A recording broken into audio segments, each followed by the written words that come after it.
We have come to assume that we are equipped with sensory perceptions by which it is possible for us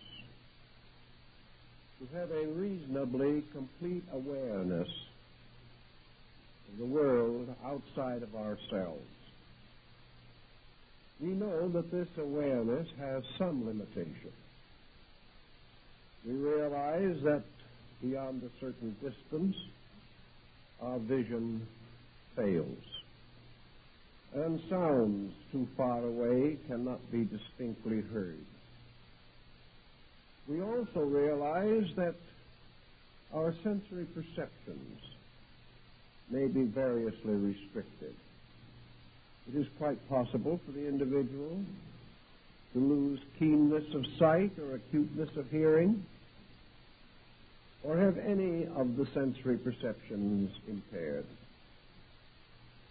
It has not occurred to us, generally speaking, however, to take the possibility into consideration that the sensory faculties of man are also in a process of evolution, like all parts of his nature.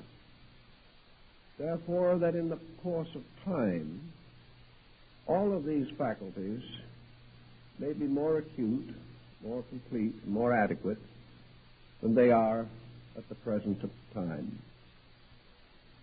All things granted, considered, however, we live as though these faculties gave us a full and reliable report on the environment in which we exist. We do not like to believe that perhaps there is a whole world of things beyond our sensory perception, or outside of our ability to understand. There is one simple way, however, that we can demonstrate this to ourselves and to almost anyone's satisfaction. We live on a part of this planet which we call dry land. We are surrounded by oceans. The average person has no hope of ever actually seeing below the surface of these oceans. Perhaps, if he's a keen swimmer, he may be able to see 25 or 50 or 100 feet below the surface of the water. Or with certain scientific equipment, he may be able to descend into some of the deeper places. But what we do not realize, any of us really, is that the world beneath the surface of the sea is far more complex than the one on which we dwell as dry land. There are more forms of life in the ocean than there are on the land. The population of the seas is greater than the population of the earth. Yet most of the creatures in this vast, unknown, dim, or dark region we know nothing about whatever. Yet they are here, they are alive, they are fulfilling their patterns of life, they are very close to us, but hopelessly separated because of the difference in constitutions and the difference of the necessary elements in which these two forms of life in general have to dwell. So we can say quite honestly that we will never, certainly in this life, see even a half of the creation which we call the physical earth. Part of it will be explored 100 years from now, part of it probably 10,000 years from now. But still there will always be things that we cannot see, mysteries that we cannot immediately solve, spaces that our sensory perceptions will not penetrate. We also know that our very sensory structure has boundaries, has natural and inevitable restrictions upon the function of these faculties. We know beyond doubt that there are sounds that we cannot hear. There are odors that we cannot smell. It is perfectly possible for us to contract or make devices by means of which we can call animals because they can hear sounds that we cannot hear. We therefore know that even humble creatures, rabbits and squirrels, are probably hearing sounds that we will never be able to experience. In the same way, sight is a most restricted instrument of penetration. It becomes practically useless at night. We have only a very limited ability to actually see, but we have come to adjust ourselves to the limitations of our faculties, and gradually, like a half-blind person, we grow accustomed to the twilight in which we live and are not even concerned whether there be more light elsewhere or not. Distances, of course, also contribute to this mystery. For some things are so far away, like other planets and stars, that we can form with our faculties no adequate comprehension of their natures and structures. We have invented all kinds of scientific instruments to assist us, to support us, to intensify sounds and colors, odors, so that they may be more quickly sensed by us. But even these instruments are utterly inadequate and must always be. The only answer that we can really face with a certain amount of integrity is to admit that we are limited creatures, and that in comparison to our own limitations, we are living in an almost unlimited universe. That there are many, many types of life that are perfectly real and valid, which we cannot experience. Now, this presents a number of interesting problems, and our ancient forebears thought about these mysteries considerably. One thing that we all experience is the appearance of certain forms or circumstances within the area of our comprehension from some source outside of this area. Things seem to happen. Situations arise. And it seems as though invisible hands are moving the elements of some gigantic chess game. We are aware constantly that from the unseen there are flowing forces which are of importance to us within the narrow range of our own existence. We wonder sometimes to what degree these invisible factors influence or even overshadow our conduct here. Our most ancient ancestors considered that the invisible atmosphere around us was populated with creatures, and these creatures became so real to these older peoples that we could never possibly have convinced them that such beings were figments of imagination. The Greeks have populated the whole universe with living beings which men cannot see. Every fountain had its nymph, every grove its dryad or hamadryad. The mountains and the valleys, the clouds, all things were alive with life. And the Romans went so far as to have their kitchen gods that lived under the hearth They had spirits for everything, and so did the old Chinese peoples. In other words, the Greeks and the Romans and the Egyptians and most Oriental nations recognized a populous universe filled with beings and forms of life that we cannot normally perceive. The highest and most august of these forms of life were considered to be deities, gods, demigods, and godlings of various orders and kinds. Even St. Paul describes hierarchs of beings invisible to us, and early Christian religious art is resplendent with cherubs, archangels, and angels, mysterious beings that we do not see, but certainly were meaningful to the artists of the Middle Ages. Also, these older peoples could not but take for granted that nature, with its manifold structure, might very well sustain evolving forms of life similar to our own.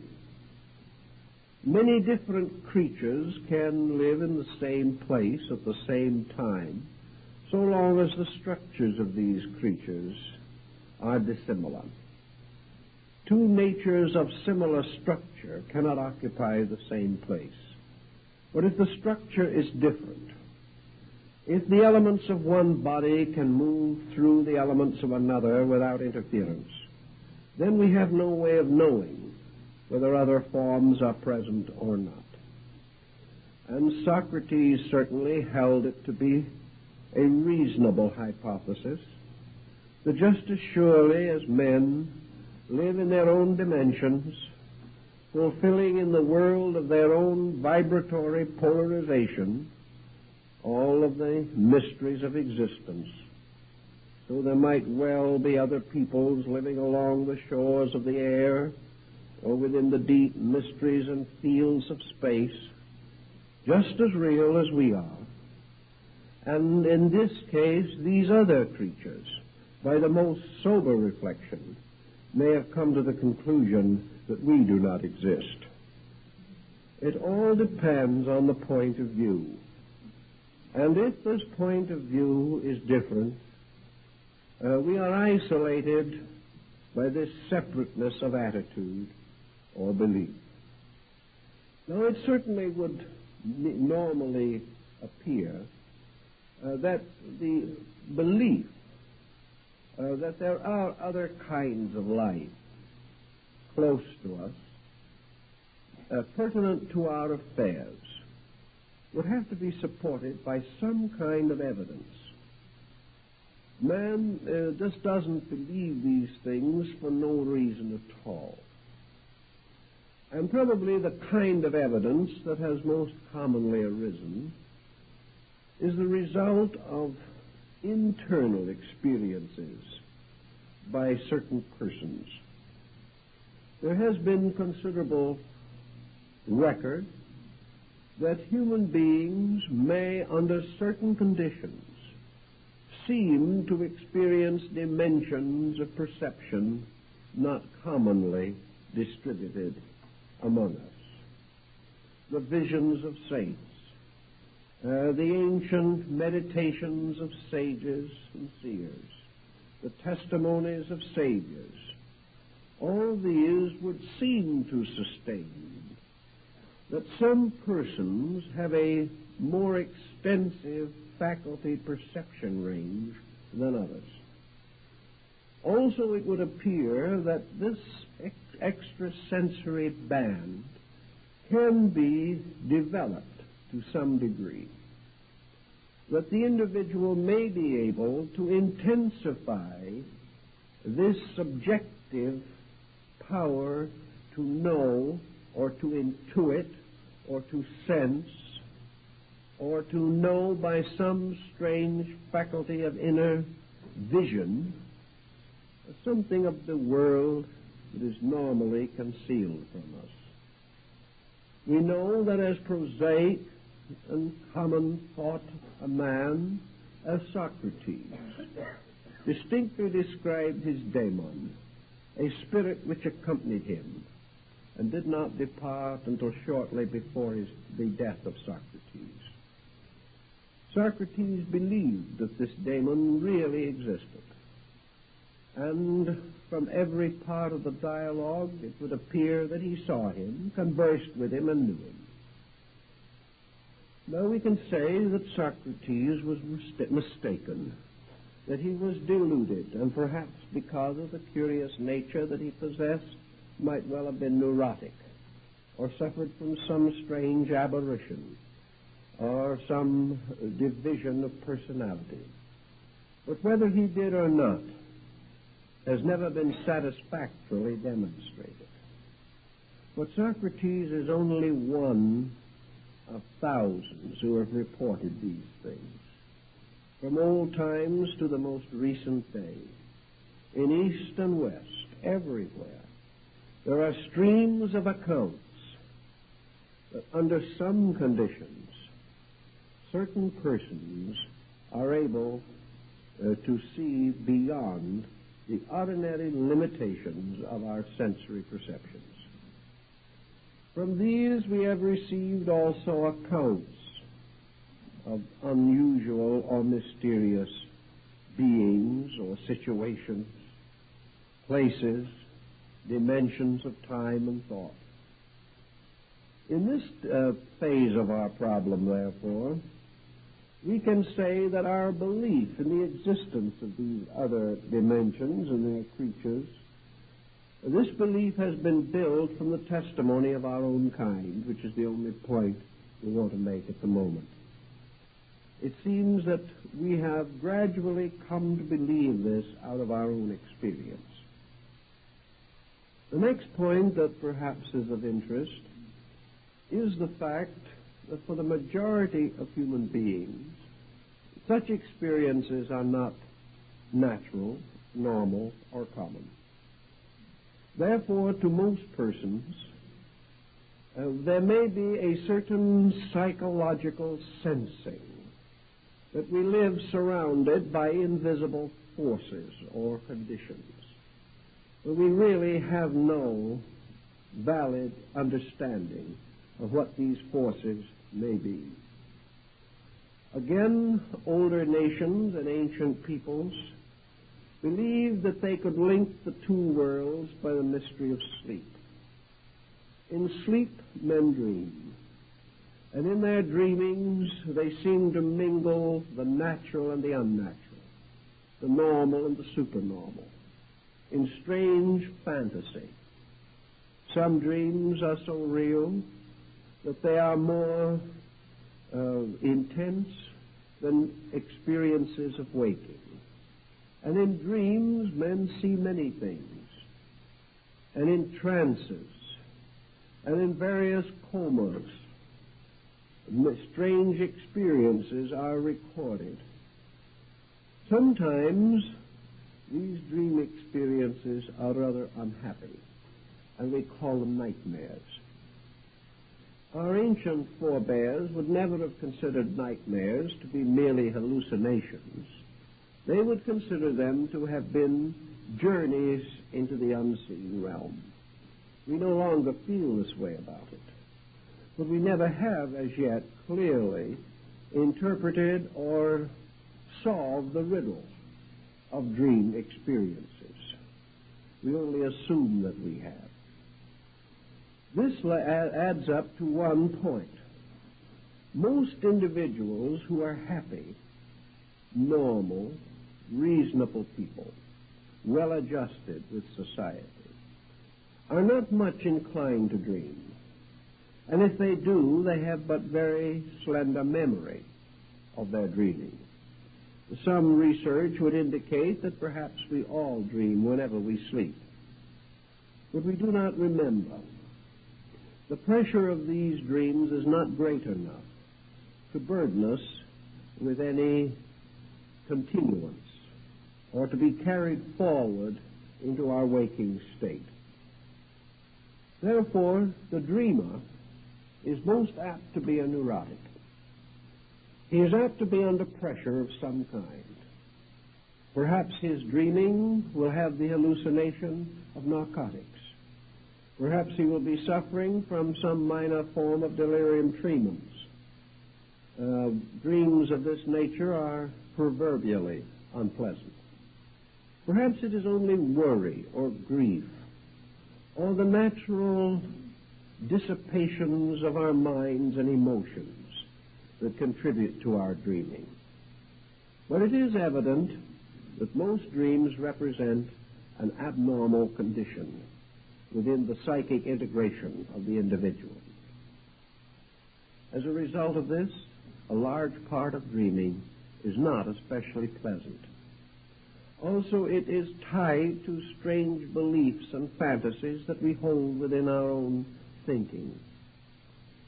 As a result of the neurotic pressure in dreaming, it may well be that we have gradually developed over a great period of time a sense that this other world that we cannot normally reach is a negative, evil, destructive, sad, or burdened abode. The ancients considered it to be the dwelling place of the shadows of the dead. And the shadows of the dead, as Homer tells us, were a melancholy lot. In those old days, there was no concept of heaven as we know it. It was simply the disembodied soul wandering in the strange gray land of a twilight zone, a region to be found only by dreamers in the grayness of the early dawn. Ghosts haunted this region, carrying on their unfulfilled desires as best they could, or seeking some way to revenge themselves upon the enemies they had left behind. It was a world of hauntings and a world of doubts and fears. And the more people thought about it this way and the more negative they became, the more negative their dreaming. Until in time we have come to more or less populate this invisible region around us with menace, with danger, with terrors, with things by nature harmful, destructive or disturbing in one way or another. However it came about, this we know, that man has never, for some reason, had an optimistic attitude about the unknown. He has never enjoyed it. He has never instinctively believed that invisible forces around him were angelic. He may have suspected that an angel might be floating around there somewhere, but for every angel there were 100 imps, devils, goblins, and ogres. Children seem so easily frightened, and they are frightened by intent. And very often adults use the child's imagination in an effort to control the child by frightening it. And these fears have their place later in the psychology of things. Religions have done the same thing. They have populated space with a hierarchy of evil spirits. They have held, more or less, that invisible to man but ever near were the forces of negation, ready ever to close in upon the sinner, forever waiting to pounce upon the individual who was late to Mass. This has always been the situation. Little by little, our subconscious, which is the memory of our folk experience, has developed a kind of psychic defense against invisible things. No matter how much we have believed that the universe was the handiwork of God, we have never been quite sure that evil spirits did not walk the earth at night. The moment darkness came, the moment our sensory perceptions were useless, or the moment we entered into a state of existence in which our sensory perceptions were inadequate, that which lay beyond them was always a little bit terrifying. Always man considered his own center of consciousness as his protector.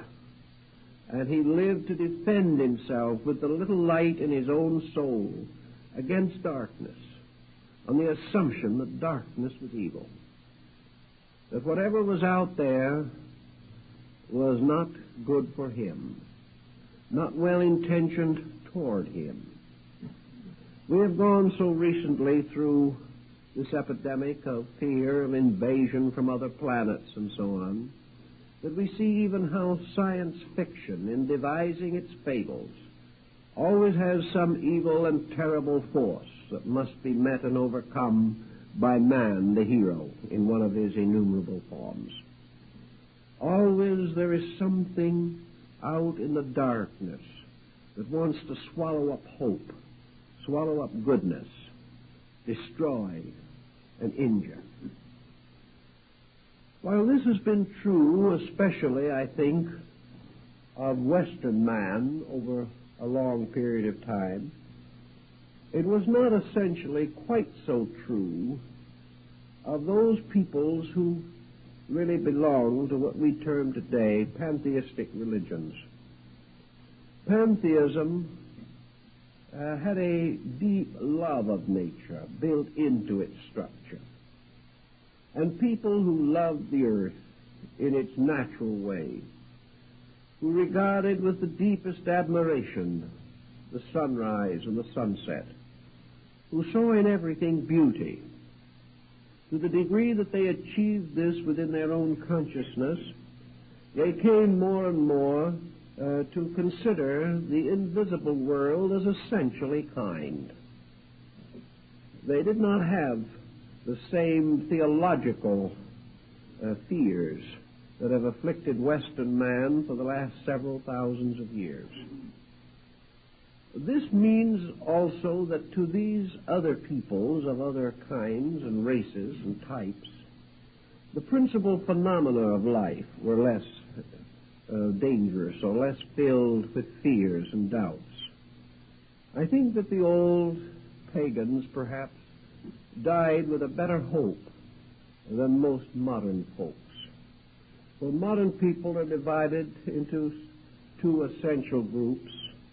One group which believes in the possibility of an immediate perdition, and the other group which takes comfort in the concept of an inevitable extinction.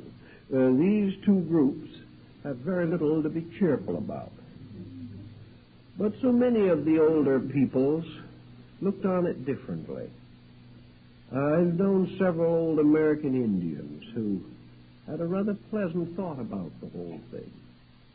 They never thought of dying as going to some inevitable ultimate place where things were going to be very good or very bad. To them, dying simply meant to join the great tribe that had gone before. The old tribe, you could see them if you knew how. You could look out at night and see their campfires in the sky, with the stars, with the campfires of our ancestors. It was all right. You went out, you joined those that had preceded you, you respected your parents, therefore you were not afraid to face them later. You expected your children to respect you, and when in some future day the old clan or the old tribe assembled again, everyone would get along. That was the way it was thought out. There were no great or horrible misgivings. There were no monsters over there. It was not so different from the world we live in here, only perhaps the seasons were a little better, the hunting easier, not so much sickness, and everyone lived longer without grayness coming or the body becoming bent with years. It was a going on of things which we have more or less lost. Now, the effect of this difference in point of view certainly has influenced the psychology of the so-called sophisticated peoples of this generation. Because we have denied so much, because we have ignored what we could not understand and ridiculed the ways of our forebears, we have deprived ourselves of a heritage of peace, a subconscious acceptance of the universal good in all of its proportions. We have allowed ourselves to think that this universe, created by a principle of good, sustained by a power of eternal right, full everywhere with the love of God, could still be the hiding place of malignancies of all kinds, horrible and terrible things that might reasonably frighten not only the young but those of wiser years. By making this kind of a situation, we have opened millions of persons to negative superstitions. We have taken away from them the inner sense that the unknown must be good, and have put in its place the internal instinct to assume that the unknown must be dangerous. Little by little we have become afraid of the dark, even though in our philosophy we have sort of understood it and have realized that it wasn't really dangerous at all. So we have this world not too far away and not too close, a world which we have long felt to be full of living things. And the next question is, what are they doing? And that's quite a major consideration. A lot of people feel that the principal labor of the dead is interfering with the affairs of the living. This is quite a common belief. The beings of the other world exist primarily to annoy us in one way or another. First of all, they annoy us by the fact that we can't see them and suspect that they exist. This is almost an insult in itself. For a man confronted with something that he does not know is offended, and his pride is deeply hurt. The second thing we sort of feel is always that in estimating any unknown circumstance, we are justified in asking the simple question, what does it mean to me? In other words, would we be at all interested in the possibility of an invisible universe of creatures unless we felt that this universe in some way impinged upon our own? We probably would not be particularly concerned if the little gnomes marched on forever, unless these little gnomes were guarding treasures we were seeking, or were able to confuse us in some way, or like the leprechauns were guarding pots of gold that we would like to own. Always we have to work ourselves into the picture in some aggressive manner, so that our concern with the invisible universe is primarily what does it mean to us. Now, the invisible universe we have also divided in the course of recent time into two distinctive parts. One might be termed a universe of possible living organisms. That is, creatures that might have forms or shapes or have empires or nations. The second type of thing that might be out there is simply force in one of its innumerable manifestations. Here are energies which we would like to know more about, cosmic rays, all kinds of vibratory factors, a universe of closely interwoven energies, electric, magnetic, a universe filled with resources that perhaps we could use in one way or another, much as we have used electricity. One great motive, therefore, today in exploring this unknown world is in the hope that we shall find in it new sources of raw materials for the maintenance of our physical purposes. Perhaps sometime, if population problems become sufficiently intense, we may find it necessary to feed ourselves from the air. by extracting from what we would term empty space the vast charge of mineral magnetic substance which we know is there. We might also have to learn more about the rays of stars moving through space, understand better the mysteries of the transmission of sound and color and forms as in radio and television. This invisible space around us, therefore, is a vast scientific potential. This potential is purely materialistic. It assumes that all these things exist, but that they are merely attenuated forms of the common things we know. Perhaps some of them are a little more distant from our comprehension, but to many people today, the unseen world is a vast potential for scientific exploration. We don't expect to meet anyone out there, but we do expect to find in these mysterious dimensions about which we know so little today, new ways of preserving and extending our own empire. These are the things that we are most concerned with.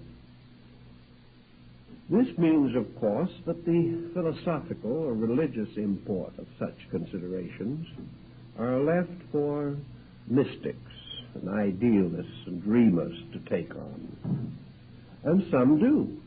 We have had an increasing number of persons attempting, even on a scientific level, to justify the belief that we are going to actually find habitable zones in dimensions with which we are not even familiar at the present time. We consider it highly possible that there may be dimensions of space and time in which vast orders of life, some infinitely greater than our own, may be evolving without awareness of our existence. If we are not aware of them and they are not aware of us, then these two worlds do not meet. But then the question arises again, is there any common ground of meeting outside of our sensory perceptions? Perhaps these worlds are nearer than we suspect, only as yet we do not consciously realize the common ground. This could take us into psychology, for here we could explore the potentials of the mind as a possible meeting ground for vibrations and energies, thought patterns and pressures that have no equivalent in our outer experience. Some fictionalists and some more serious have tried to answer such questions as, where do ideas come from? Do they really arise within our own gray matter? Or are there ideas in space that have a common existence? One question that has been asked frequently is a proper solution to the coincidence of great discoveries being made simultaneously in several places without any contact between the persons involved. It would seem as though there was a tuning in on pure thought substance. Musicians claim the same experience, that they hear melodies that they will never be able to compose in the limited instrumentality which we can provide. There are so many different ways in which it seems that an individual can be inspired, can receive strange insight, can sense, perhaps foreknowledge, can anticipate the shape of things to come, can be given a prophetic spirit, or can be like the Pythia of old, oracles of great tidings. What are the powers behind these things? Are they simply some neglected areas of ourselves, or is there some region within our own natures in which we share or mingle with other worlds that we know not of? This has fascinated and intrigued human thinking since the very beginning. Now, against this situation, which we can face with a reasonable amount of common sense if we really sit down and try to work with it, We come also now against the rise of fantasy. Just as surely as we can write soberly of these unknown matters, so can we fictionalize, dramatize, or romanticize all such abstract types of thinking. So we have not only some legend, some lore, some old believing, but we have a continuous supply of imagination, by means of which we are constantly fashioning and shaping things, trying to fill space by imposing upon it the extensions of ourselves. Therefore, a great part of man's effort to describe the invisible world around him has simply been the extending of himself into it. Actually, this is not a factual approach. This is not real. But while it is not real, it is reasonably frequent. And in most cases, what we call the exploration of the invisible is simply a rationalization by means of which we try to make the invisible merely an extension of the visible. We try to consider it merely a more attenuated earth, or another place where beings with temperaments and dispositions like our own have their habitations. And because these other creatures are like us, we have every just reason to be frightened to death of them. We suspect that they might do to us what we might well do to them. This has produced a lot of psychotics, and it has done a great deal to damage the natural intuition of man. Somewhere, if we are to believe the old philosophers and the old mystics, there are faculties in man for the just investigation of these matters. Man can only investigate these things from his own structure. He will never invent a device that will be adequate. No matter how far he carries his present intellectual labors and his scientific labors, he is never going to be able to achieve those things which are restricted to function of consciousness itself, because man cannot invent a mechanical equal to consciousness. He can develop exactitudes, but he cannot evolve creative machines. So that the individual has to depend upon these inner resources. Now, it is interesting, but whether he knows it or not, his own inner resources are the simplest approach to the matter. Infinitely less complicated than the extravagant method of experimentation for centuries trying to work out a device that never quite fulfills its purpose. Man, in order to find out what is anywhere, to understand anything, visible or invisible, to clearly understand and know the substance of any reality, must have within himself the capacity to experience reality. Between him and this capacity is the vast structure of his own opinions. The way in, the key to the discovery of the truths of things, is always to have no preconception about them. A preconception is an invention, and a preconception in the subtle substances of thought becomes a molding force, and everywhere in life, that which we preconceive comes upon us. Whatever we expect, we experience. Not because it is true, but because it is expected.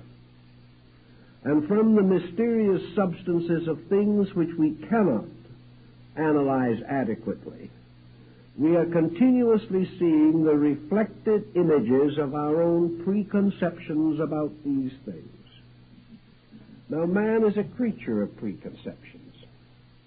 Man has never been a person or a being that by nature sought first the facts of things. Man has always sought to prove that he is right. He has sought to defend opinion rather than discover truth. So even in the smallest daily problem that confronts him, he is always militantly determined to demonstrate his own rightness. And the only way in which he can do this is by creating a reflection or a contrast, by insisting that something else or someone else is not right. So in the search for whatever might be out in space, the discovery of the situations or the substances or elements that may be there, the beginning of true discovery is to create an instrument that is not only sensitive enough to achieve the purpose, but is in itself in no way contaminated by any element or circumstance which will distort the validity of the report. Now, in man, there are many things that can distort the validity of any report. One, of course, is this opinionism. One is the conditioned faculties of his own thinking. Whatever impulses come to him, he will dress them immediately in his own expectancies. He has no other clear way of investing formless principles with cognizable formal structures. The mystics of old, therefore, the saints and the hermits in the desert, have all begun with a simple formula, namely, that the individual who wishes to seek or find truth must first of all renounce worldliness. Now, by renouncing worldliness, by giving up lands and properties and titles and estates, by renouncing self-interest in all its forms, by departing from all appetites, from all ambitions and purposes, and retiring to live alone in poverty, or to dedicate one's life totally and unselfishly to the unremunerated service of others, for one purpose only, to serve truth, and without hope of reward or glamour, and without self-satisfaction, which is itself a delusion, the individual, being selfless, received, according to the old stories, the visions of truth, received the communion of the Spirit, and of such were the prophets to whom God spoke in the wilderness. So the ancients took away from man every ulterior motive by causing him to renounce anything which might bring satisfaction to himself. For only when he did this could the voice of God be heard.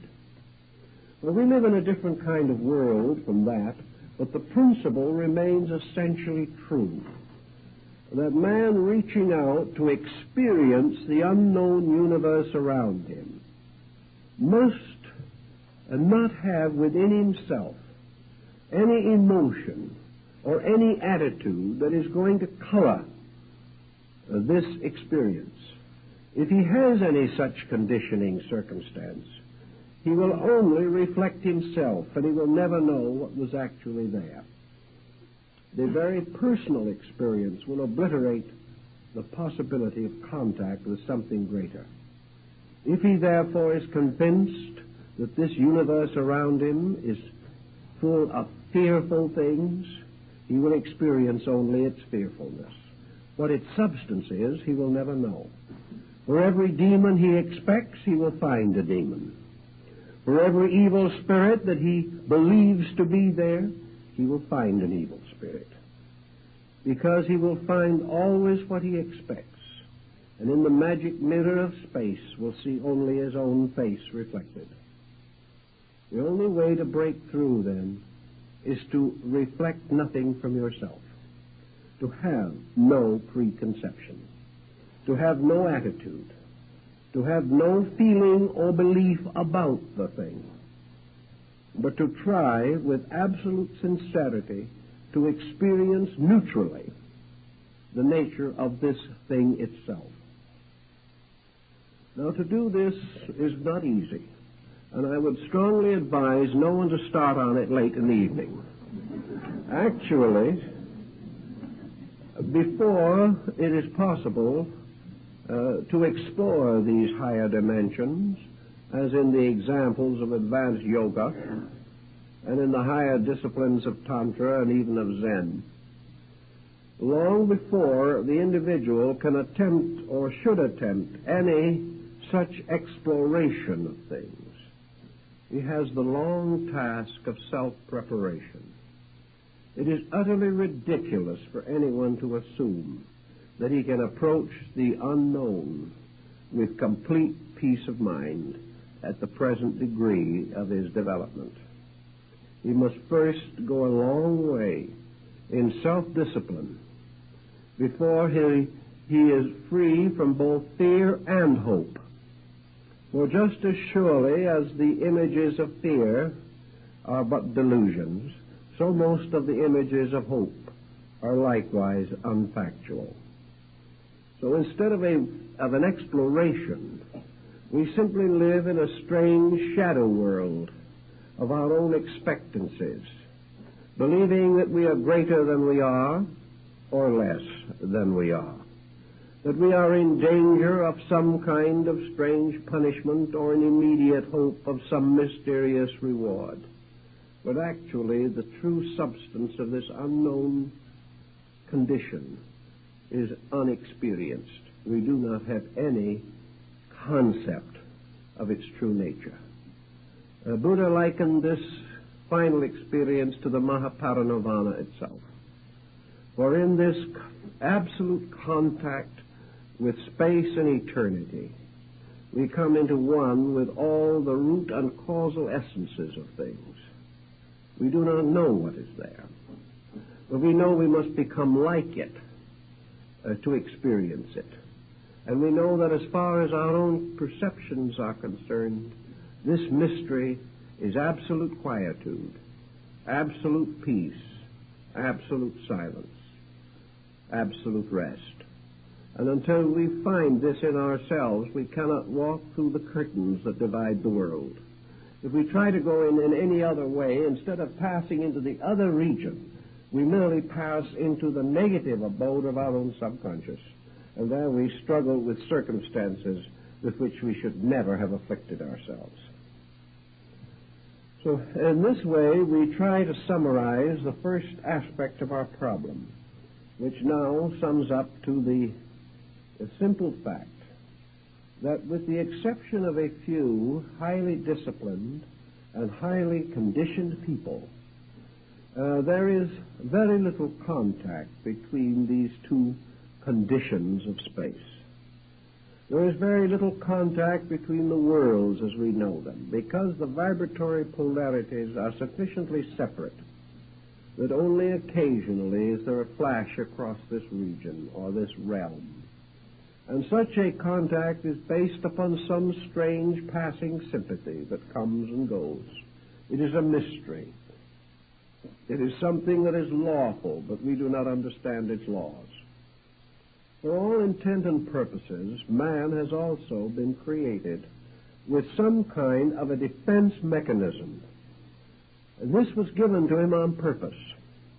If it was primarily intended that man should be a citizen of two worlds simultaneously, he would be.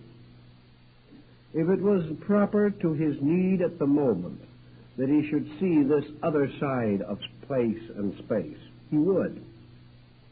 Also, if it was necessary or proper that he be continually molded or conditioned by forces dwelling out there, he would be aware of this process. But apparently it is not part of the original intent of things. It is not a part of the purpose that man must presently fulfill, that he should lean upon or be conditioned by this other region. Under certain conditions, he may have a passing experience of it, in dreams or in visions. but it is not his normal or proper abode. And if these visions be too numerous or conferred upon those ill-prepared to receive them, they lead not to helpfulness, but gradually to disaster. So they're not needed. They're not part of the plan. We do not need the conscious participation in this other world. What we need and must develop is our ability to regulate and control and direct the affairs that we face here. It is therefore consistently demonstrated that the individual who becomes too much involved in the exploration of other dimensions is likely to become negligent of his immediate affairs. This is not good. For there is no amount that we can accomplish in the exploration of space that can in any way equal the needed experience of self-orientation here. It would seem, therefore, that the whole purpose of man and the peculiar structure with which he is endowed is that he be restricted, that he be held within a certain boundary, that this boundary shall reveal a certain part of the truth about the universe and himself, but not all of it, that he shall see the entrances and the exits of this theater of life, but he shall not know what is going on behind the scenes, that under certain conditions the curtain is rolled up and the play goes on. But when the curtain is rolled down, man is not supposed to watch the changing of the scenery. Something has created a pattern for man. By this pattern he is set in a world of three dimensions, with faculties possessing certain penetrating power, with judgment and attitude. And it is assumed that he is provided here with all that is necessary for the immediate achievement of the reason for his own existence. If more was required, he would have it. But more seems only to be needed occasionally in the form of a great directive, as in the revelation of a religion or something of that nature. It is not intended that there be continuous directives. And it is also so astutely operating that when a great seer does proclaim some mystery of the invisible world, the majority of human beings do not believe him. They are not affected by it, simply because we are not affected by that which we do not ourselves experience in the final estate of things. Thus, our immediate problem lies within a boundary, and the individual has been provided with a certain insulation. Under normal conditions, there is practically no evidence of any individual being persecuted by force outside of his own sphere of existence. There is no indication actually and factually that we have been invaded from some other dimension of space. This belongs to the world of science fiction. What has happened really always simmers down to our own ignorance and our own perverseness. So man, having been given a certain insulation, is by his own psychic nature protected against whatever vibratory rates pound in upon him from larger dimensions of space. He is protected in one of two ways. Either that he is capable of using his own psychic instrument as a kind of buckler or shield, an armor, by which he is able to deflect these rays, or else they pass through him, and because he has no pole for them within himself, he is not aware of their existence, nor do they influence him. Man is therefore receptive only to a certain range of external pressures. Anything below this range or above this range is outside of his need, outside of the composite structure of his nature. Therefore, it is not evident that it has any effect upon him. So man, having this limitation, must have naturally wonder why. And the answer is certainly a very simple answer. That man's entire equipment, his entire instrumentation, the entire group of faculties and energies which he possesses, all of the structures of his psychoneural organism, all of these are bound up with a certain vibratory range. Within this range, the individual must live and move and have his being, for nothing outside of this range is of immediate utility to him.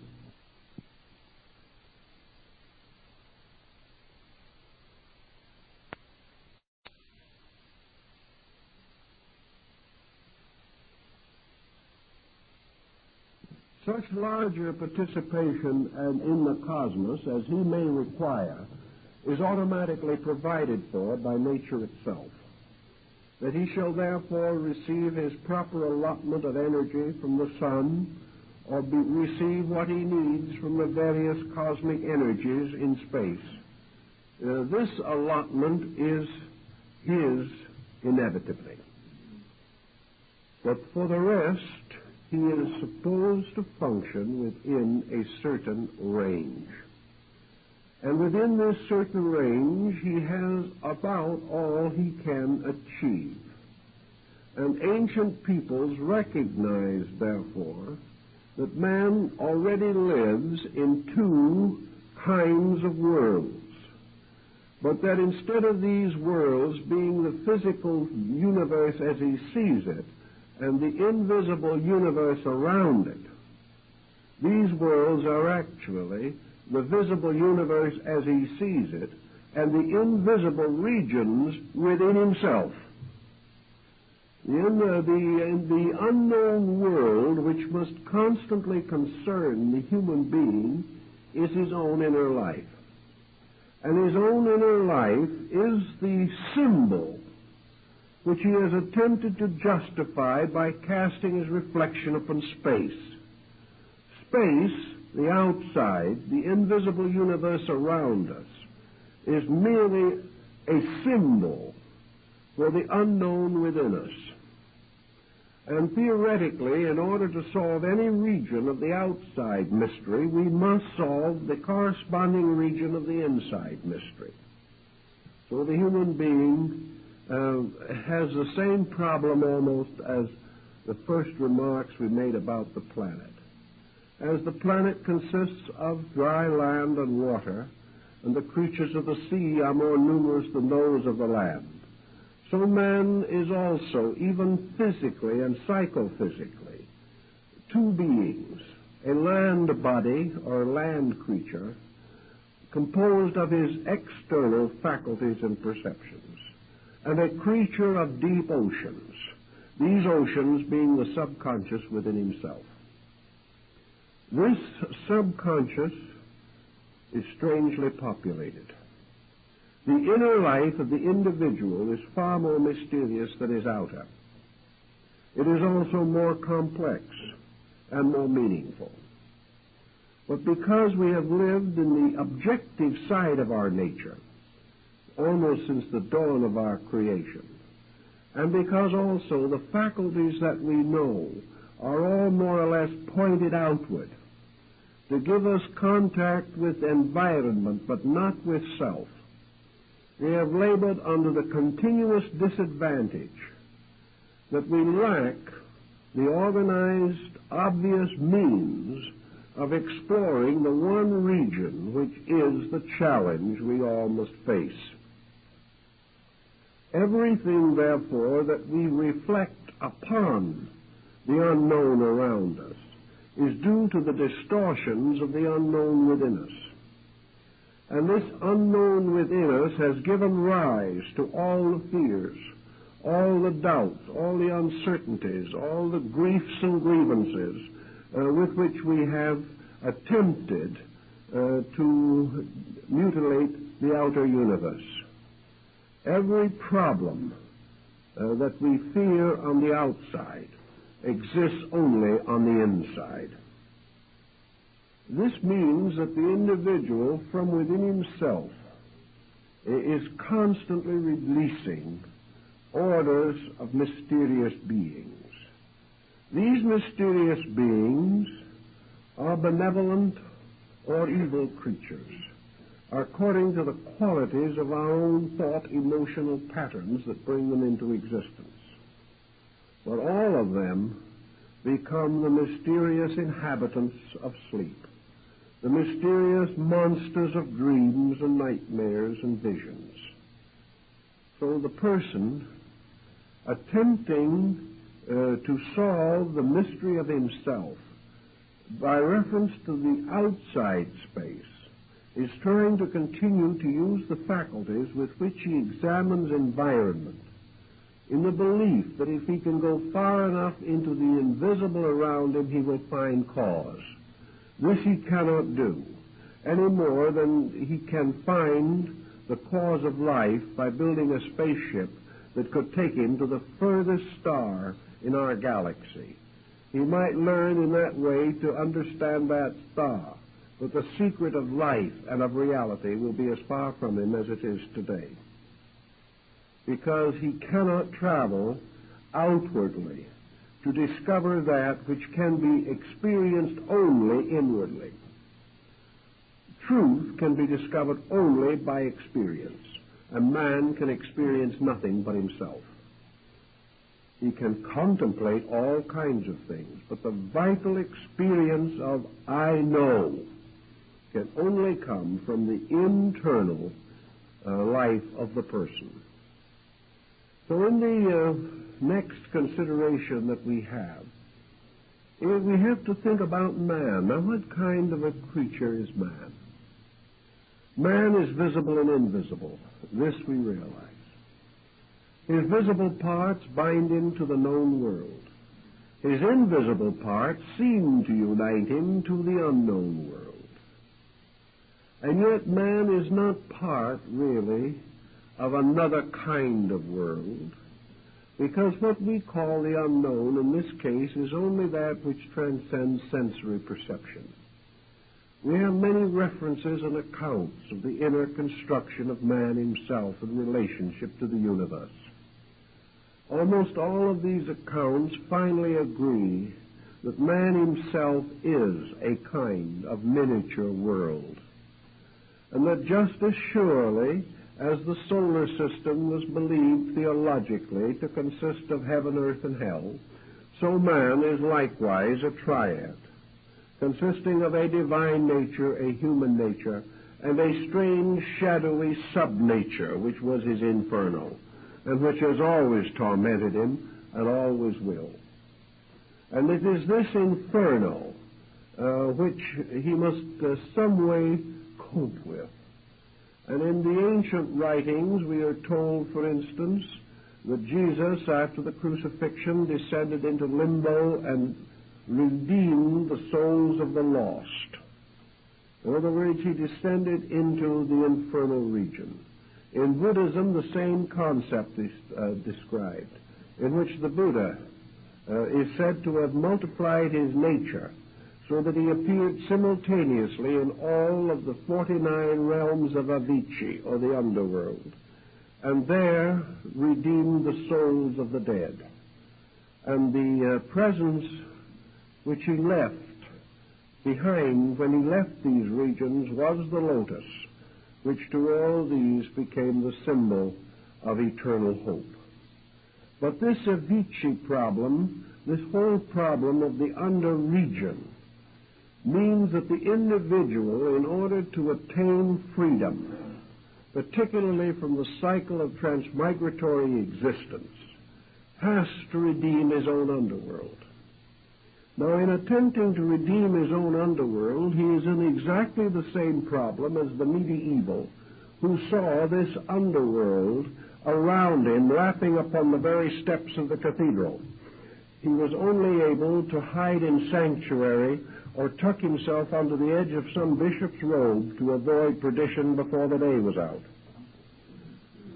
This world of evil closing in upon medieval man, bringing with it the Inquisition, the witchcraft problems, the cycles of demonology which caused thousands of innocent persons to die, this whole situation finally traces itself back to the sub-regions of man's own nature.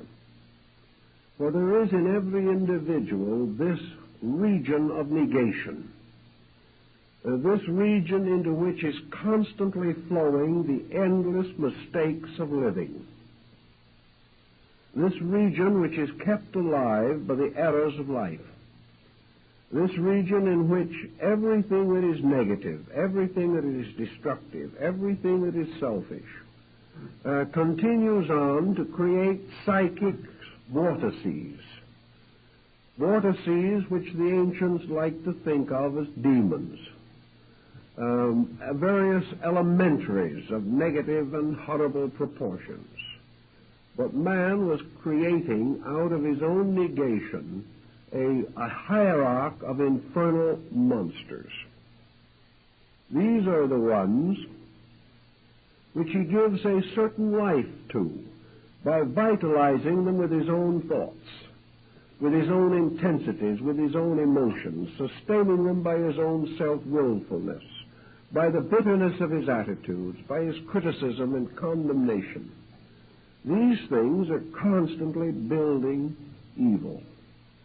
Now, back in the Paracelsian days, it was assumed that if we kept doing this long enough, if we kept building this corruption into our own subconscious, it would become very much like a corrupted land.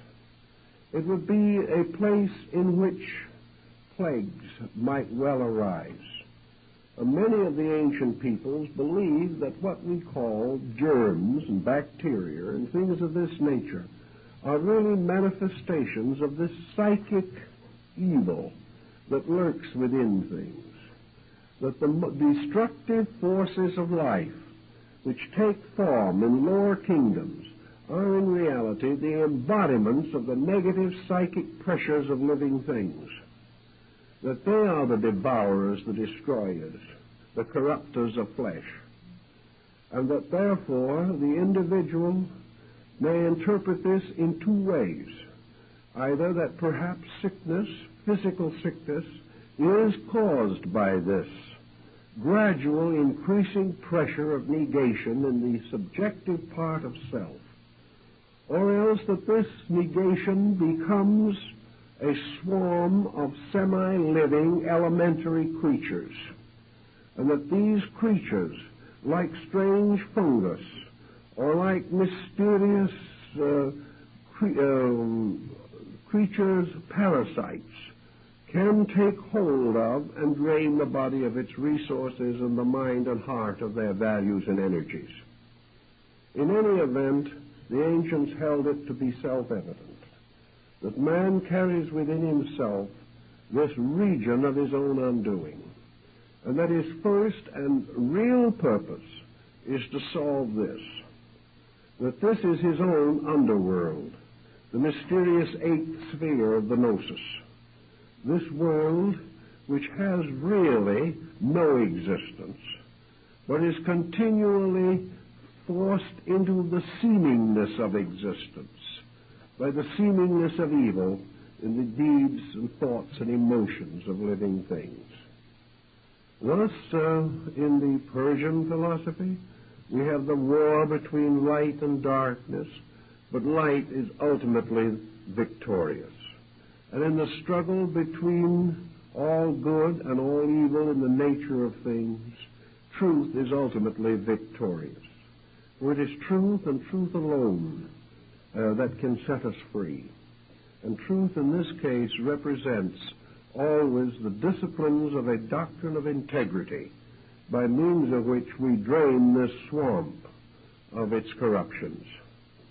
So in the older philosophies and so on, it was assumed that whatever evil man saw around him was but the shadow of the unconquered negation within him, that he was forever projecting this negation out into space, that this negation by projection invested itself with countless forms, some of which come back upon man in hideous proportion, such as war, crime waves, great pestilences, and outbreaks of nature. And nearly every war in history has been followed by a plague, because in many ways wars set up these terrible hatreds, which in the invisible atmospheres of our lives corrupt the flesh and cause us to sicken from within. When great numbers sicken from within, we see the proportions of an epidemical ailment. So the ancients began their thought of life by recommending a twofold attitude. Man instinctively desiring to see the world around him, to solve its mystery, and also desiring to see a better world within himself and solve its mystery, may function in both regions, using each to symbolize the other, and both to attain the common good. It becomes a basic matter of placing his own attitudes under certain basic supervision. Without this supervision, he cannot achieve his end. In the Oriental problem phase of this, we see the gradual development of certain gentle arts which increase man's appreciation for the mysteries of universal life. In other words, as man begins to see the universe around him as a thing of beauty, he begins also to experience a change within him. It has been demonstrated that to the degree our own lives become harmless, the world appears harmless, and the psychic life becomes harmless within us. We have to constantly sustain these illusions by supporting them with each other. Therefore, if we begin to see nature as lawful and kind, we begin to gain a strength to penetrate the illusion within ourselves. This is the reason why I think the law of causality is so very, very important. Because if we believe, as the Buddhist believes, that there is an infinite justice, and that this justice is never wrong, that this justice is law, and this law is innate and inevitable, if we believe this, we slowly dispose of most of the demons with which the universe around us seems to be infested. And in Buddhism this happened in a very interesting way, because the old Buddhist priests going into foreign regions, finding all kinds of demons that were held in high revere, promptly converted the demons first. And after that the people became happy, and the demons became good and faithful servants of the true doctrine. Now, I don't remember very many instances in Western thinking where folks went out determined to convert the fallen angel. They didn't seem to start it that way. They wanted to defend themselves against evil. They didn't realize that it is perfectly possible to transform evil, that it is perfectly possible for evil to cease, simply through the inner understanding of the meaning of law and of lawfulness and of order and of the proprieties of things. In the same way, if we gradually come to the conviction that we live in an honest universe, it becomes almost inevitable that we must take the same attitude toward our own internal lives. The discovery of universal honesty presumes the presence of an inner honesty in ourselves. The moment we begin to be able to take the storms and the rains and the winds of the world around us and see that they are part of a divine plan, we also begin to organize the tempests within our own little teapot. Things change their appearances. We begin to get rid of the grudges. We begin to get rid of the antagonisms and the criticisms that can never do anything but hurt. And because we outgrow them, these dark areas within our own nature relax. And little by little, we do, it would seem, redeem one by one the lost spirits in our own purgatories. For these lost spirits are really phases of ourselves. They are the lost attitudes, the useless and meaningless sorrows with which we break up our own personalities into a whole race of suffering fragments, each afflicted with some attitude that is destructive to its common good. Thus, in a way, we put together the elements of the two worlds. We find out then why it wasn't necessary for us to depend upon a knowledge of infinite space in order to put our own house in order. It is the growing up and the maturing of the sense of the benevolence of things within ourselves. And this experience has to come as an experience, not as a known fact of outer living. If we were aware of every benevolence of the universe, and it could be scientifically proven, if we were certain of every law that existed, man would be denied of the greatest part of his own redemption. He would be denied of the right and the power to make the personal statement of good in the presence of shadows. He would lose the entire privilege, the magnificent opportunity of discovering that which he must discover, and which he can discover only by his own effort. If it was all revealed to him, there would never be those hours in which he had to claim his own heritage of faith. There would never be those long nights in which he had to struggle with the weaknesses and infirmities of his own flesh. And yet without victories over these negations, voluntary victories, gained not because the truth was evident, but because the principle of right could be dimly perceived and must be obeyed.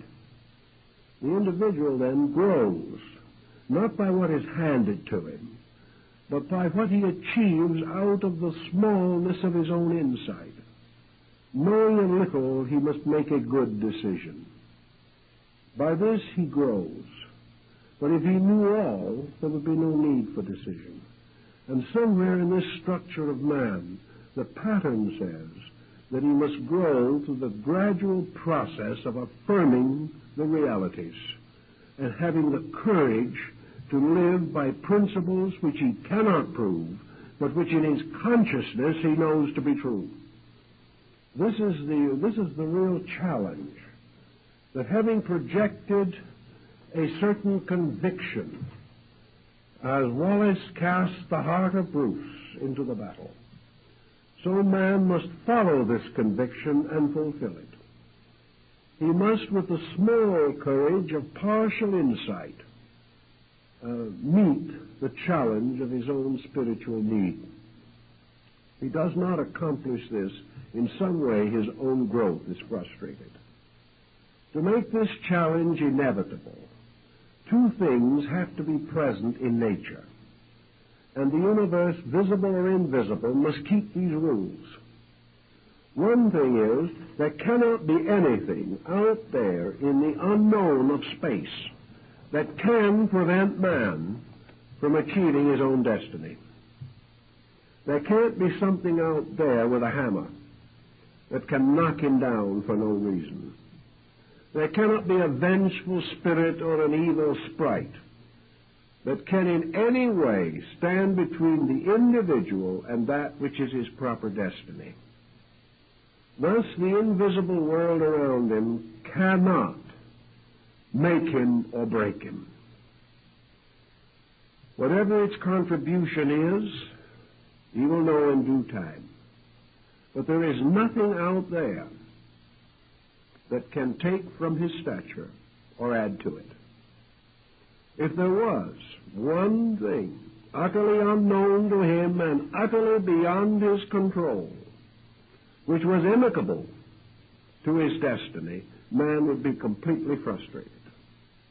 if there was a power greater than he is that was able to frustrate his achievement for reasons that are arbitrary or purposeless, or by whim, or by some temper of a deity, then the entire concept of cause and effect falls apart. So whatever there is that is there cannot be an interfering thing, nor can it be a solving thing. For if there is anything there that can solve man's problem without man earning solution, then he would be perfectly justified in assuming that he could elect a government that would represent him here, which he has never yet been able to do, and never will. If it was possible for anything else or anyone else to solve our problems, they would have been solved long ago. But the fact remains we must solve our own. So whatever the secondary powers, be they cherubic or demoniacal, so-called, whether they be imps or angels, whatever they are, they cannot interfere with the destiny of the individual or his right to be himself. Because to do so would imply that man is then a victim of something which his own sensory perceptions and his own reflective powers cannot cope with. And man is not expected to do the impossible. All that is required from him is a reasonable effort to fulfill not only the possible, but the immediately necessary. If he will do what is next, all the rest will be forgiven him. So man must not look upon this universe of things outside of him as menacing his growth, or as fulfilling some weakness in himself so that he does not have to do these things. The invisible world is not a welfare state. The invisible world is not a place where you can reap without sowing, or where you plow under every other row. In the universe, this invisible world is part of a great evolving structure. It is like a field of grain on the opposite side of the earth where we cannot see it, but it is growing by the same rules as the grain on this side of the earth. Everything is lawful. And the moment we begin to realize this, we do not have to fear the unknown. And as we reach the point where we no longer fear the unknown, we do not invest it with supernatural powers. Whatever its powers may be, for itself they are natural. Whatever these powers may be, it is inevitable that in the order of our way of life, they cannot exercise a supernatural effect upon us, or again they would interfere. So if they affect us at all, it is within the natural boundaries of our expectancies, conscious or unconscious.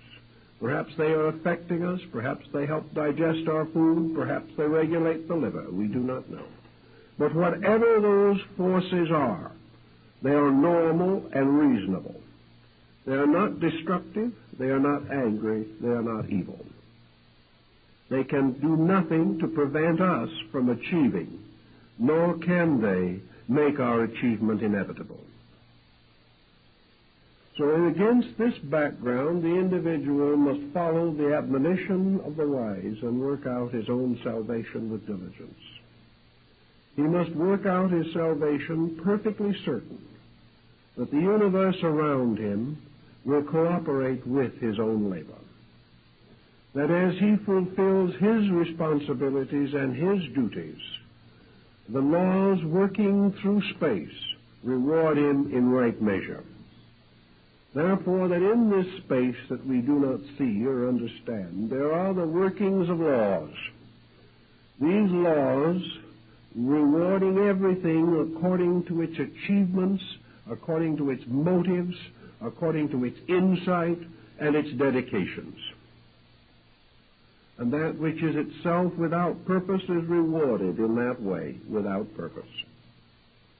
So whatever we think of, we can think of a world of creatures all about the business of their own growth, which is the proper business of existence. And we can also think of this space as filled with the manifestations of those universal laws by which the dignities and securities of all lives are preserved and protected. Whatever comes out of space is honest.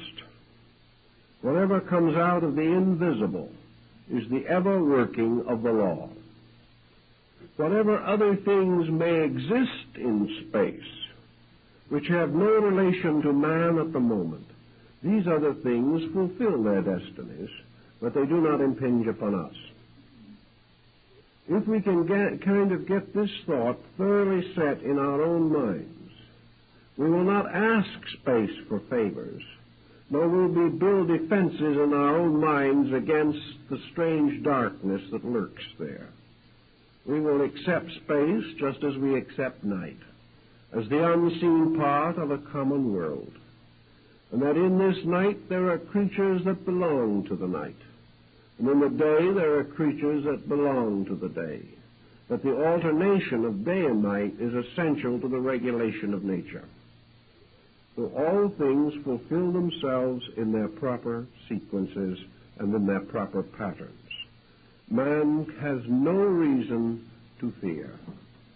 And it is interesting to realize that when you travel into other parts of the world, you find the invisible universe around us comes sometimes very close in the belief and attitudes of peoples. Down in the Balkan areas, for example, there are many superstitions and beliefs which we do not share here. If you go and live in those regions long enough, you'll find these beliefs closing in upon you. First thing you know, the ignorance of those people begins to give you a haunted world, and you begin to see all the mysterious creatures of their peculiar folklore and legendary and demonology. If you stay there long enough, you will believe them all, and perhaps you will even see some of them. And you will hear the banshees crying in the night, and you will actually see werewolves if you're not very careful. But then you come back to your own home again in a more prosaic community, and in a few months this all fades out, and you say to yourself, how could I ever have believed this? Therefore, we do say that in an atmosphere where we are influenced negatively, we begin to visualize and project out of our own subconscious the fulfillment of any attitude that slowly takes possession of the mind. This is the reason why it is very important to us philosophically and religiously to make sure that every attitude that does dominate our thinking is a just one, is a reasonable and lawful attitude, and that at all times we instinctively turn to the unknown and bless it and not curse it. And we can only reach this instinct where within ourselves we have ceased to curse anything, where we have gradually learned to experience the inner part of ourselves as beautiful, and experience all other people as fulfilling their natural destinies and growing according to their lights and their ways, and that little by little all hatreds, all dissonances, all discords vanish from our own consciousness. The moment this happens to the individual, he can no longer be the victim of obsessing demons or horrible dreams, nor can he be terrified by the night, nor can he look around him in the world and, not knowing the thinking of other people, begin to suspect that all these people are terrible and hateful creatures. Sometimes perhaps he is wrong. Perhaps some of these people are not quite as good as he thought they were. But his own health, his own survival, his own integration demands that in his own heart he keeps seeking until he finds the good. He cannot acknowledge the evil in anything without acknowledging it in himself. So all this problem of working back and forth of creating strange fantasies of sleep and dreams, of nightmares and all these things, result also gradually in the building up of collective patterns. And in these patterns, as we see them working in the world today, we see negative patterns gaining strength all the time from the common misunderstandings and false attitudes of people. These patterns become customary. But regardless of how many hold the pattern, how much the substances of the subconscious are contaminated, there cannot be one person contaminated who does not accept the pattern himself and permit it. No matter how prevalent the evil is, each individual must accept that evil and be infected by it through some action of his own. He cannot receive this evil because another million has it. He can only partake of this evil if he has corrupted his own integrity in some way. So there is no power in nature or in the universe that can hurt the individual who has not opened himself to being hurt by a disobedience of the natural laws of benevolence. If we keep this constantly in our thoughts, we will not be so subject to hauntings and things of that nature, and life in general will enable us to get along with those we can see and also the ones we cannot see in a reasonably pleasant manner. And this is something greatly to be desired, because sometimes our worst enemies are shadows, and some individuals suffer acutely from their inability to discover the magnificent integrity at the root of life. These are the ones perhaps who suffer the most.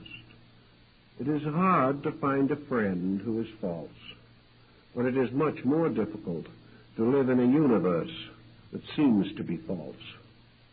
But fortunately, the universe can never be false except in seeming, for in substance it is always true. And the individual who is able to hold this attitude and work gradually to finding this truth will in the same time put both the universe and his adversary in their proper places. He will be free from both evils. So that from the universe we learn something of ourselves, and from ourselves we learn something of the universe. And this is apparently as far as we're supposed to go, and I think it's probably far enough to go for the first evening. So thank you very kindly.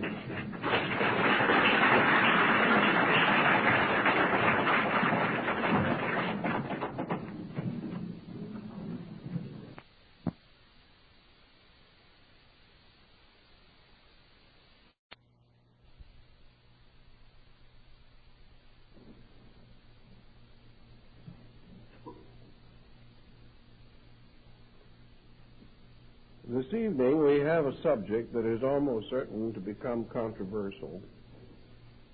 So I'm going to ask you to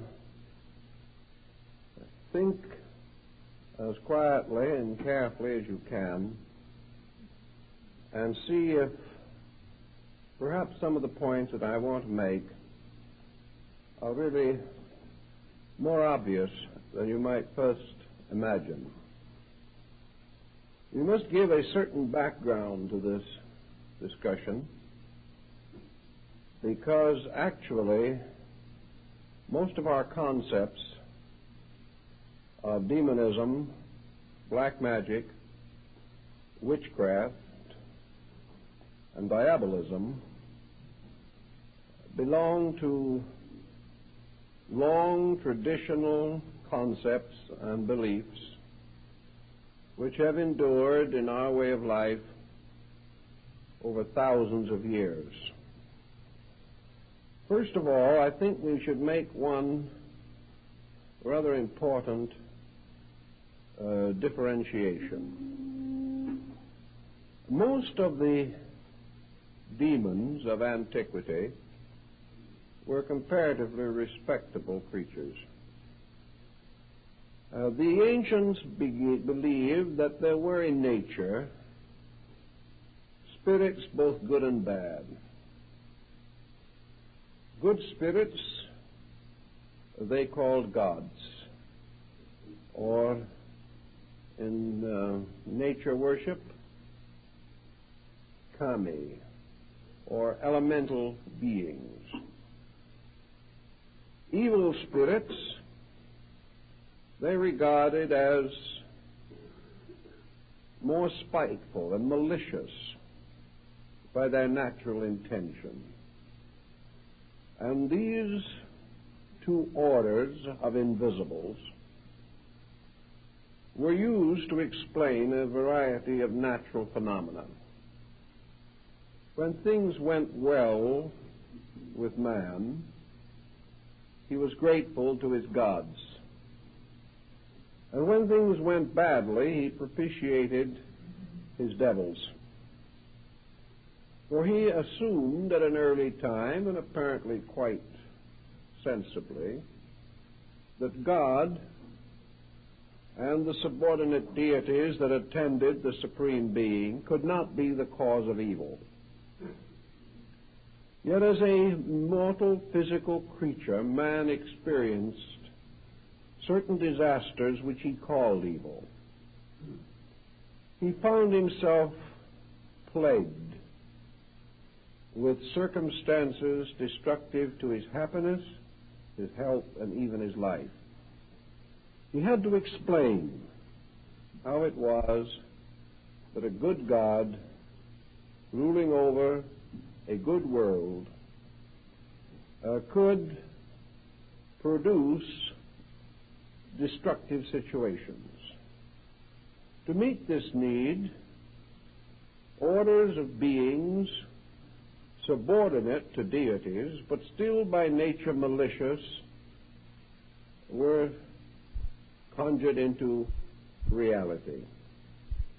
Perhaps man copied this concept in turn from his own associates in this world. He discovered what we all find, that some of our associates are nice people and some prove treacherous or destructive. Some of our friends are faithful and others faithless. It appears that certain phases or aspects of our way of life are protective and others are destructive.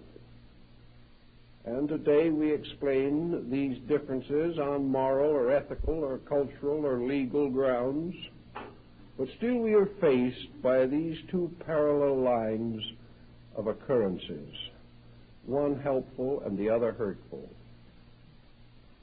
Going back over the history of primitive demonism, we note that nearly all of the so-called destructive forces were regarded as entities in themselves. They were sprites or mysterious little beings of nature capricious and malicious. But they operated almost completely according to their own natures. They afflicted or burdened people because apparently they enjoyed doing these things. Irish folklore is full of mischievous beings who seem to like to play pranks on innocent mortals. Most of these older demons, therefore, were an order of life, just in the same way that the various Greek divinities originated in some region of their own, had their own way of life, and only occasionally came into contact with mankind. This contact could also often be altered. Malicious spirits could be made at least temporarily friendly by offerings and by various gifts and by propitiations, as they were called. It did not seem to occur to these older peoples that these spirits were other than what they seemed to be, some kind of a hierarchy of entities, inhabiting their own worlds and coming in contact with man only on very rare occasions. The second type of spirit that was regarded as hurtful or harmful was the individual who died with great evil or great hate in his heart. If we wronged someone terribly and he died, we conceived that he might haunt us. Perhaps this haunting was mostly the voice of our own conscience. We may have realized that this person went out of this world injured by us, and that perhaps had he a survival after death, he might resent this injury and continue to avenge it from the other world as he might have liked to do it from here. So we have this kind of spirit being, the souls of the unhappy dead. This more or less exhausted the Greek concept. The Greeks were never particularly devoted to demonology. They kind of liked life. They enjoyed nature. Their religion was a rather buoyant, festive kind. They would much rather live in a world filled with good spirits than with evil ones.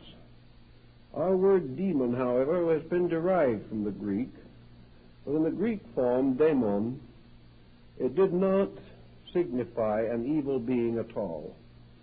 It simply represented a creature from another dimension who might have some contact with earthly affairs.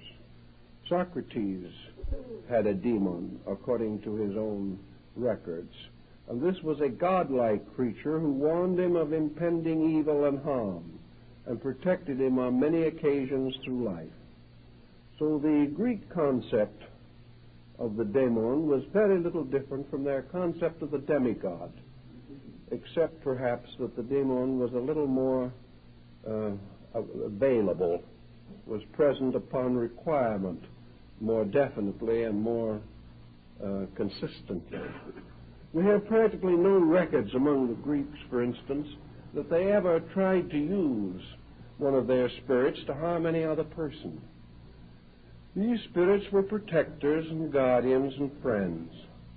But there were orders of spirits that were by nature inclined to be malicious or meddlesome, but the Greeks generally handled those rather successfully by putting out a little bowl of food or offering a prayer or making some little promise that they would do a favor for the spirit if the spirit would be kindly to them. It was rather a childish state of affairs and never got very much beyond that point. Among Oriental nations, there is an elaborate study of demonism of all kinds. But I rather suspect that we have been somewhat over-influenced by missionary reports. I think the demonism of Asia was very much like that of Greece. I know that today in Asiatic countries there is very little fear of evil spirits, even where they're believed in. They are not regarded as being particularly dangerous. Japan has its little oni, its little goblins, but if you want to get goblins out of the house for the year, all you have to do is throw some beans at them at the Setsubon festival, and they depart for the rest of the year.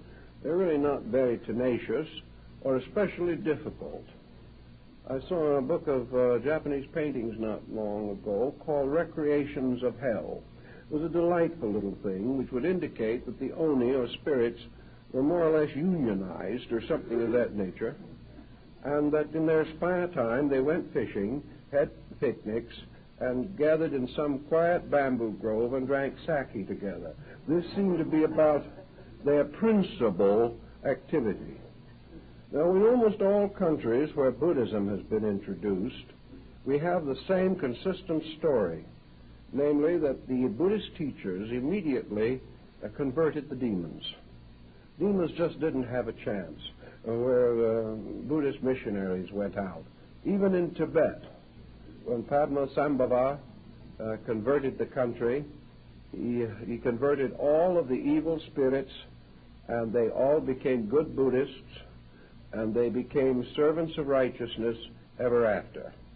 The only function that was left to them was the right to just groan and grumble a little bit and perform just a few little examples of their powers in order to sort of frighten people back on the straight and narrow road again.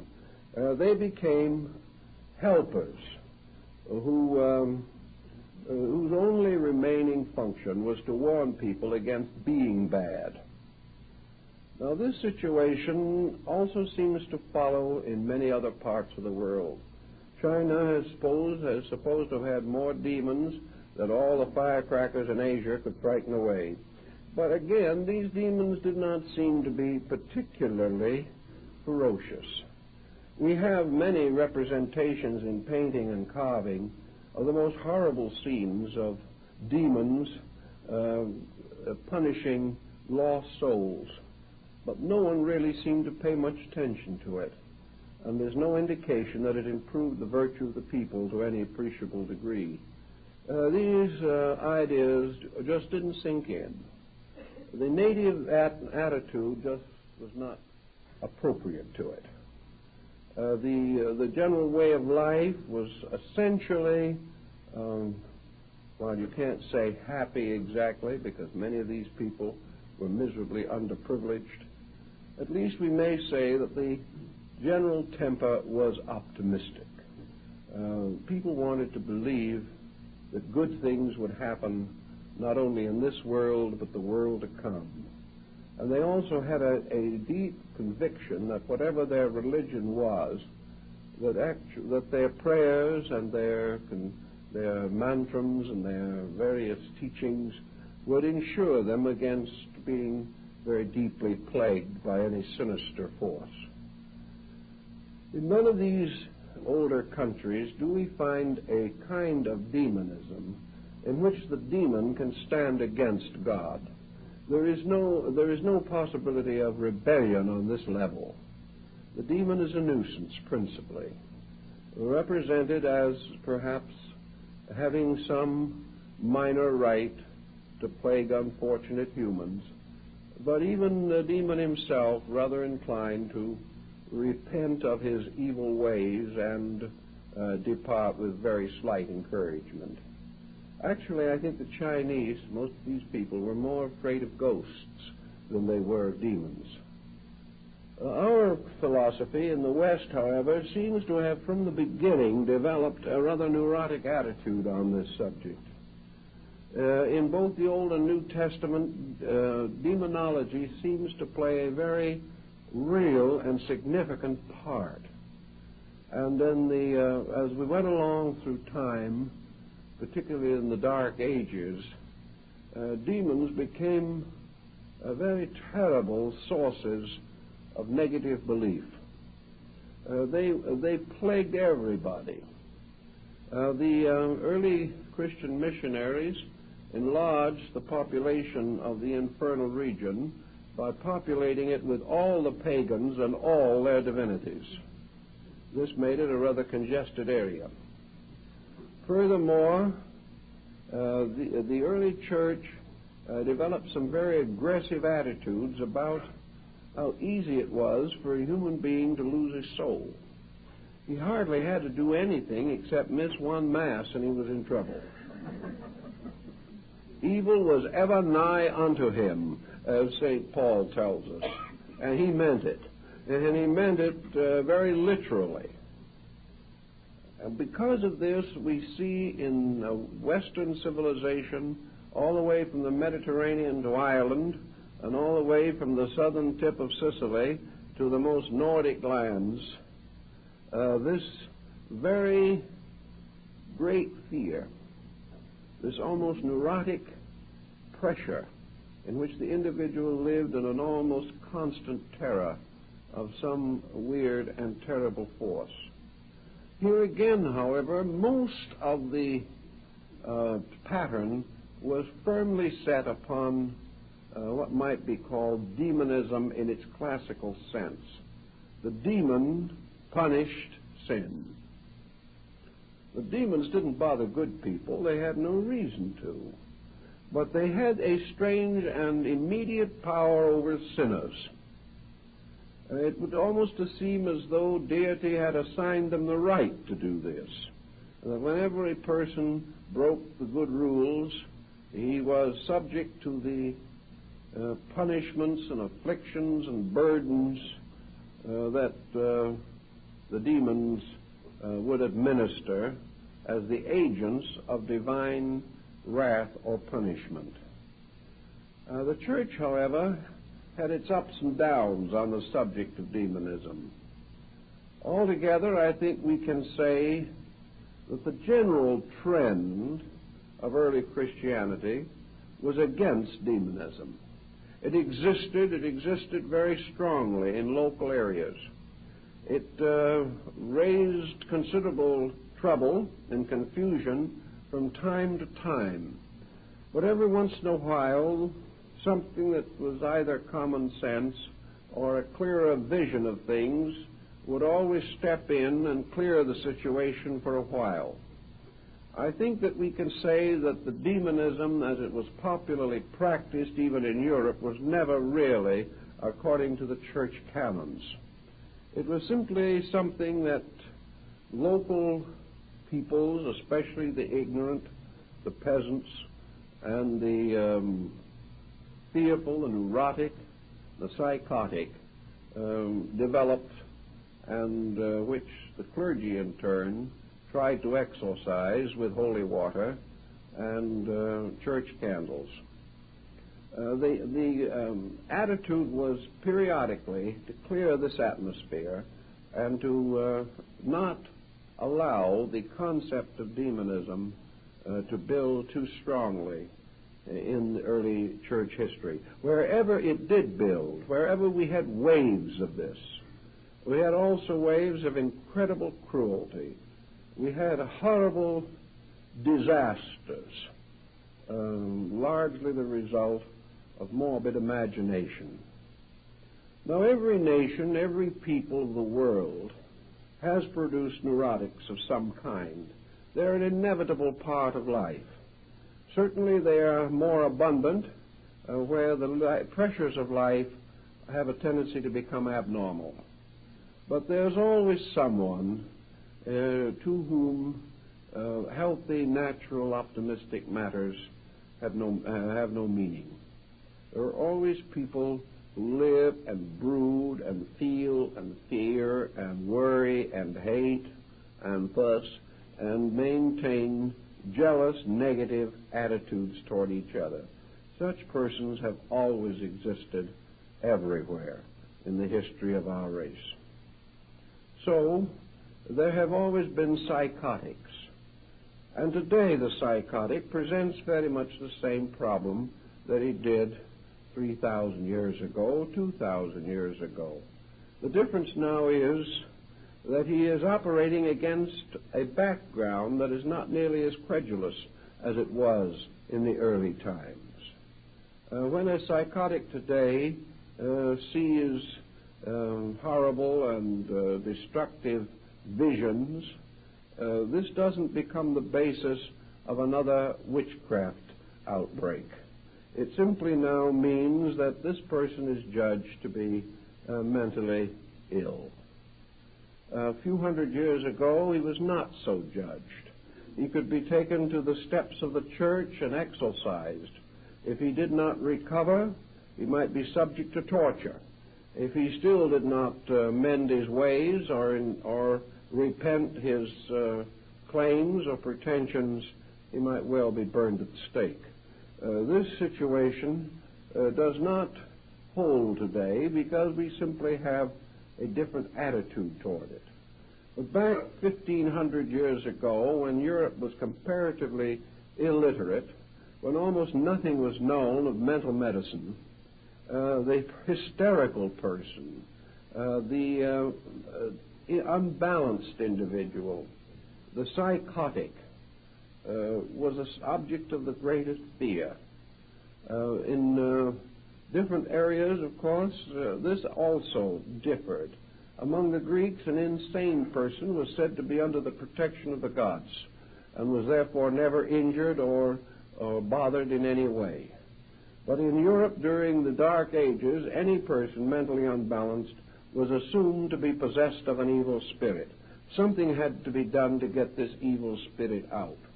And as we know, in most psychotic cases, there is a distinct lowering of the ethical moral threshold, the individual becoming abusive and profane and even animalistic as a result of mental sickness.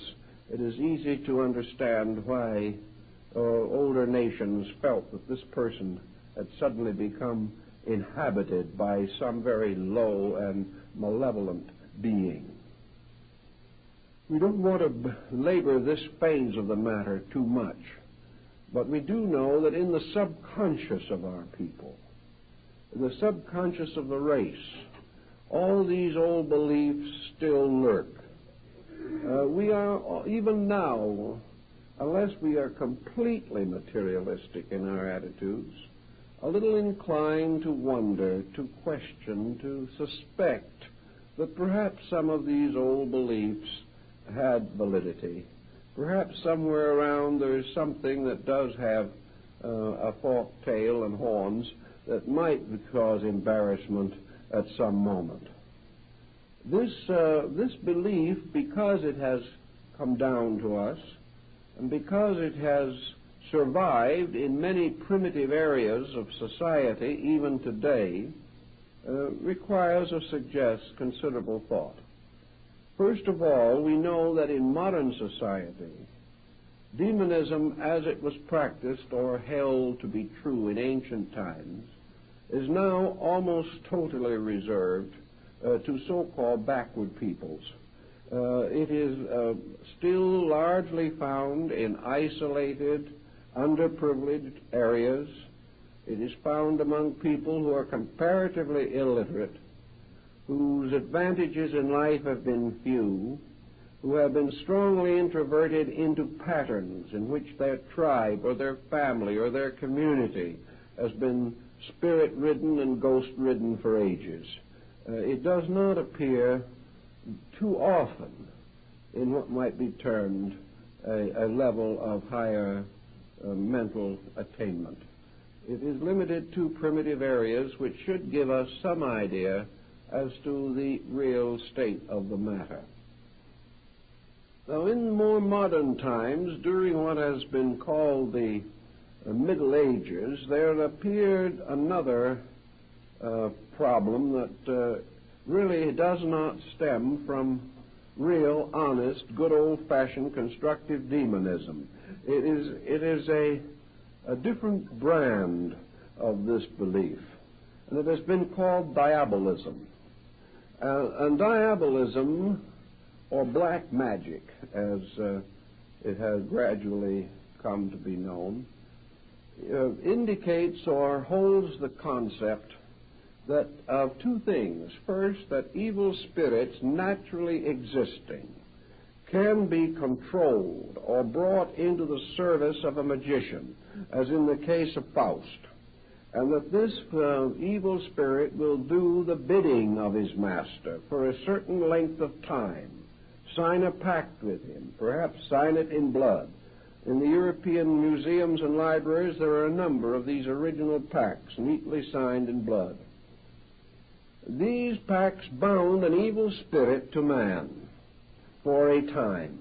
Usually the pact ended by the evil spirit receiving in payment the soul of the magician. This is the classical pattern and is found in many old works on demonology. But during the duration of the pact, this demon was forced to serve his master, to do anything that his master wanted him to do. Now, in a great many of these old books, we find a very interesting line of thought, which seems to indicate that the demonism actually did arise from older beliefs. For we learn that these demons that were bound by pacts really had no interest in hurting anybody. They were not out trying to make the magician do evil things. Mephisto did not have the slightest interest in advancing the whims of Dr. Faust. Mephisto lived in an entirely different kind of world of his own. As the demon, he represented a debonair personality, worldly wise, sophisticated, and attained in all things. To him, Faust was no one but a child, an infantile ignoramus, perfectly willing to sell his own soul for a few years of glory and a little wealth for the fulfillment of his own desires. And as Mephisto himself tells us, he hasn't the slightest interest in Faust's desires. But because of the pact, he is his servant for the duration of the bargain and must do as he is told. In fact, in a few instances, Mephisto actually intercedes and strongly recommends that Faust not do some of these evil things, which are senseless, meaningless, and purposeless. So in the demonology, it wasn't a case of a demon taking great joy in injuring people. It was a bored demon who had no interest in humanity, who didn't care whether humans lived or died, because he was no part of them. They were not his region, they were not his world. But he had made a bargain, he had signed a contract, he was, so to say, an apprentice to the sorcerer for a while, so he did what he was told and waited patiently until he could inflict final punishment upon the sorcerer himself. This type of diabolism, again, doesn't quite meet the thinking of most people of today. Because here, and this was the typical demonism of the crossroad, where the magic circle was drawn, where the witches of Macbeth brewed their cauldrons, all of this type of medieval tying of spirits, the binding of the powers of nature to the whims of a human being, all of these were based upon a certain power process. There were secret words, there were secret conjurations, magic circles and terms, rites to be performed. And if the magician was able to perform these correctly, he could command a spirit. And if he could command a spirit, then the spirit had to obey him. And the spirit felt really, as several of the old accounts say. One or two of the spirits do like Asmodeus in one of the early books. Says to the conjurer who has called him out of the misty deep for some nefarious undertaking, "Why have you disturbed me? I have no reason to be here. I don't care anything about you. I don't want to hurt anybody. Why have you bothered me? Why have you said these words of power that now force me to obey you? Because you have the magic talismans, the magic symbols. Why have you done this to me? I don't dislike you. I haven't done anything to you. Why do you insist on binding me to some common human purpose of your own?" This was the rather nonchalant idea. It seems to have carried through from the Greek, in which these spirits were simply part of the citizenry of an invisible empire, and really would never bother anybody if humans left them alone. Now, the next phase of the situation takes on a little different coloring.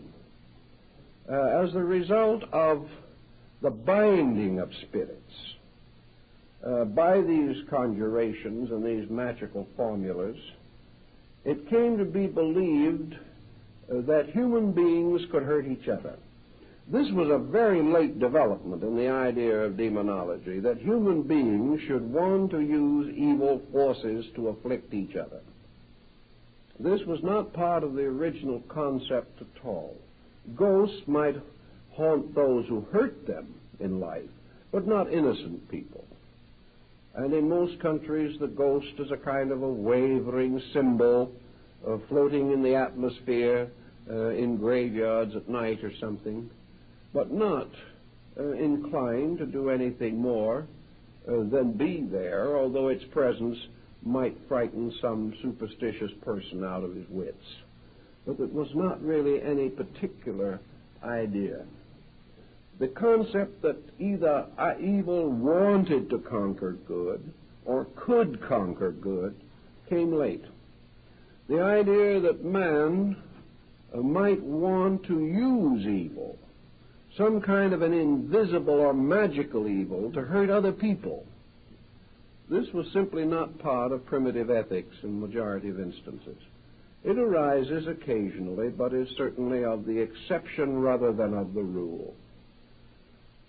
But once we began to believe in witchcraft, once we believed that human beings could make pacts with demons, or could develop within themselves some evil force, could pervert their own natures, and begin to burden us with their perversions, like the witches of Europe riding on their broomsticks to the Sabbath on the Brocken, where that human beings themselves voluntarily and of their own inner conviction chose to become evil, chose to hurt or destroy other people, and sought in long and difficult processes to discover means by means of which they could bewitch or haunt or in some way from a distance plague or hurt normal, innocent folks. Antiquity had very little room for this concept because it simply did not believe it. It believed that the so-called spirits could exist. It believed that evil people could do evil deeds. But it simply did not develop any strong concept of black magic as we think of it today. It was outside of the grand concept of life which these people held. And they would not permit something to be believed that did not fit into the great theory of the kind of world they lived in. And with the exception of very primitive people, there was no general group in society that believed that the world was created for the purpose of perpetuating evil, or that evil had any chance of conquering good. In the long, difficult picture of things, even in the Mazdian faith, evil had no real power to ultimately achieve victory over good. Good was real. Good was deep and great. Evil was passing. Evil was linked so closely to the infirmities of men that it became more and more obvious that most of the evil that we have attributed to demons really arises in the nature of man himself. That we are the creatures who seem to possess the strange power of being malignant in some way, malicious, malevolent in our conduct towards other people. So in the most part, we come down to comparatively modern times, bringing with us all the grimoires of old, the ancient books of magic and spirits, the pentacles and talismans of Agrippa, the old book of the keys of Solomon the king. We have all these beliefs that have been shadowed down through time, books that have to do with the creation of an empire of sorcery, a sorcery in which all of the common good of life is threatened and the universe is placed at the disposal of the sorcerer. If he can become wise enough, if he can become strong enough, if he can become skillful enough, there seems to be no limit to what he can do to ordinary, well-intentioned, God-fearing people. This concept has lingered on, however, in an extraordinary way. And unless we begin to think it through somewhere, we have to face it more frequently than perhaps we like to really imagine. Even in our most sober moments, we are afraid that somewhere around us, somewhere in space, are powers of evil.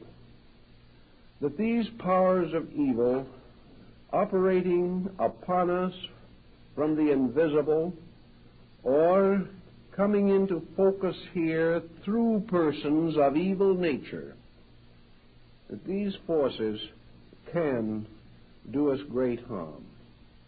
We have also come gradually to lack the marvelous solutions that ancient people had. Most of the time now, the solutions which took care of everything 500 years ago just do not seem to be adequate anymore. We are too smart to believe the solutions, but we are not smart enough not to believe the original idea. In other words, we are foolish enough to believe in these evil principles, but not wise enough or not gullible enough to believe in the simple remedies that always took care of them satisfactorily up to recent times. In those long periods in which we were either blessed or cursed by the lack of psychiatrists, these things more or less took care of themselves. Every community had its own local psychiatrist in the form of an elderly widow or someone of that nature, preferably the seventh daughter of a seventh daughter born with a veil. If we could find her, everything would work out. But how did it work out? Just as it works out in the reservations of Indians down in our New Mexican and Arizona areas today. If you think there is an evil spirit that is trying to do you a little harm, you have to find two stones of a certain shape and size, tie a piece of wool around the stones, and carry them in a little pouch in your pocket or on your body. If you have made this little talisman correctly, you have nothing more to worry about. You're in the clear as far as affliction of that nature is concerned. If you're bewitched, all you have to do is wear your coat inside out for a couple of days, and it's taken care of. These things certainly cause no more trouble. If it's too bad and you just can't handle it yourself, you go to a bruja, it's another witch, and you pay a very reasonable sum for the second witch to bewitch the first one, and then you go home and go on with your affairs as always. There was always such nice, easy ways out. In the medieval period, all you had to do was confess, do a penance, and be sprinkled on with a little holy water, and the situation was reasonably well in hand. We still have the fears and the worries, but we've lost confidence in the remedy, and that is a rather sad state of affairs, because we now have no way of getting ourselves out of these attitudes. Once we get into them, it becomes a deep and involved and troublesome process. We just are a little less optimistic about how to cure our own infirmities. Perhaps too much dependence on the professional level of things. The point to be very definitely made is this, that as time went on and down into the 20th century, we have a kind of black magic that has drifted along, that has taken on, in some instances, a rather respectable and sophisticated look. The old sorcerer with his pointed cap and long black robe covered with stars has vanished.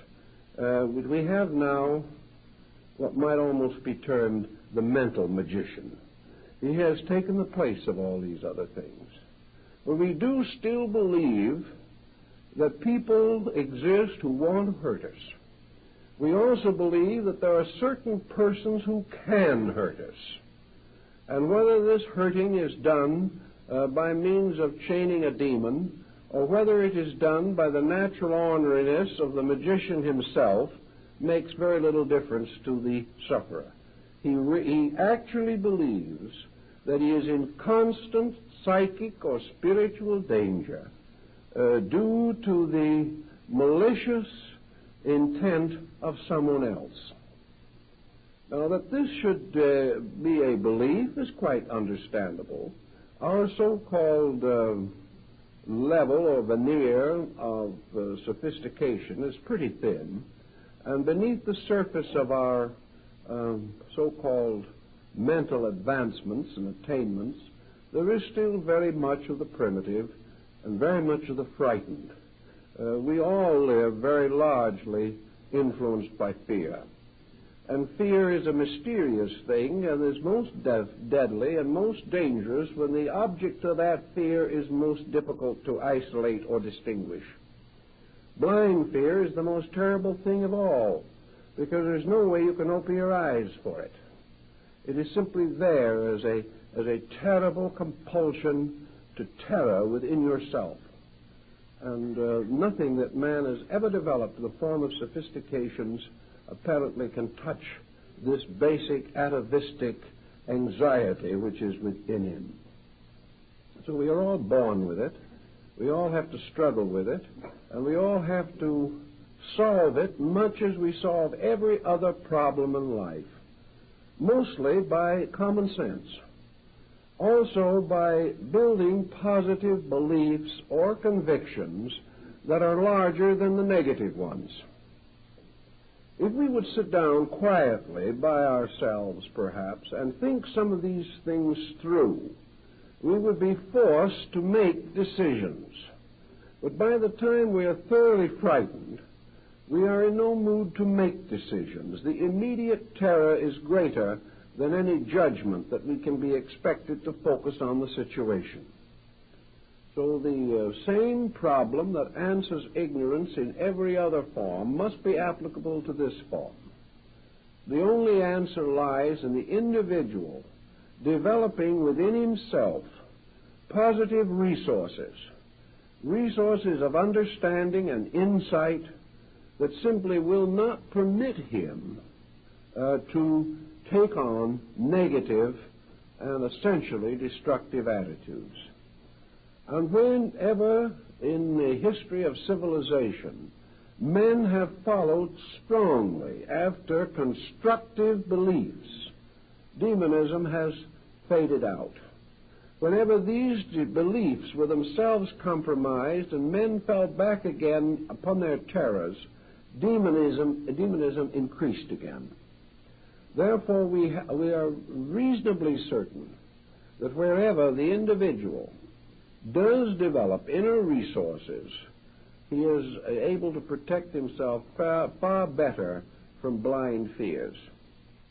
I think that in this particular problem, of course, philosophies such as the Platonic philosophy of Greece and the Buddhistic philosophy of India are of the greatest practical help, because the individual, if he has some kind of a basic philosophy upon which he can lean, will have a tendency not to fall so quickly into a completely chaotic and unphilosophic point of view. Most students, for instance, of mysticism, metaphysics, and esoteric sciences and arts in the United States now in this century believe essentially in a universe that is ruled over by proper, orderly laws. Most mystics and most of those persons who by nature and temperament might possibly come under the pressure of too much belief in invisible forces in life, most of these people claim sincerely that they believe in a good God. They claim one of two things: either that God is good, or if they're rank materialists, that God does not exist. And if God does not exist, and there is no purpose to the universe, then we have no reason to suppose that evil exists either, because if there is any enduring principle, there is no doubt from all of our observation and reflection for thousands of years that this principle is essentially good. So if we believe, for example, as in Platonism and Buddhism, that this universe is the product of a divine mind, that this divine mind of itself is inevitably and eternally good, and by the very nature of itself produces out of its own nature only good. If this universe, therefore, is a product of divine consciousness and is ruled over by just laws, where in all the heaven and earth of justice is their place for psychic plaguing of one person by another, something has to be wrong in the picture somewhere. If a person is subjected to psychic malpractice, which he hasn't earned, which he doesn't deserve, and for which he has no way of protecting himself reasonably, and he must endure this because some other person wishes to take advantage of him, and the one person is not punished for his evil, and the victim is not protected against this evil, what happens to the concept of universal law and order? Well, the answer of the afflicted person usually is that the universe of law and order is a long way off, somewhere in space, and the difficulty of the moment is right here. And this is considered to be irrefutable. But the more we think about it, the more we realize there has to be something wrong with the picture. We have to realize that if it were true that by means of the faculties that we are normally endowed with, we are capable of exercising extraordinary malicious influence over other minds, if it is possible for a mind, for good or for ill, to control the life or destiny of another human being, simply because this mind is stronger and the other mind is weaker, and the weaker mind has no defense whatever, we would be in a situation in which the whole world could very well become involved in what might be termed psychic warfare. We would have no out for this situation. In the 1940s, there were probably 300 or 400 million minds, strong minds, many of them, minds of persons horribly hurt and injured, millions of persons going out like the haunting ghosts of antiquity, with all his hatred headed straight at one man, Adolf Hitler. And yet it took the combined armies of the Western powers to finally bring this man to his end in a bunker in Berlin. He was under the most terrible mental pressure imaginable. I personally know individuals who claim to be well up in magic, who were working night and day to destroy him by magical means. All he did was take on some more territory and take another nation over. Hundreds of millions of minds with just cause for the greatest hatred. Didn't get very far with him. What finally got him was himself. The same might be true of Mussolini. The same was certainly true of Joseph Stalin. The probabilities are that almost as great an amount of hatred was turned against Wilhelm Hohenzollern II, who passed a pleasant and quiet old age in Holland. Why? If one individual can, by means of mental suggestion, destroy my life or your life, how is it that they can never seem to get the fellow that needs trouble the most? They don't get him. He keeps right on going.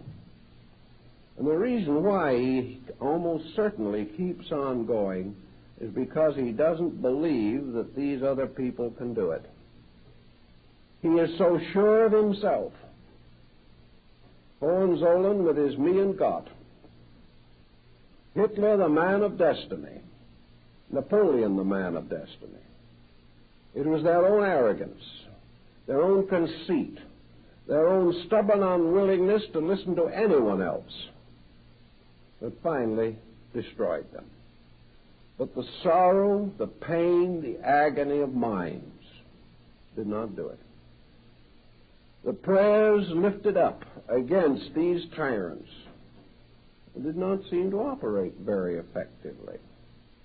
And yet we like to assume that these same forces that cannot touch these men, even when augmented several millions of times by concerted thinking, that one lonely character of uncertain mind can destroy us.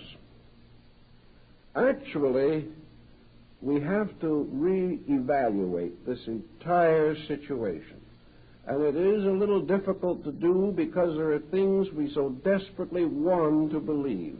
And there's nothing that we want to believe more than that which we see, that which we hear, and that which occurs so directly and intimately to us that there seems to be no possible way of evading or avoiding the situation.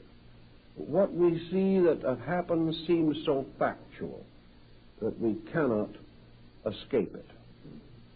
Now, in Buddhist philosophy, we have these repentant onis, miscellaneous secondary demons, who more or less finally went to the robe and became good Buddhists themselves. And what do we have as the answer to the rest of the problem in Buddhism? There is one thing, and that is perhaps the most important key to all. There is one legitimate cause for the individual to be in trouble, and that is karma. Now, karma is not a monster. It is a good law, absolutely necessary to us. But like the Mio of China and Japan, the ferocious-faced deities were always smiling in a kind of a wicked, sardonic way, as much as to say, I shall have you for breakfast.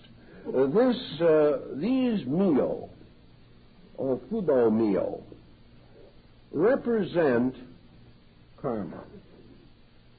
They represent the inevitable power of retribution. And to the Eastern way of thinking, karma is this thing which is itself a divine good appearing to us in a horrible and destructive and unfortunate and unpopular appearance. In both Platonism and Buddhism, an individual has to be in need of some type of punishment, or it doesn't come to him. He has to experience that which he has caused.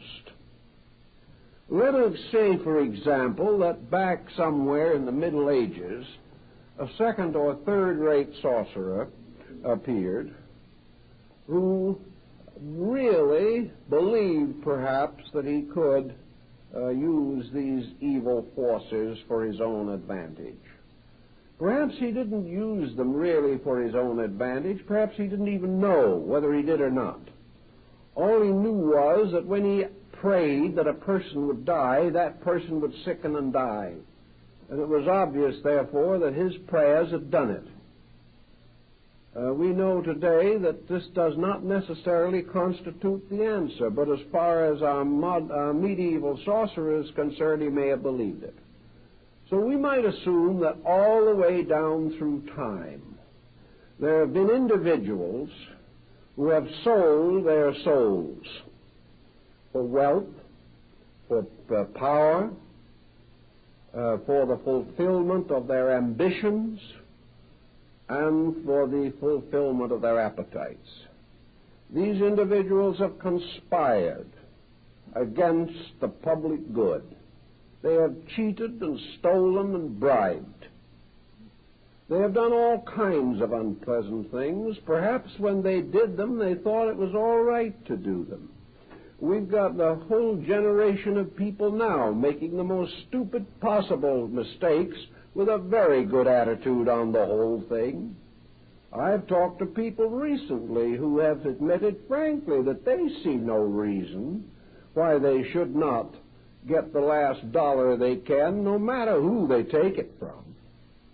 The problem is now you're respectable if you get the dollar. How is no longer a problem or a question.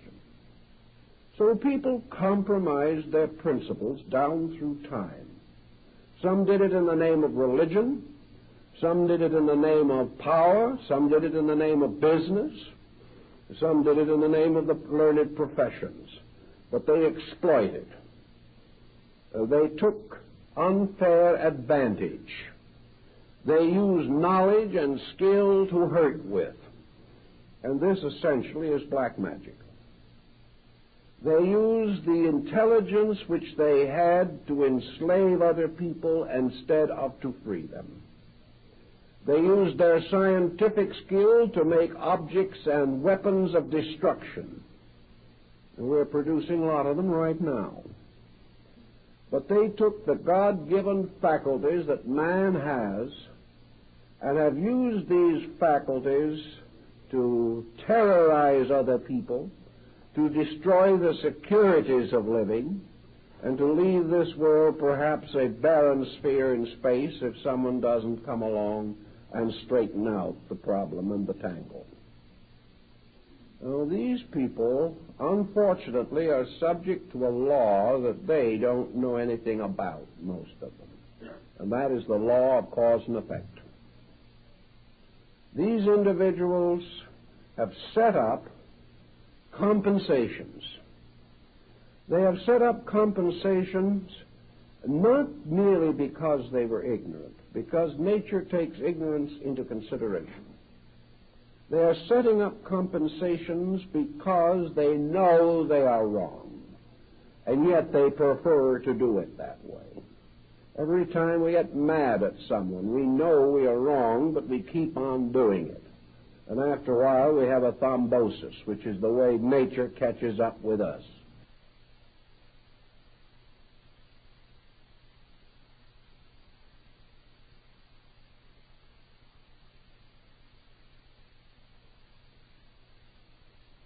We do what we want to, the world is wonderful.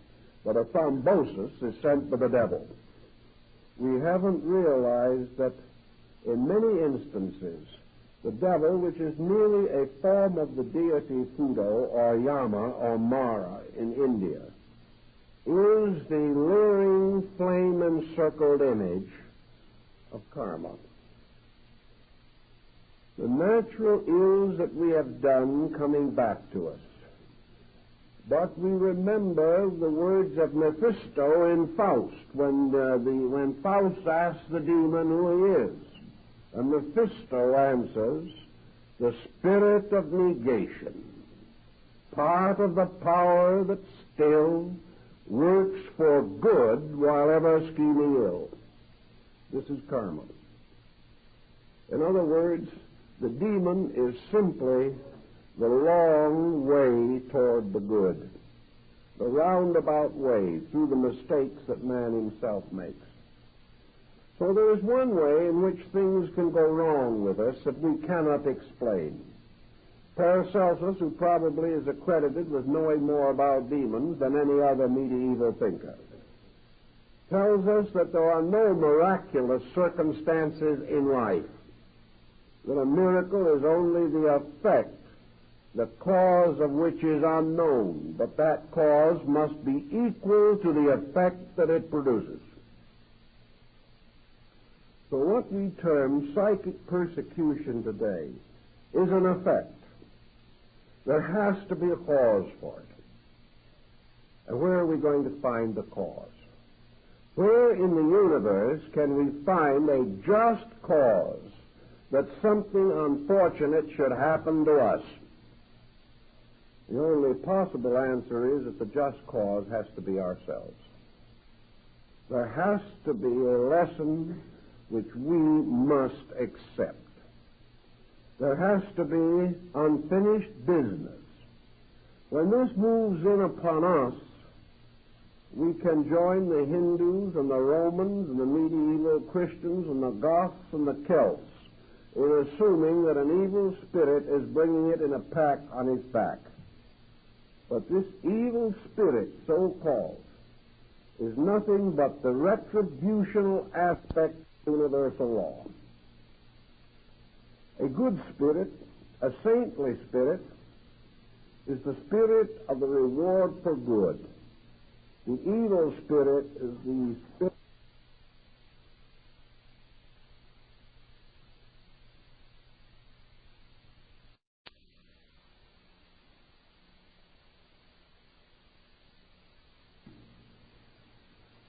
A good spirit, a saintly spirit, is the spirit of the reward for good.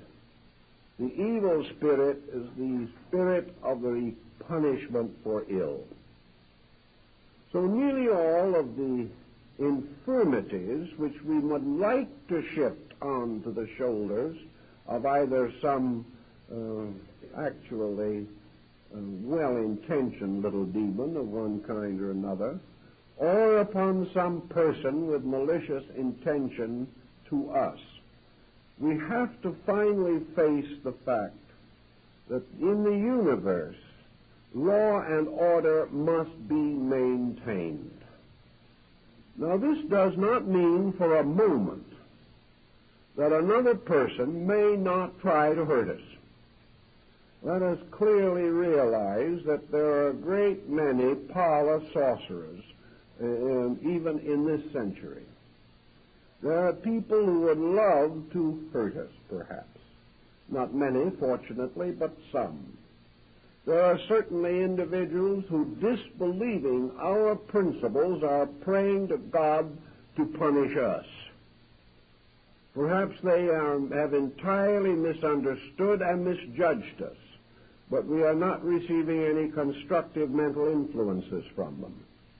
They believe the worst, and because they believe the worst, they keep on sending to us any negative or perverse thought that might be available. Yet have we any defense against this? How are we going to defend ourselves against persons we don't know, perhaps, certainly whose location we could not find, whom we cannot take into court and charge them with some malicious mischief? Persons who perhaps we have gradually come to fear with such an intensive terror that it is destroying our own rest and sleep. And if we were able to pick up the telephone and say to these persons, "Are you trying to make life miserable for me?" quite possible the individual would answer, "Yes. I'm doing all I can to make life miserable for you." So here it is. I'm miserable. Somebody else admits they're trying to make me miserable. The circumstantial evidence would almost stand in court. Yet it doesn't have to be true even when it goes that far, because we are still faced with this constant problem. How are we going to assume any kind of a just existence if another person can make life miserable for us because they want to, and not because there is any justice in it? I think we have to realize that man has been equipped by life with everything necessary to protect him on this dangerous journey which we call existence.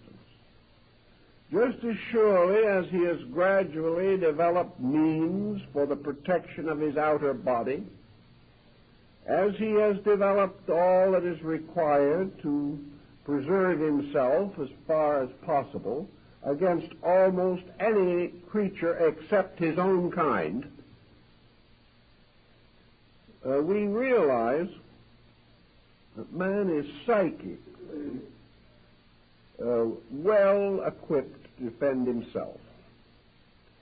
He is psychically set with a keynote of vibration.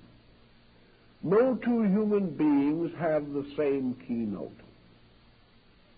The discovery of this keynote by any other person is an extremely remote possibility. And even assuming that it could possibly be done, there still remains the problem of the ethical universe in which we live. From what we can learn from the older philosophical systems, man is capsulated or enclosed in a magnetic field. This field, in turn, is surrounded or held by a mysterious thing called the auric egg. The walls of this egg are stronger than steel, but completely invisible. Against this field, any bacterial organism, anything of this nature, has almost no chance whatever of making any inroad upon man. In fact, nearly always, any individual who suffers from a bacterial or germ infection or contagion does so because primarily the germs are already on the inside of this situation. We are carrying all these in our own bodies, and they are coming out into victorious manifestation because of mistakes that we make in the maintenance of our own economy. If we allow ourselves physically to run down, the germs take over. If we build up, the germs retire. Nature has provided us with a most extraordinary defense mechanism. And this mysterious mechanism extends also into our psychic lives. If we can assume an honest person owing no psychic debt to anyone, living a constructive life, and free from any immediate pressures of karma, if we assume this person and assume that they are a well-integrated individual, I think we can at the same time assume that so-called malicious psychic persecution is impossible for that person to suffer. Something has to happen to break down the natural defenses of the individual. And these breakdowns are the real cause of the whole problem. Somebody who wants to use some mysterious ability to injure us can turn that ability in our direction. But if we are not a proper receiving station, it goes right back to the original sender and causes more trouble than it can ever cause us. Because always the sorcerer finally becomes the victim of his own sorcery. He is setting up negative karma in himself, and this karma will destroy him more rapidly than a bullet. So no matter what he wants to do to somebody else, all he can do is destroy himself. The answer as far as this affects us lies in a number of secondary situations which seemingly have a strong bearing on this matter.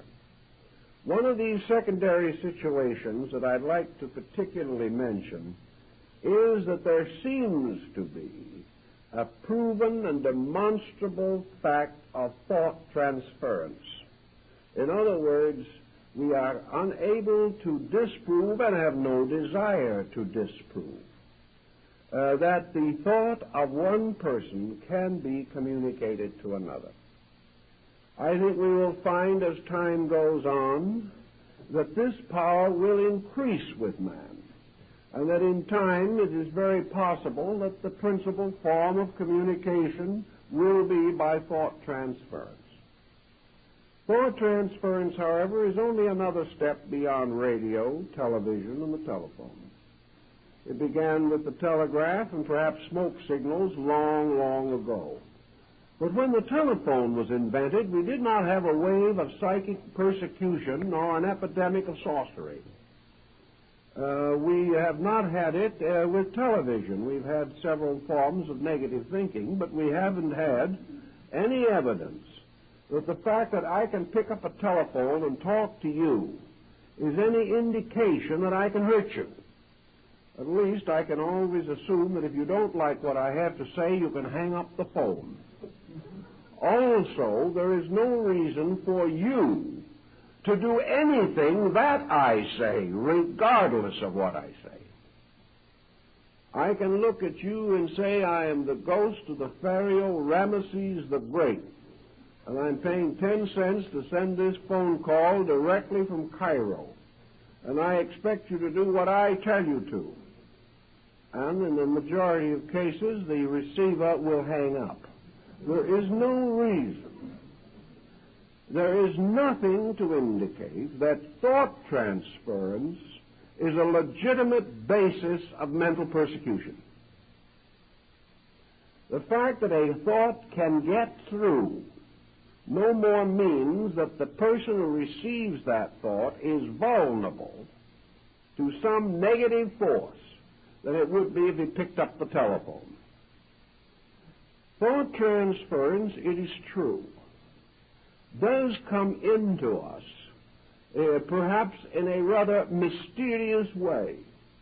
Sometimes it is not completely obvious how it arrives. We awake in the morning with a sense that we have received a message. We may perhaps seem to hear it in the air around us. Perhaps it is only a mental impression, and we have a strong feeling that something is happening to a person near us or one with whom we have concern of some nature. Tragedies to loved ones, danger to family and children are very frequent causes of this thought transference, and it is quite frequently associated with the death of a person at a distance. I have gone over hundreds of these stories and records. They are on file in many groups and appear in many books if you want to spend the long time necessary to dig them out. But I haven't read one account in which this kind of thought transference carried with it any overt moral persuasion to do anything. At the time of the death of Lord Nelson, Lady Hamilton received at the moment of his death the clear impression of his death. She knew that he was dead. But this was not accompanied by any effort on the part of Nelson to indoctrinate her with anything, hurt her, injure her, or over-influence her.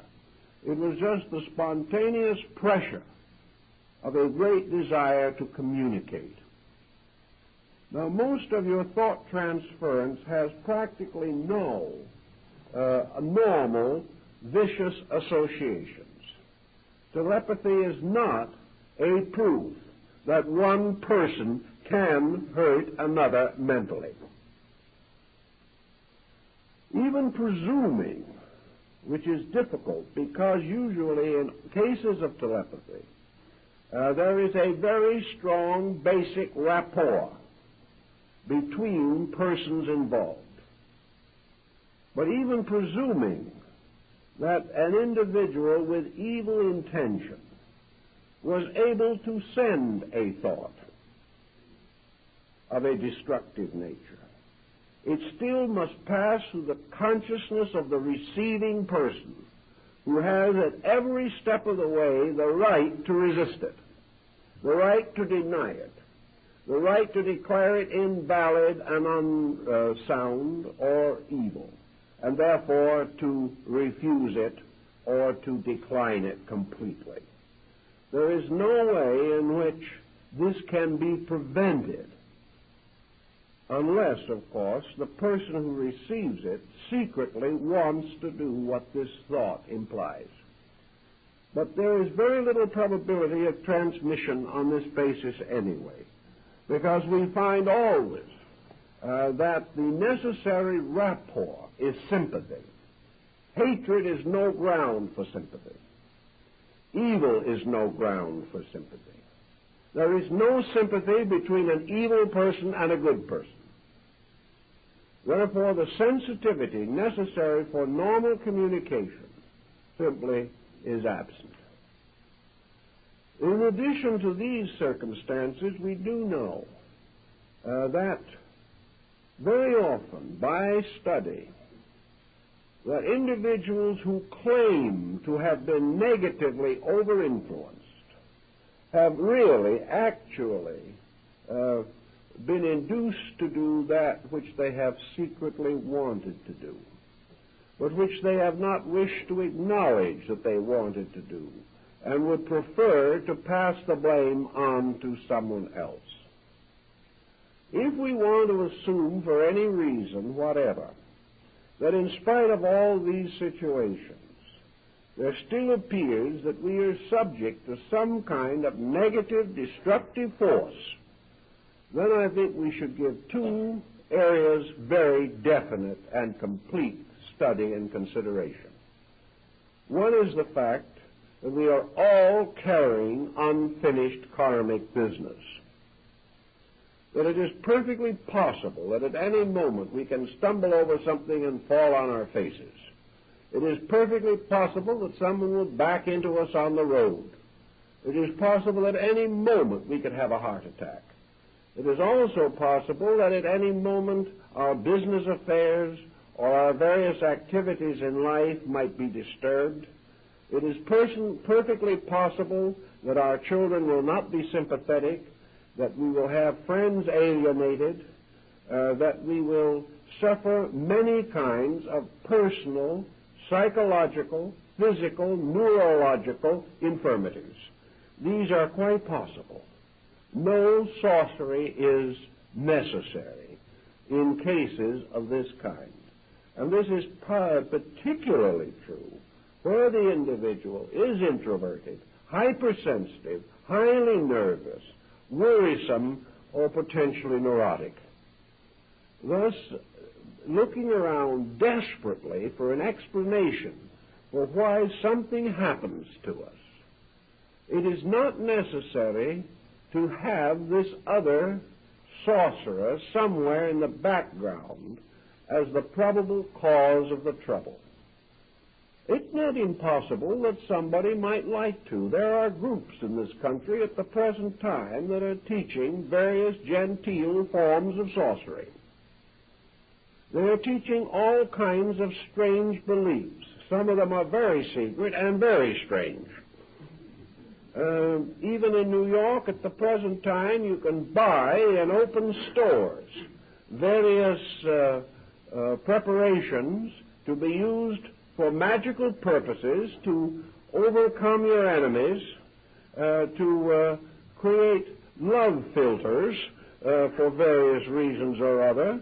And as I think I have mentioned here before, you can buy what is commonly known as the 2-pass powders, by means of which you will be guaranteed to throw 2 sevens in a game of dice.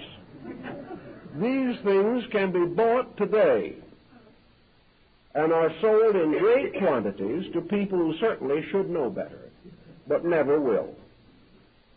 It is quite true there are groups, and one of the things that these groups do, which leads to a great deal of trouble, is to bind their followers with oaths and obligations, warning them that if the follower ever leaves the organization or fails to do what he is told, he will be the victim of the most horrible punishments, that the most malicious forces will be turned against him, and that he will just be made as miserable as he will permit.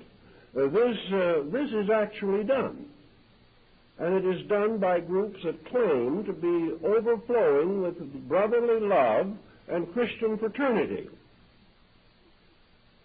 It is also quite possible for an individual who finally leaves such a group and has this in his subconscious to assume that his difficulties from that time on are due to this persecution.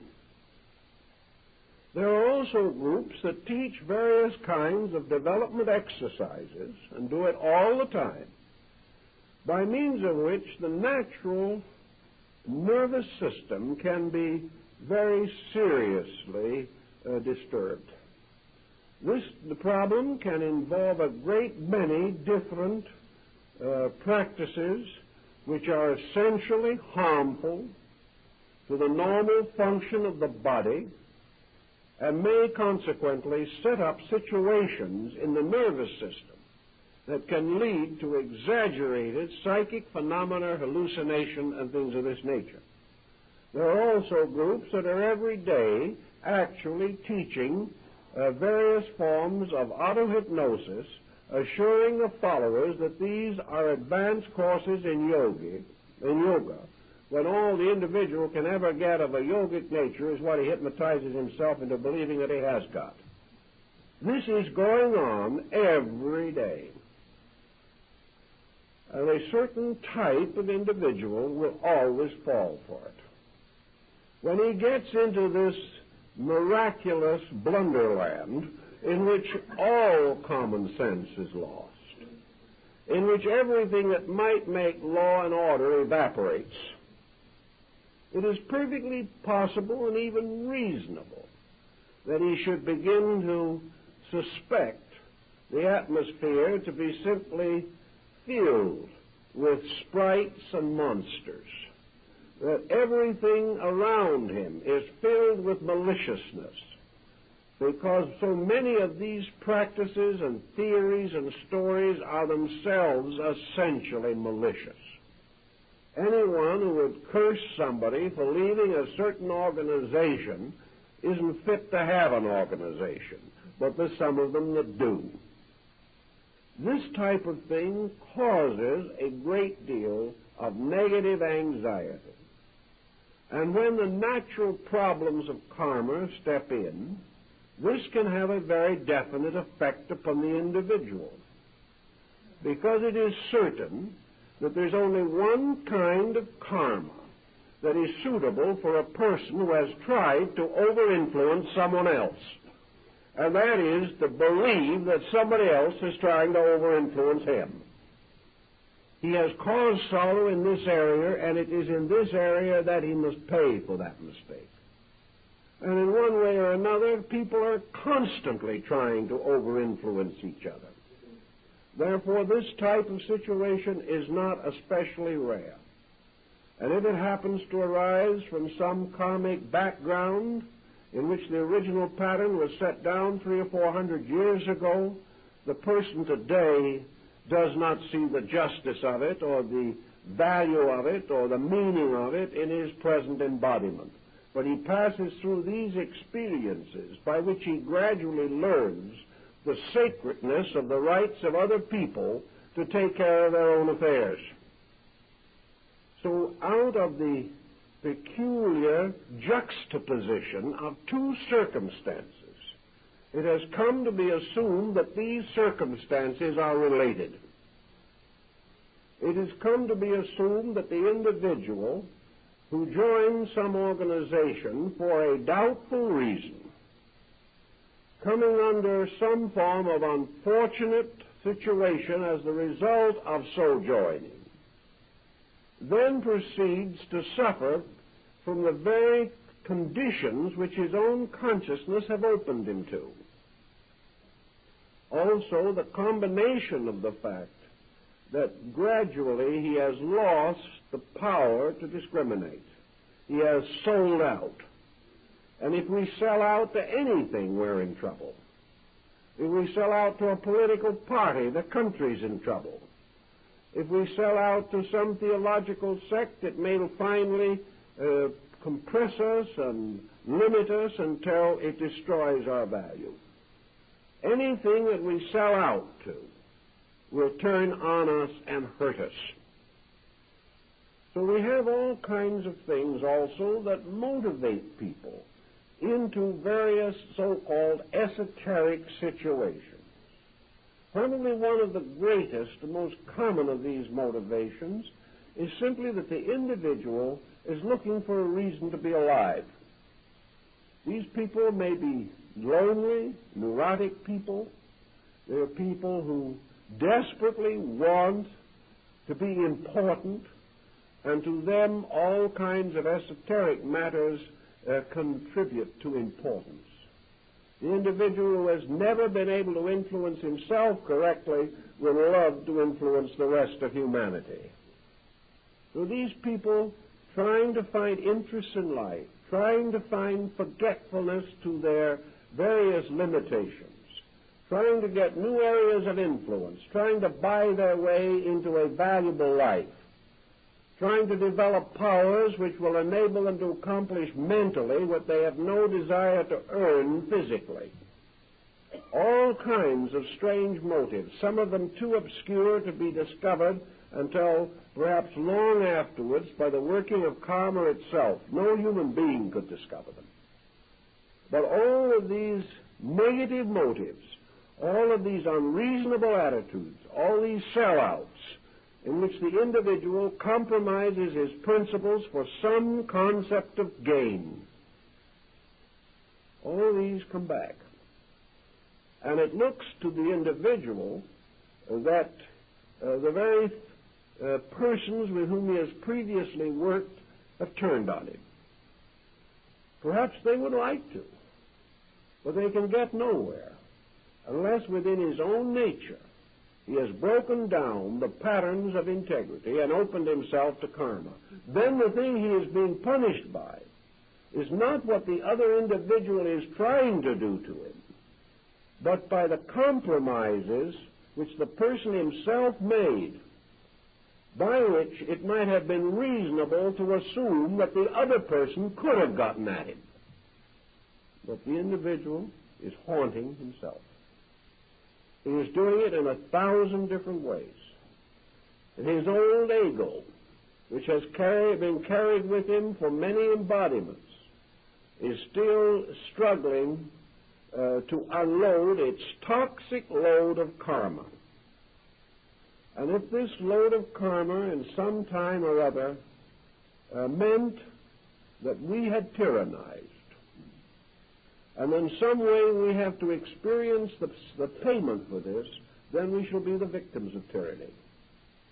Whatever cause we set in motion, if somewhere in long ago we prayed the gods to afflict somebody else, we will sometime awake and think we hear someone else praying the gods to afflict us. I've actually had people come into my office here and ask me if I wouldn't pray for the death of one of their relatives so they could inherit his money. Now, that an individual like that should come finally to believe that somebody else is praying to get rid of them is nothing short of poetic justice. It is not a sign that the bottom is out of the ethical universe. It is not a sign there are no laws in nature. And there is certainly not a sign that good people can be the victims of bad people. Buddhism and Brahmanism and Hinduism all teach that another man can take our body. We can be killed. We can be shot. We can be stabbed. Or we can in time simply die from natural causes.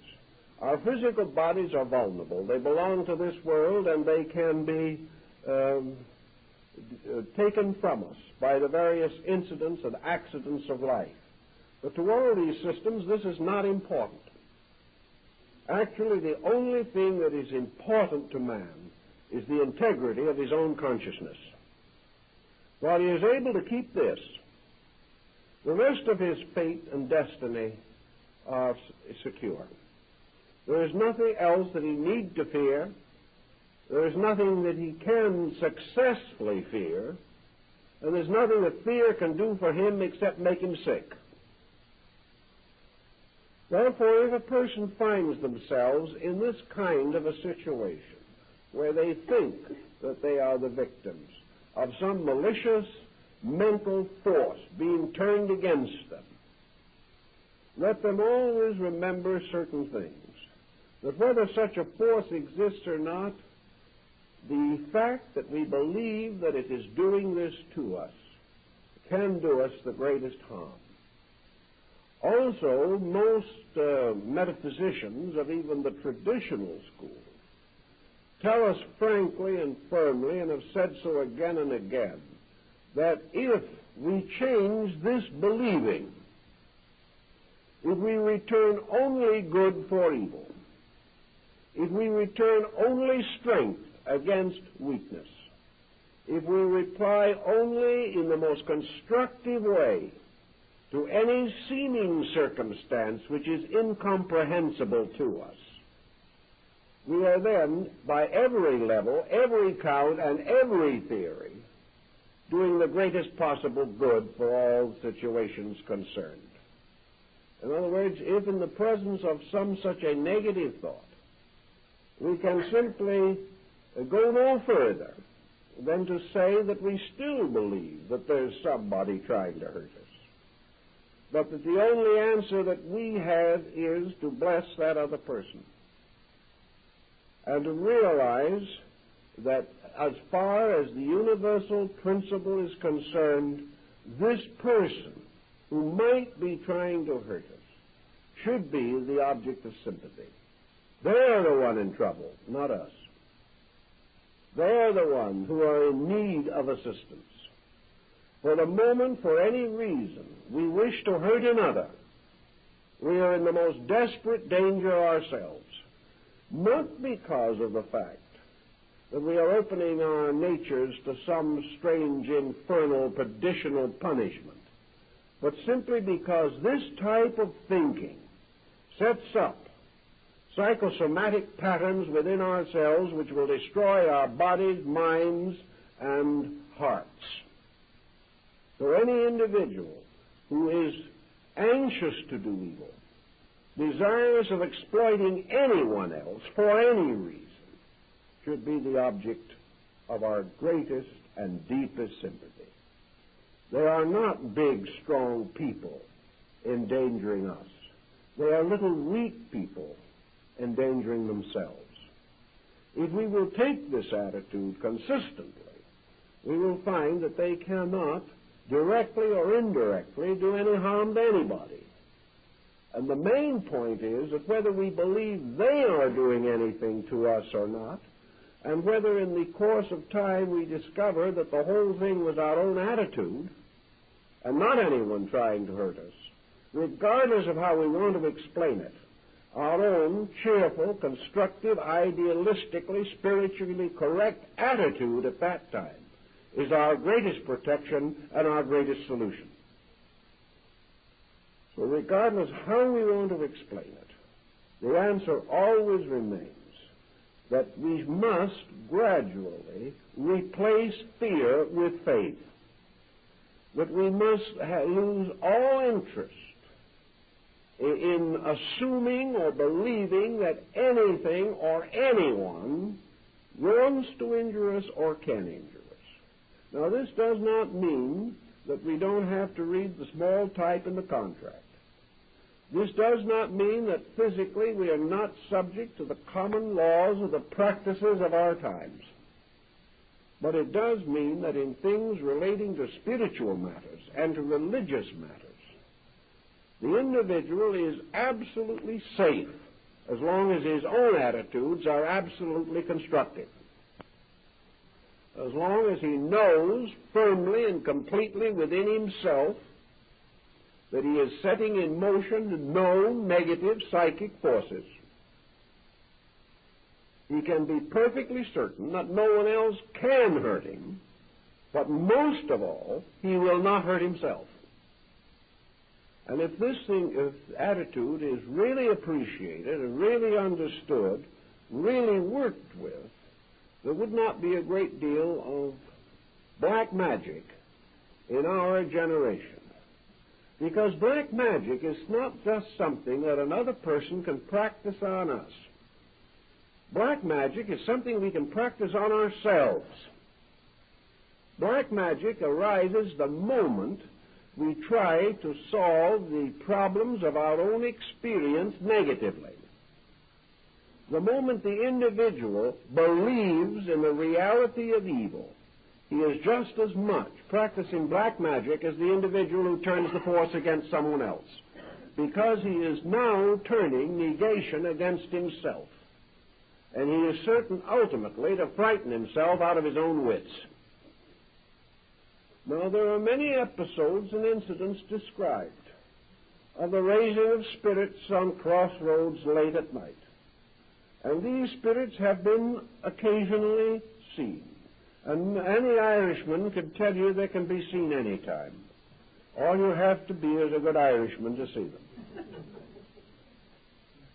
Therefore, we recognize this problem. But I talked to an Irishman who, I don't know whether he was in the right direction from the standpoint of descent or not, but he obviously had kissed the Blarney Stone, not once, but many times. And we talked about it one day. He said, yes, Ireland is full of spirits. It's full of all kinds of little creatures that come out of the earth following the plowman. You'll see little creatures rising in the mist of dawn or in the mist of evening. And you'll see fairy rings under the trees where the flowers form circles. And you can see them, and you can hear the leprechauns out at night pegging shoes. You can hear them almost any time you want to. And there's one little fellow always sitting with a pot of gold or a crock of gold at the end of the rainbow. Oh, these things, the children see them all the time. Everybody sees them. At least they think they do. So I asked this Irishman once, I said, do these little spirits ever bother anybody? Oh, he said, be gone with you. Why should they bother anybody? Of course not. The only time they bother you is when you bother them. If you try to take the leprechaun's crock of gold away from him, he'll work magic on you. And he'll try his best not to let you have it. But if you want to sit down quietly and watch the little folks at play under the trees, they don't mind. They're very happy. In fact, they probably don't know you're there. So he assured me that unless somebody bothered them, they never bothered anybody else. And that's good Scotch folklore, and it's good Irish, and it's good even for the rather superstitious folks down on Sicily who have a lot of this type of belief also. But all these things, nobody bothers anybody unless we bother them. And it is the same in nature. The crock of gold at the end of the rainbow might symbolize worldliness and all the mysterious forces that contribute to it. When man is willing to destroy to get that crock of gold, then the spirits that guard it turn upon him. And there's a story in Germany that still the little Nibelungen people still guard the treasures of the earth. And you have to go to them, and you can dig the treasure forever, but you'll never find it because they'll always hide it from you. What you have to do is to first of all convince the little people that you have earned it. Then they'll reveal it to you instantly. These are moral fables. There's no question about it. That the treasures of the earth really are guarded in some way. Like happiness and peace of mind and peace of soul. These things are guarded. And perhaps there are little spirits as the Greeks saw them, or the Roman Lares and Penates. And these little spirits are the guardians of things to protect man from ever having what he doesn't deserve. And they're wonderfully wise at it.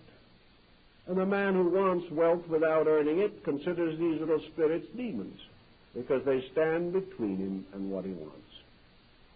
But everywhere the little people, according to the old legends, are kindly and friendly spirits. And if human beings, with so many other superstitions that are not worth anything, would add perhaps one that is worth something, and develop the simple superstition that the air around them and the earth beneath their feet and all the elements in which we live and all the natural resources with which we are surrounded, that all of these things are naturally good. Whether we want to assume they have spirits with them, we don't know. That isn't important. But that whatever there is beautiful, is good, and is kindly.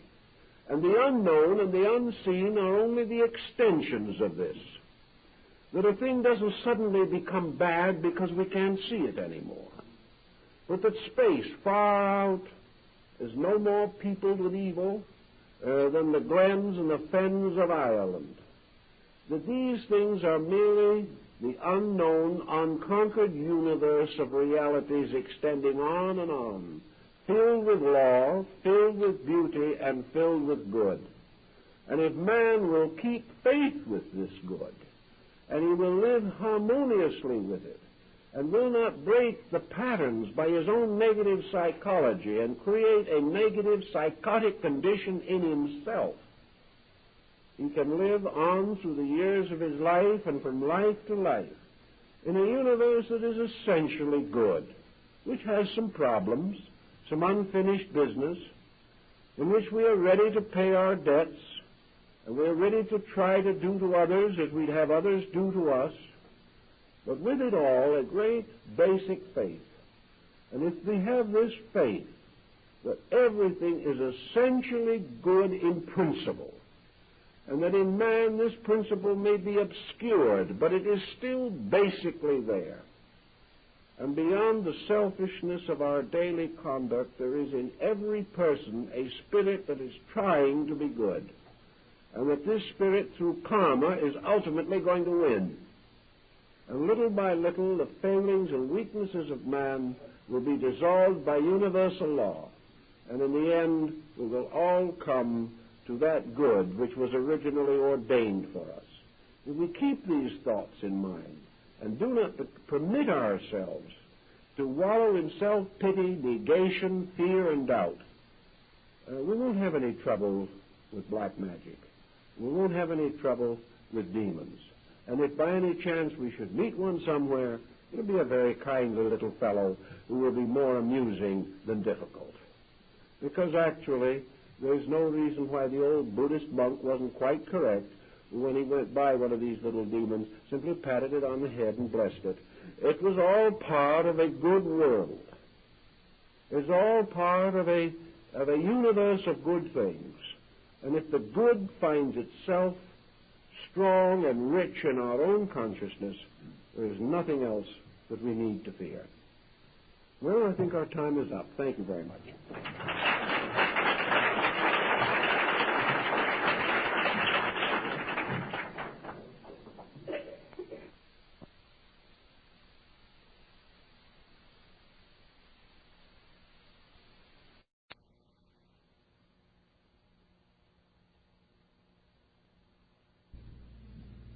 I think there are one or two points that we should first of all attempt to clarify, not only in connection with the discussion of this evening, but with the present series in general.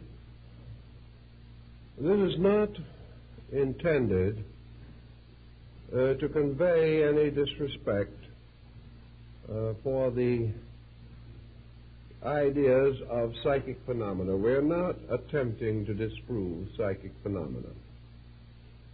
What we are attempting to do is to point out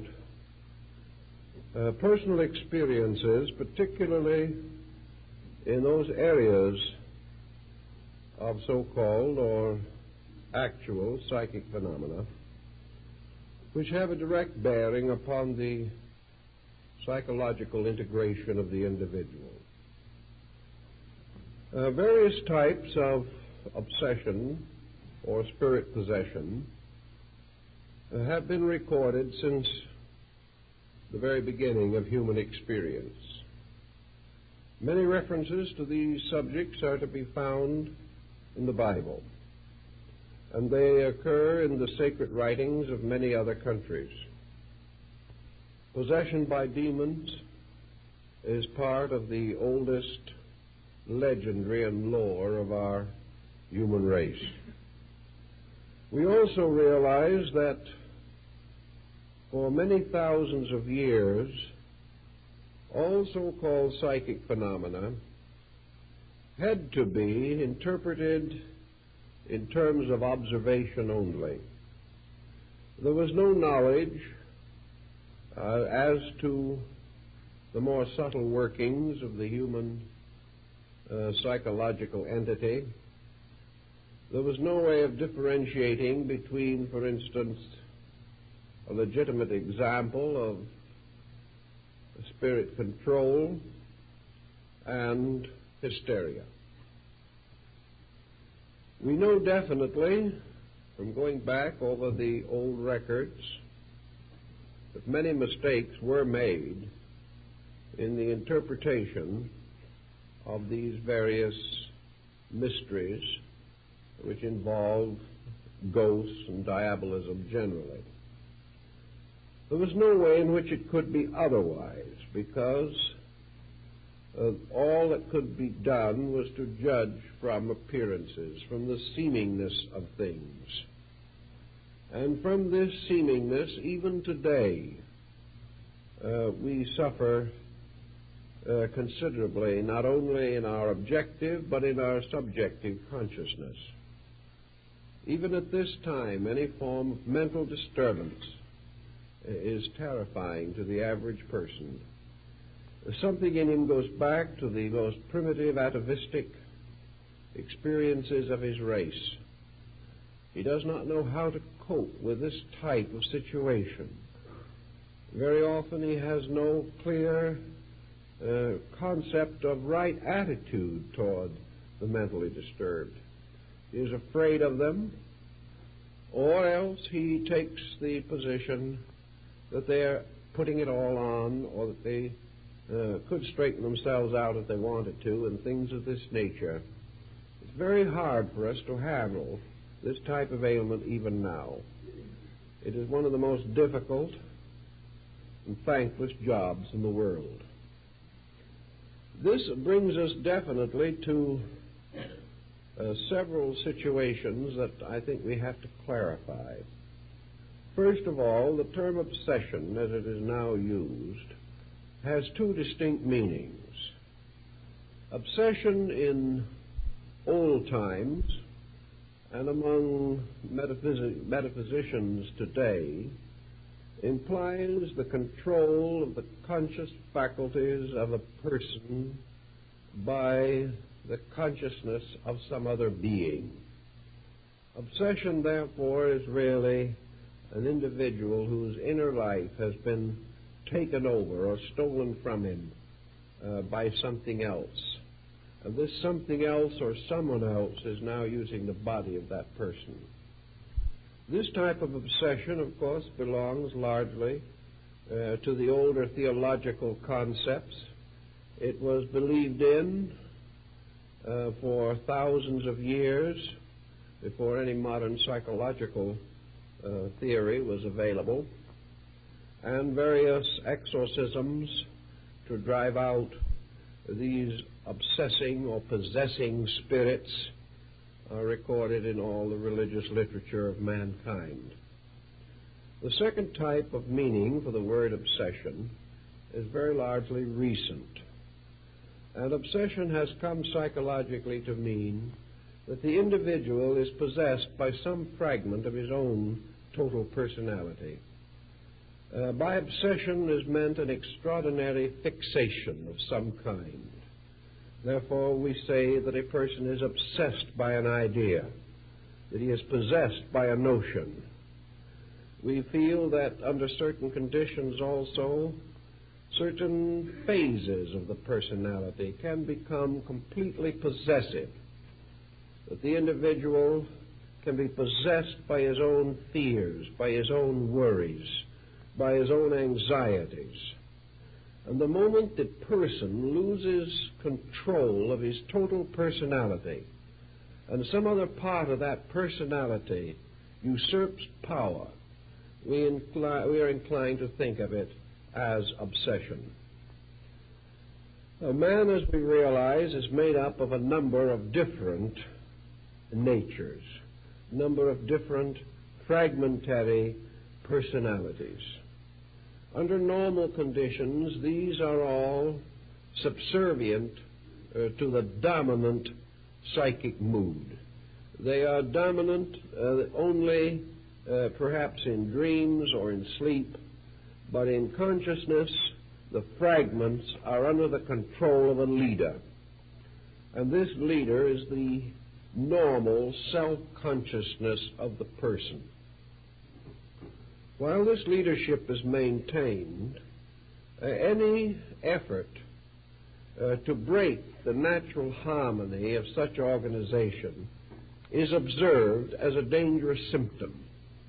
The total consciousness, therefore, rejects minor aberrations. It refuses to grant to certain phases of its own nature the power to control the rest. Thus, for example, an individual who has an inordinate attitude toward alcohol, who likes to drink too much, if he has a controlling consciousness, this consciousness tells him to get sober and stay sober, and he does. As long as this consciousness is ruling, all of these pressures that are within the personality are held in check. It is like a strong government. While government is strong, crime and all these other antisocial factors are very largely controlled. If government becomes weak or corrupted, then we find immediately a lowering of the general condition of the community. Now, one thing that is always noticeable, where weakness afflicts the central area of consciousness, that as a result there is always a lowering. The threshold drops. The individual who ceases to exercise his own consciousness is not benefited in any way by this loss of central control. It is very difficult to imagine a great nation that would be better if it had no laws.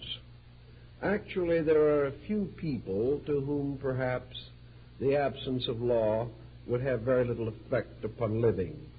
But for the overwhelming majority, the moment legal defense was lowered, crime would increase. Now, it is the same in the case of the individual lowering the defenses of his own consciousness. He is never the better if the central conscious core loses control. Whatever fragments take over are always less than the total picture. Therefore, we find almost no indication that possession or obsession or control of any kind, whether considered psychically or psychologically, that such control contributes a great deal to the improvement of the person. Usually something is weakened. And this is all the more true in the case of psychological control.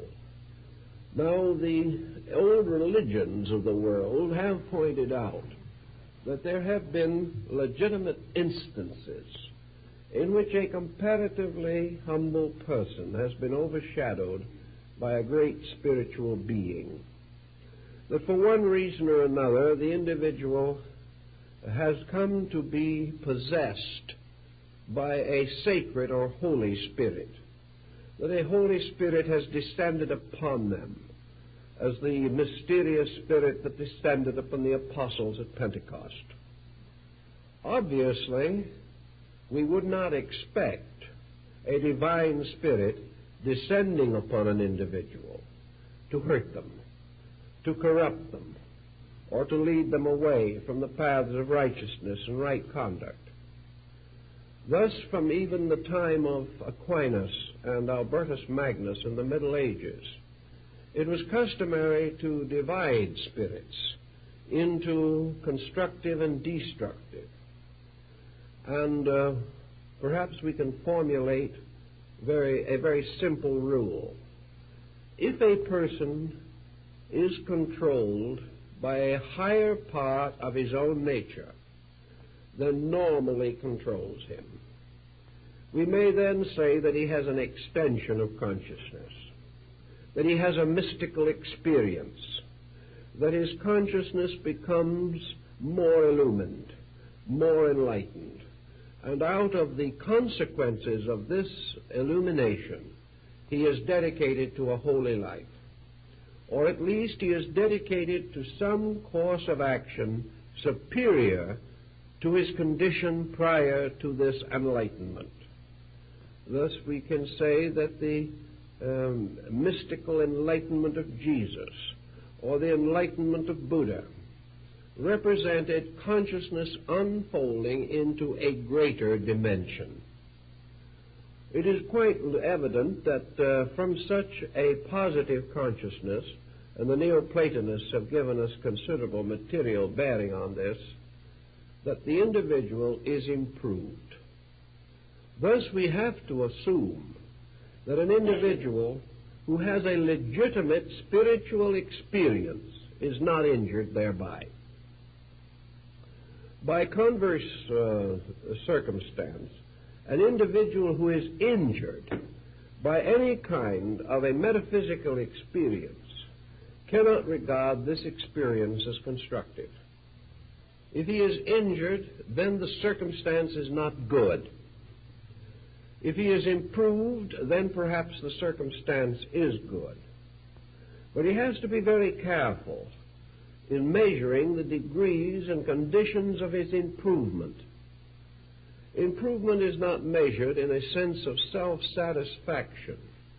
Improvement is not a self-delusion due to a psychosis of some nature. The individual is not simply filled with wonderfulness and then slowly collapses.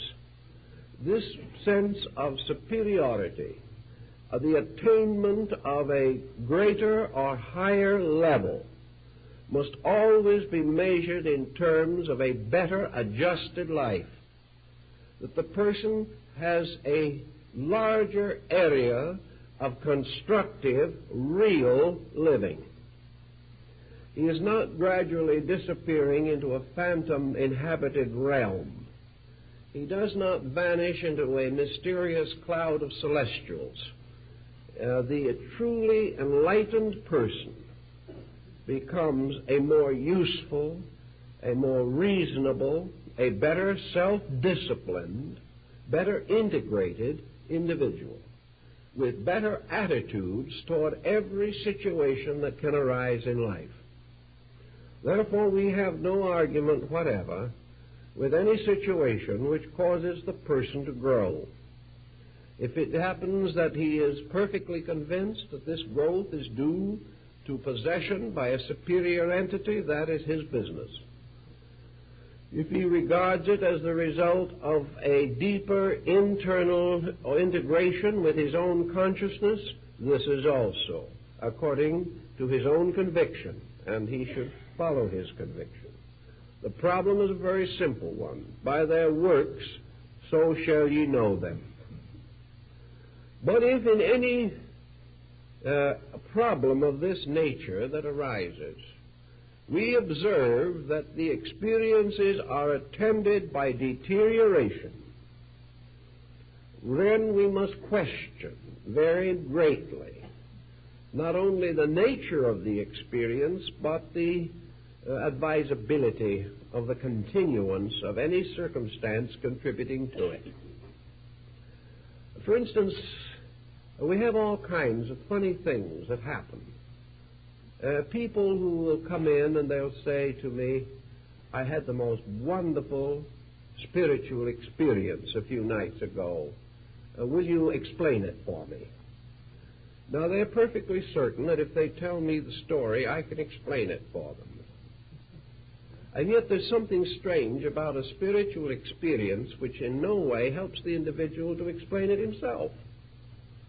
Here is something that is to him a proof of enlargement of consciousness. But the enlargement of consciousness doesn't tell him anything about the meaning of what has happened to him.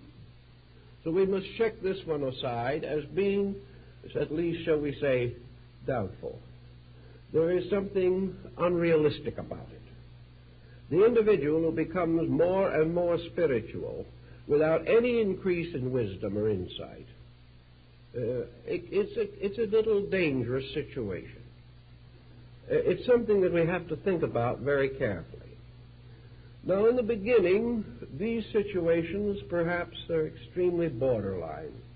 But I'm reaching the place in life now where I have followed these various situations over periods of years. I have been able to see them work out in hundreds of cases. Therefore, perhaps I have a little better license to guess on these things than some other individuals who have had very limited or no experience. But this we say empirically, that the ancient divided all such psychic manifestations as spirit control, obsession, or possession into two grand classifications, one of which was possession by good spirits and the other by bad spirits. Good spirits worked good. Bad spirits worked evil. And we have to find out, if we can, what is meant by the fact that bad spirits do work evil.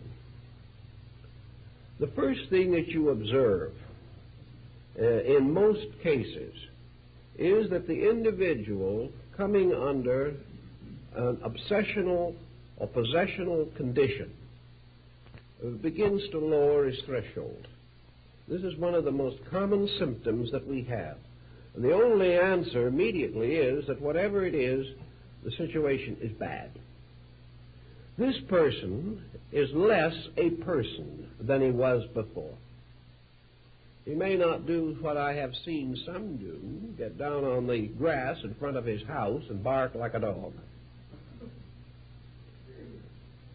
But he may find that under the influence of these spirits, certain things happen. And here is a typical case, so typical that it could be multiplied to infinity. The individual has an experience which he cannot explain entirely. This experience has arisen from any one of several causes. Nearly always there is a reasonably obvious cause. And one of the most common is that he has attempted to develop spiritual faculties in some way. He has joined some organization, he has read some book, he has done something whereby he wanted to develop some spiritual overtones in his nature. Sometimes if you ask him why he wanted to, the cat is out of the bag. Because you will find in most cases that his motives, while good in the common sense of the word, were not good on the level of the thing he was trying to do. He might say, well, I've always been extremely shy, I've never adjusted well socially, I wanted to develop strength of personality. Well, we have courses on the subject.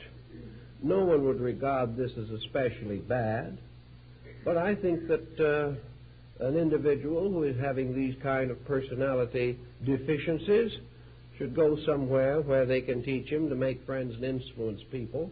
I don't think he should use religious means to achieve this end. I think he should just take any one of the number of courses for increasing charm that are available and leave the matter in the material world where it belongs. Another individual who is lonely or neurotic or has had a broken home, is unadjusted, reaches out into these mysterious zones for almost any one of a number of complicated motives.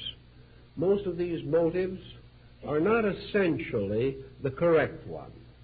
This individual does not want to become wiser simply that he may live better in the sense of his spiritual values. He does not want to become wiser for the one and total reason that he wants to dedicate his life to the service of other people. This is not his kind of motive. He wants perhaps to be wiser, maybe he'd like to do a little good, but maybe he's trying to build a status symbol in himself. There are all kinds of motives, but nearly everyone who gets into these troubles has tried to use some religious or mystical means of unfolding his internal life. He may have gotten into bad company when he started. He may have been totally unfit for the procedure. He may have created a situation within his own nature which was not at all reasonable or practical. But in the beginning, whatever it was, he seemed to enter into a very beautiful summer land. A summer land of a warm, rosy sense of personal superiority. He really is getting somewhere. His spiritual ambitions were beginning to make him think in terms of divinity being just around the corner. He may have any one of a whole variety of minor psychic phenomena. He may get the irresistible impulse to write poetry. He may develop automatic writing. He may hear voices, and these voices tell him how wonderful everything is and how very wonderful he is. Then gradually, the situation unfolds a little more. He has visions and dreams. He wanders around and picks up a couple of dozen initiations along the way.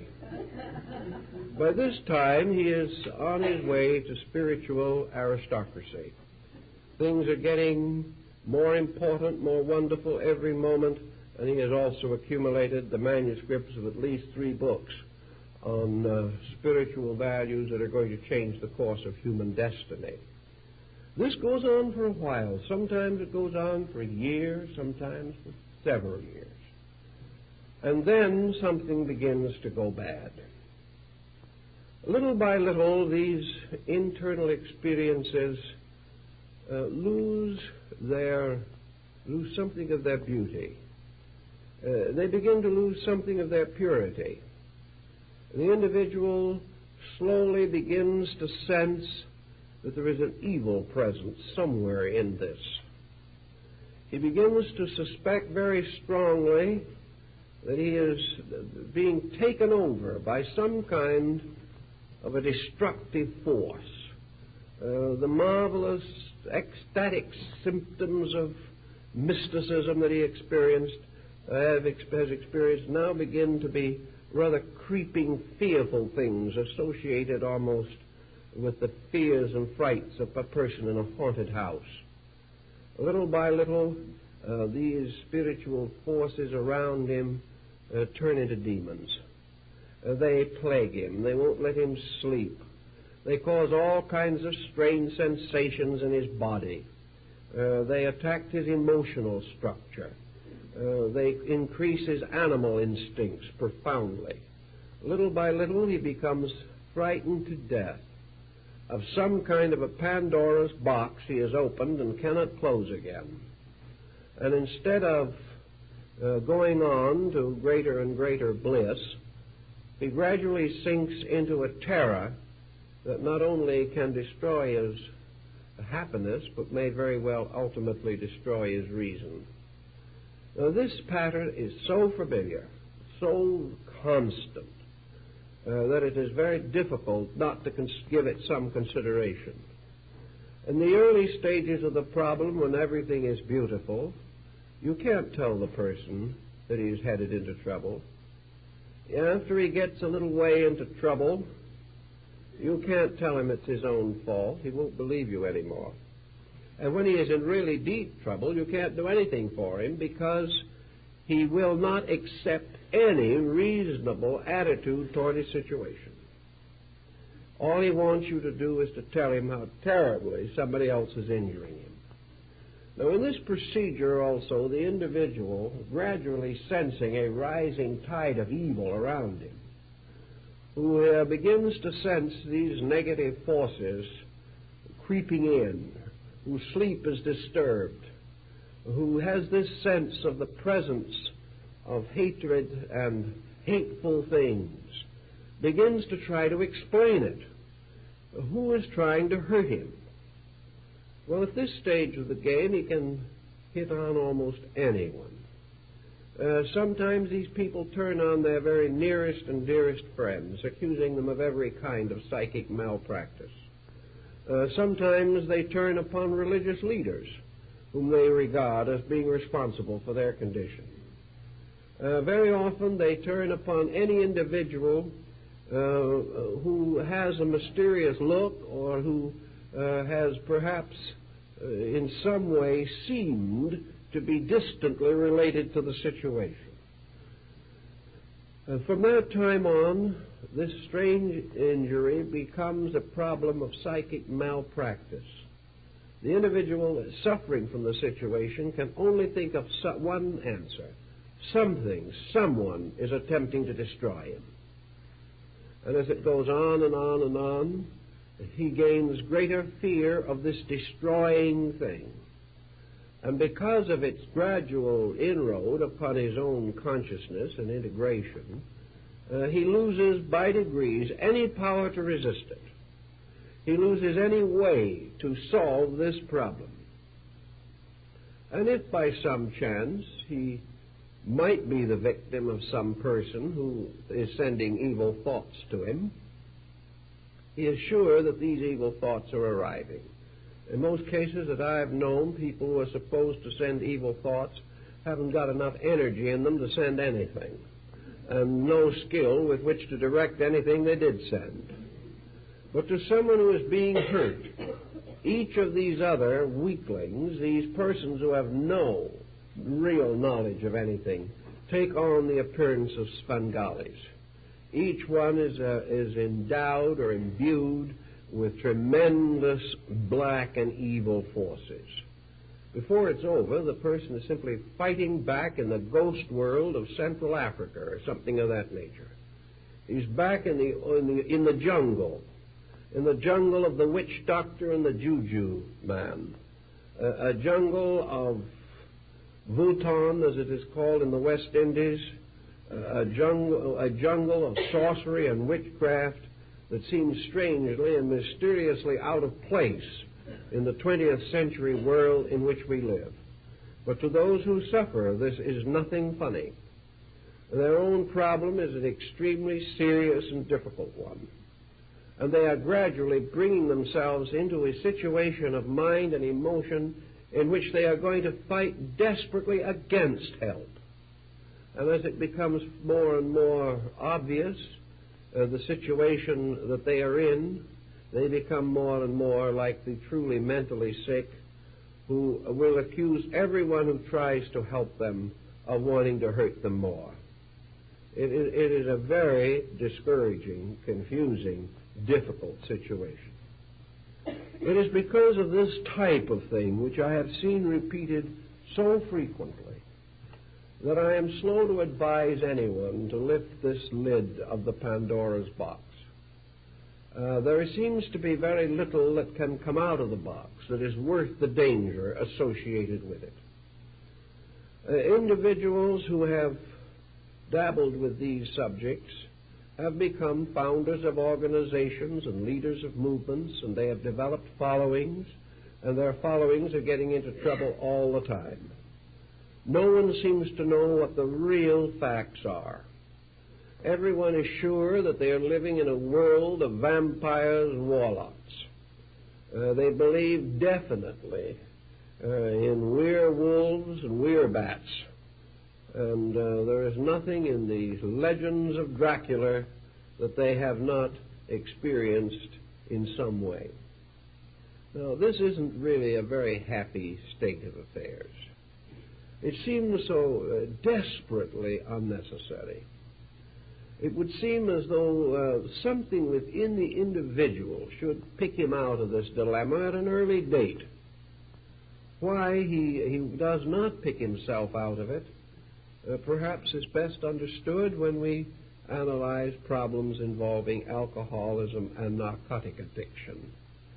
There comes a time in both of these when dependency upon an abnormal situation becomes so great that the individual no longer even struggles to restore normalcy. Also, if you have had many years of this type of situation, it is very hard to face it. It is hard to face the fact that you have deceived yourself or you have been deceived by others for perhaps the best part of a lifetime. People cannot face these emergencies, and especially when the entire emotional nature has already been seriously damaged by attitudes that were not right or not constructive. I doubt very much if psychology, as we know it today, can do very much for what might be termed advanced cases of this difficulty.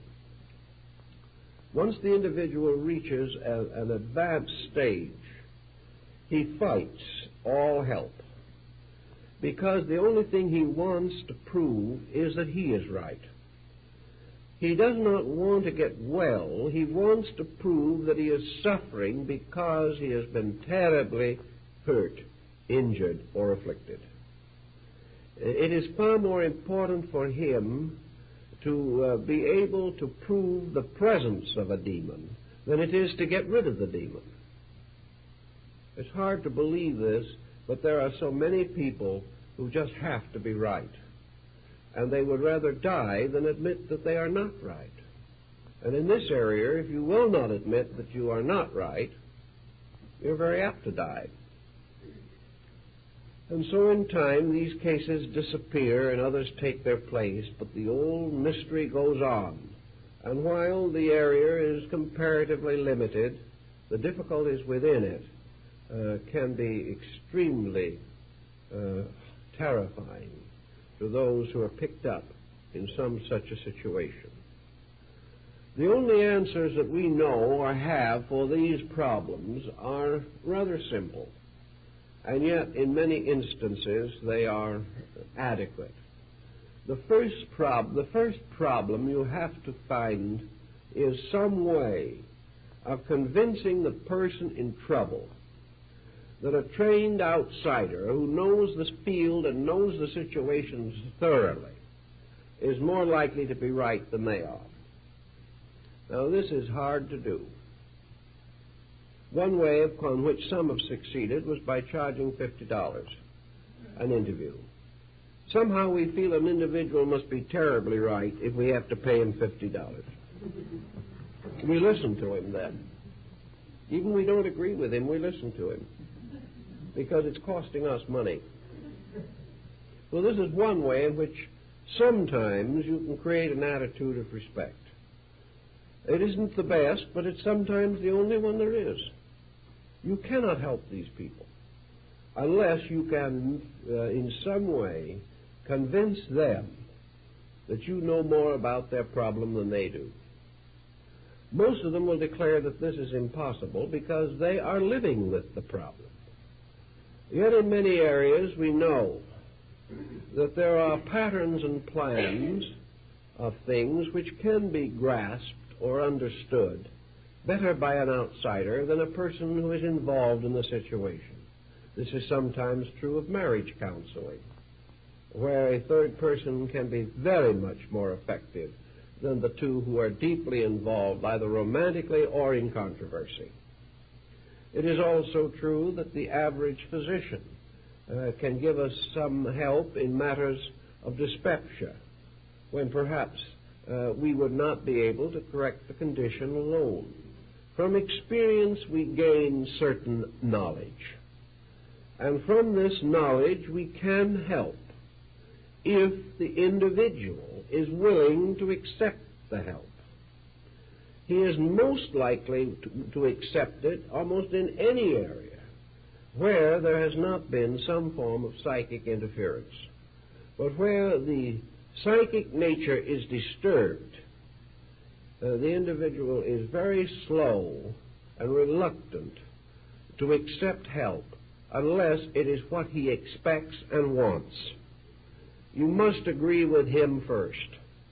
And of course, if you agree with him first, you can do him no good. And if you agree with him first long enough and hard enough, you will join him in the difficulty. If you believe what he believes, you will soon be as sick as he is. So there's no answer in this area. So somewhere along the way, any individual who is in these kind of troubles has got to take the answer or take the attitude that he has to have help that regardless of whether he agrees with the help or not, he'd better take it. And he may, of course, refuse it several times and find conditions getting worse and finally be driven to it. But there has to be the realization that the individual cannot be always miserable and always right. He has to find this out himself. Now, when you have a problem of this nature working its way into your classifications, you have several situations that you first think of. To the average person involved in some form of mystical problem, the only question is to distinguish, if possible, the nature of the offending spirit, or the possessing entity, or the obsessing demon. To a great many persons, there's no question about these things at all, any more than there was question in the minds of the monks of the 12th century who went out waving wolfbane in front of the noses of presumably possessed people. It was not a question of any doubt concerning the possession. It was just trying to discover the details with a little greater clarity than before. I don't feel that we can approach the problem in this way. We have a very different basic way of life. And our problem is not just to agree with the individual and try to argue some obsessing entity into departing. The question we now have to find out is what is really at the bottom of the difficulty. We have to try to study the various possibilities, to consider one against another, to weigh one condition against another.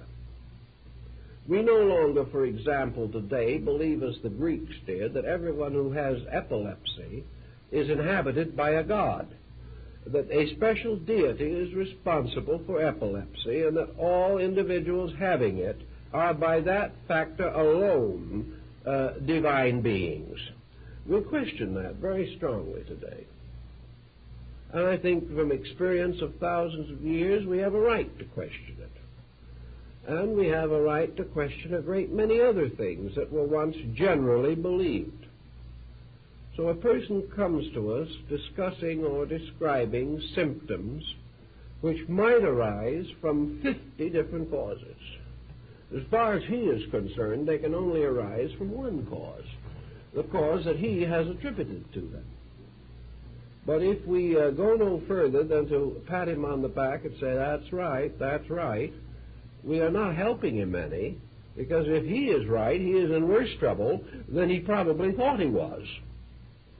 So we have to try to find out what causes strange and mysterious feelings within a person. What causes him to have the belief or feeling that mysterious creatures are crawling on him at night, presuming, of course, that he's sober? What would cause him to have such feelings? Why would he believe that something is blowing its breath in his ears, or whispering to him, or making his hair stand on end, or sending cold chills up and down his spine, or hot flashes up and down the front of him? What is causing these things? Why do his arms twitch? Why does he sense or feel that the bed is moving? Well, if he has delirium tremens, why, we just sort of decide that's it. But most of these people do not have delirium tremens. So they say we hear voices, we see things, we see lights dancing in front of us, we see ghostly shadows standing around, we think or do hear tappings on tables. Our cat looks at us with a very bleary look, as though it is seeing a great many things that we cannot see, puts its tail between its legs and runs away. We have the sense of people being around. We hear voices constantly chattering at us. We smell strange odors, all the way from fragrancy to the most abominable smells. The house seems to shake. We've lost all our friends. The situation is well out of hand. Now, what is the cause of it? Well, we can get advice in a number of ways. But I think the problem that we have to determine very definitely is what are the most likely, reasonable explanations. Not what is the most fantastic one. Not what is the one that will permit us to keep all of our previous beliefs and go on having these miseries. But what is it that would help us to find out what is wrong and what can we do about it? So usually when an individual comes in with a situation of this type, we recommend a complete physical checkup.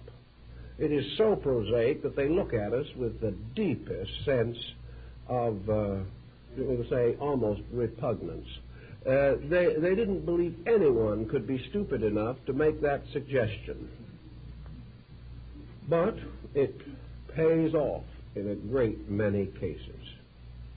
We find that these symptoms are present in various combinations in a great many physical ailments.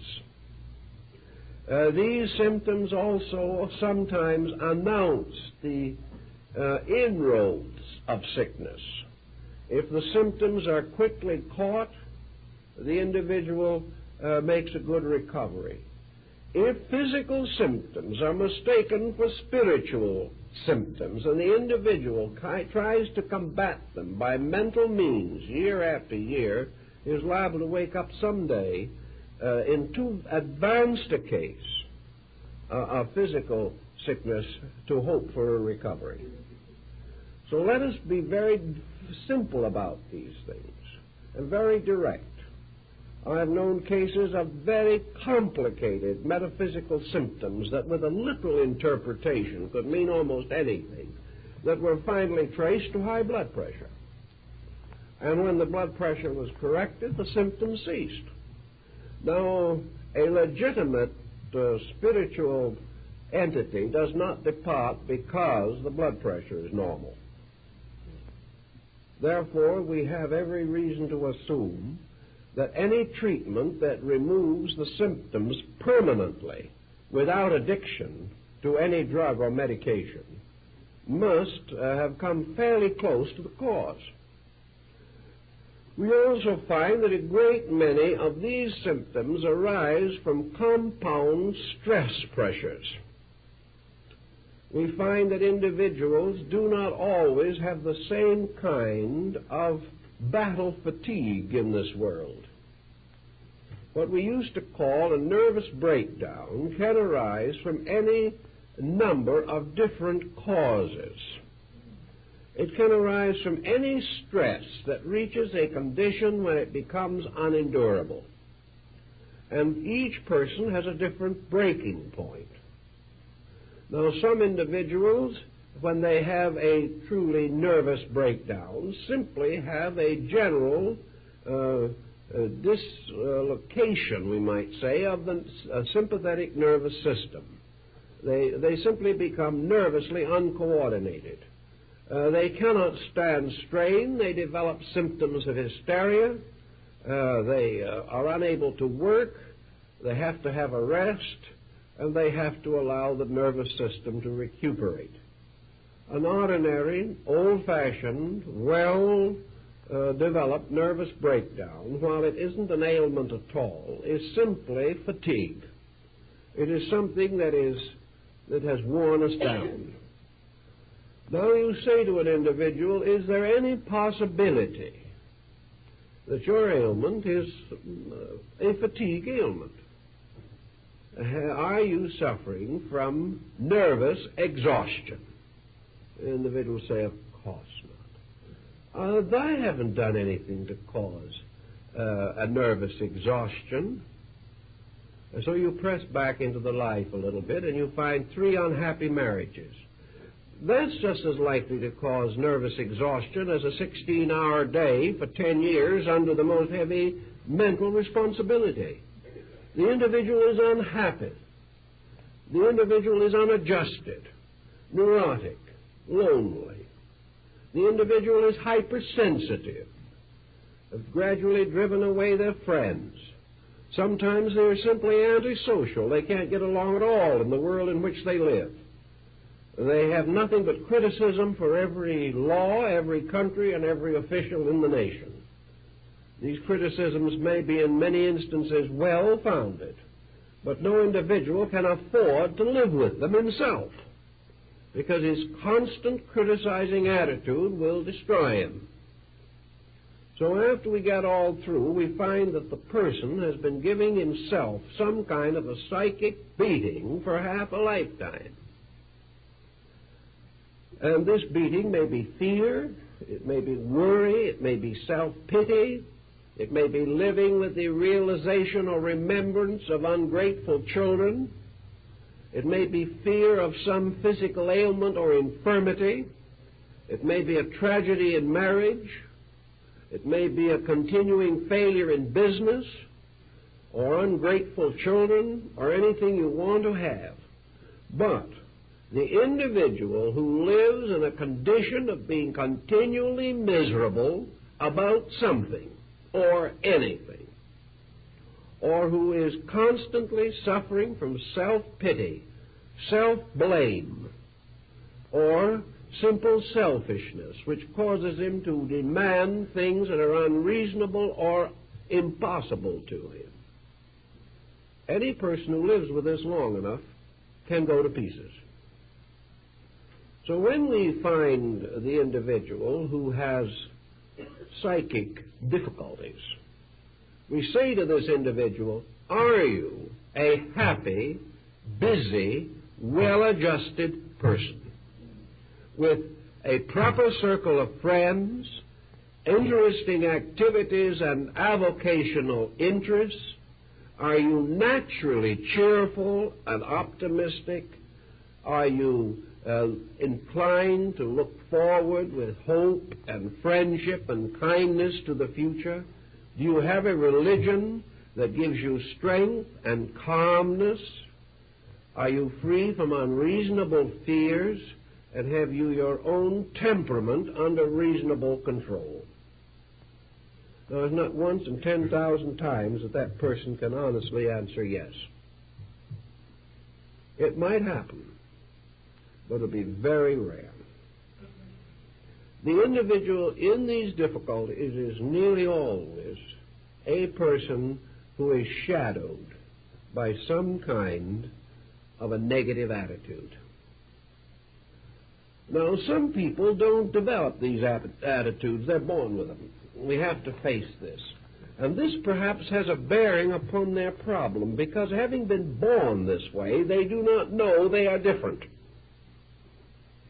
I have seen children born into this world, and I've known the children when they were young, and I've now seen these children grow up and go out into business and have their own children.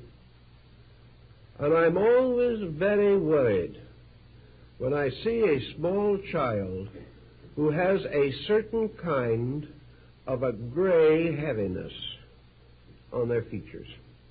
It's a very strange look. It's a look that you can sometimes notice quite clearly on a 6-month-old child. It is a kind of, broodingness, a kind of sulkingness, a look in which the face and the eyes seem to be strangely shadowed, not by any color that you can really see, but as though the sun was under a cloud when it was shining on them. A kind of strange, heavy look.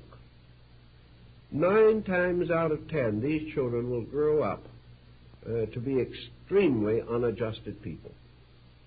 They will fight their way through childhood. They will never be happy, no matter what you do for them.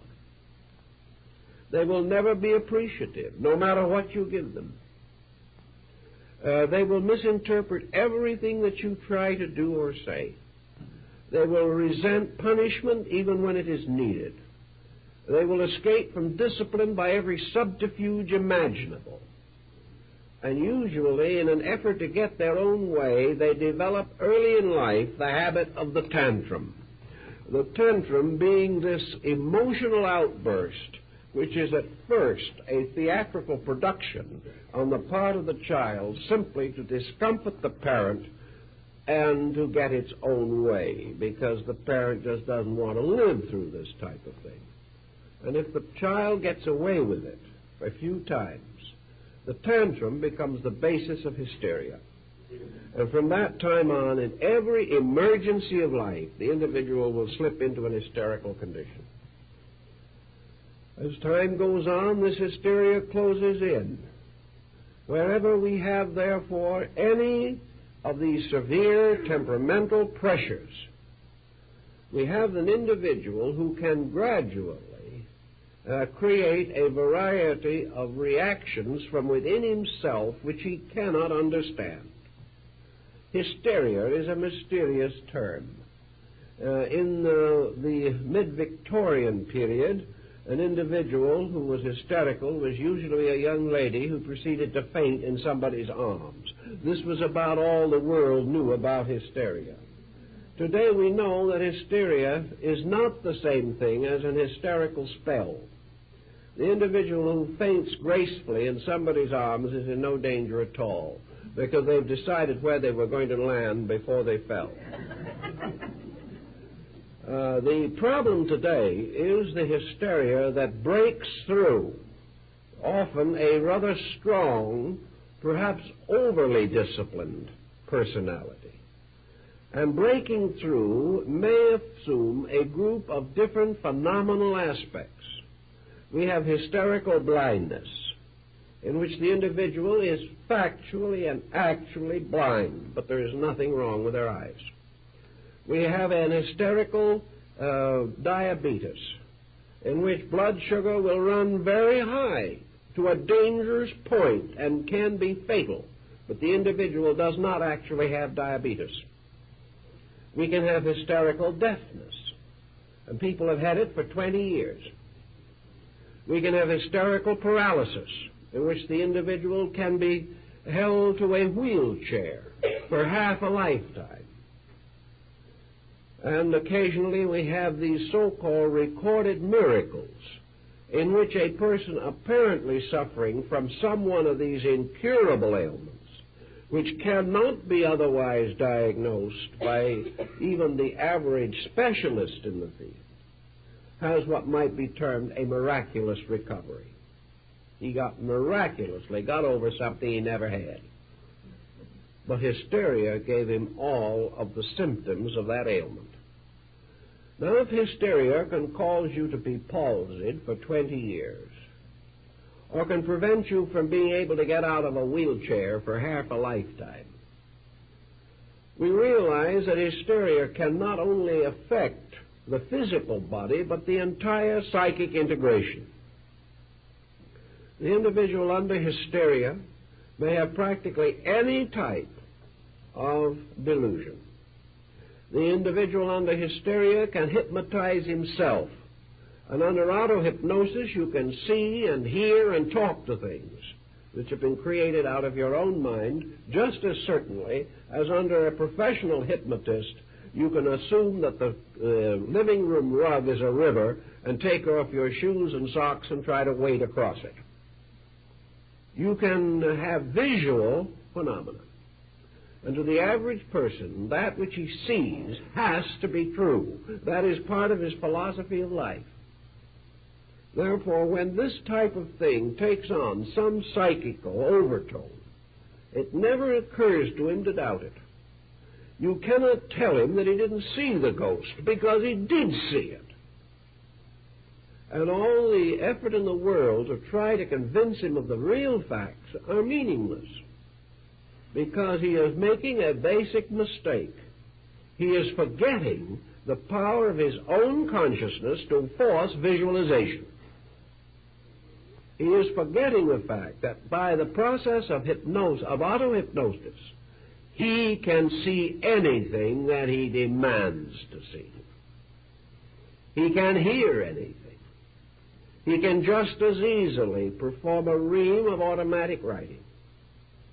He can, by auto-hypnosis, produce any kind of auditory phenomena. He can also hear all kinds of voices, and he can create by this auto-hypnosis a continuing condition in which, by restating the hypnosis, just as in ordinary examples, he can continue to perpetuate the same general type of experiences over a lifetime. Now, why should he want to? He doesn't. Auto-hypnosis in this case is nothing but the gradual building up of an attitude until it takes over dominion of the life. The individual is therefore now psychologically obsessed. He is obsessed by a belief. He is obsessed by, for instance, by a common situation that we hear frequently referred to. The individual says, "I've always been unhappy. It seems as though everything I ever tried to do went wrong." This is a good start for an obsession, because the individual, by continuing to repeat this, will gradually create a condition in which he will reduce the probabilities of anything good happening to him, and will in time, if the condition continues to close around him, create morbid fatalities and tragedies which will take on miraculous or metaphysical implications. He will finally really believe that some evil spirit is persecuting him. So we come back to the original problem.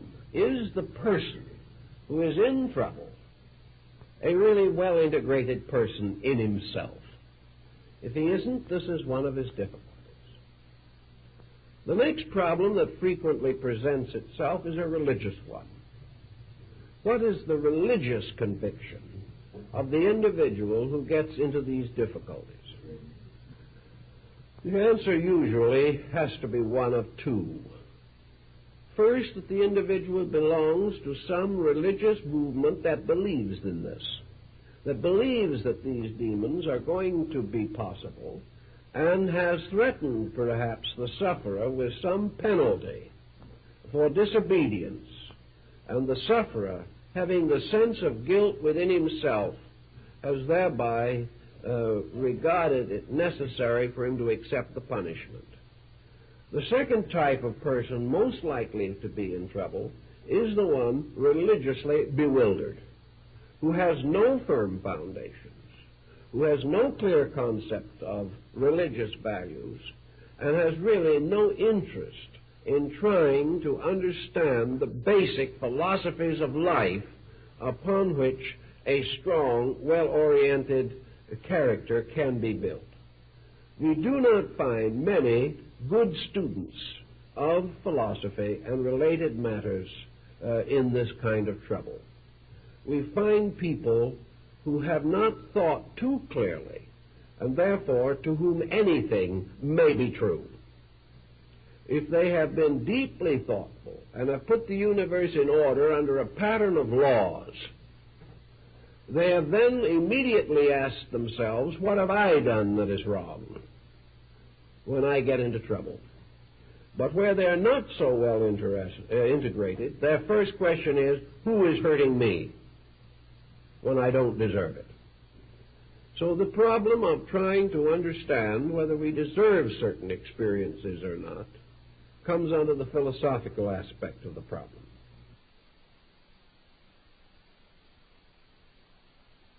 But we have these two general areas. The third situation that sometimes has to be taken into very definite consideration is a present continuing adversity by which the individual has reached a point of internal despair. If the individual is living in a factual situation for which there is no apparent remedy, if he is bound to conditions which are hopeless, if he senses or sees no probability of future improvement, if life to him means only the continuance of a situation in which life is not worth living, then this individual begins to seek desperate methods of escape. And this desperate escape mechanism may cause him to develop unreasonable, negative fears, because his own nature is basically fear-ridden. Now, when we come to the next pattern of the situation, we go into other things that might have some effect upon the person's life as a psychic entity. Man is very much the product of his own nutrition, just as surely as his mental life is the result.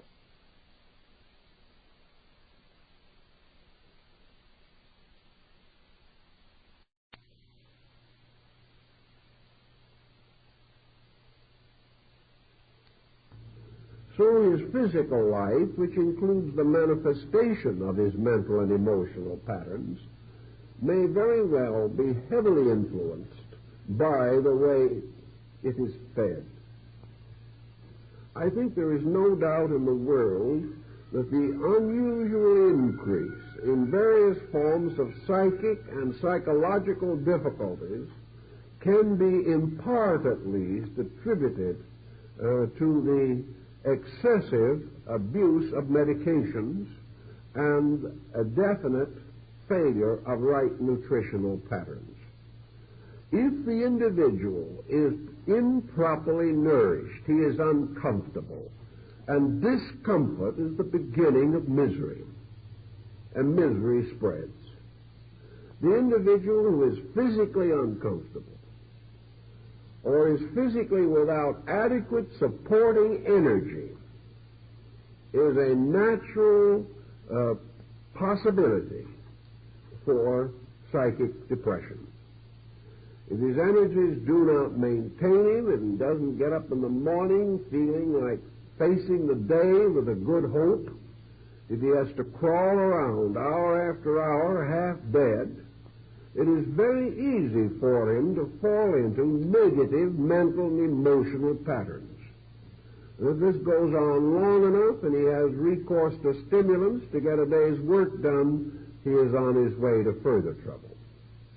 Therefore, I have observed that in a great many cases, people suffering from various psychic and psychological disturbances are suffering from malnutrition or from various faulty types of nutrition. We have to realize that in order to maintain the relationship between the mental, emotional structure and the physical nervous system, the machinery has to be in reasonable functioning order. If you have a beautiful television set and a bad tube in it, the pattern, the program will never come through distinctly. You will have distortion. And these problems that we are concerned with are distortions. They are something that is not coming through correctly. So we must begin to take consideration of these possibilities. There are all kinds of circumstances that can lead to an upset in the biochemical balance of the human body. If this is badly unbalanced, we will have mental and emotional symptoms as inevitable results. One problem that we can have, for example, is through over-medication, that we have unbalanced the natural aptitudes and functions of the organs or the various chemical processes of the body. We can open ourselves to one kind of sickness while taking medications against another. We also know that we are all subject to adulterated foods and various substitutions within our food patterns. We know that we are not able to be sure that poisonous materials are not present in at least small degrees in many food products as preservatives, and that gradually we may be undermining our health in the vain process of trying to keep alive. Now, probably the system will handle a certain amount of this abuse with fair ease. And if the nature is otherwise well integrated, the person may have an occasional spell of low vitality, but he'll snap out of it. If, however, the nature is at the same time naturally neurotic, and its energy resources are depressed, it is more and more easy to fall into holes in the dark. And these holes in the dark nearly always develop some kind of psychosomatic symbols. These holes in the dark never simply speak to us with some ghostly voice and say, "You're short on calcium." We never get this kind of a situation. What we have is the same hollow voice warning us that some neighbor of ours is working witchcraft on us. Our minds never seem to run to the subjective statement of reasonable things. They always get a little strange when they don't feel good. And this danger is so common in symptomology that any physician knows all about it and has encountered it countless times. In cases where proper remedies cleared it up and there could be no correction, no doubt as to the correctness of his diagnosis. So we have this type of thing to consider. We have the problem of exercise, the proper maintenance of the body. We have the problem of carbon monoxide, of various sterilizers in the water system of a city. We have every type of thing you can think of, fighting with our health and our survival. Not necessarily killing us, that would be rather too simple. Rather letting us suffer for a long time in a state of being about 2/3 alive and 1/3 dead. Now, the 1/3 that is dead, however, will never lie down. That 1/3 will haunt the other 2/3 as long as we live. Then when we get a little further along in this problem, I've noticed a number of other problems that have come along that are interesting. Just as surely as we have physical allergies, we have psychic allergy. Some individuals cannot wear wool without breaking out as though they had strawberry rash. Another individual cannot stand a certain type of house paint.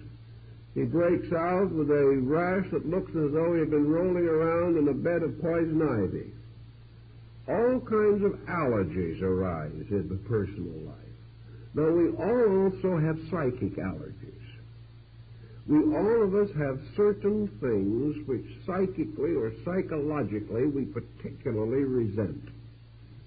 When we get too close to these things or they move in upon us, we promptly get sick.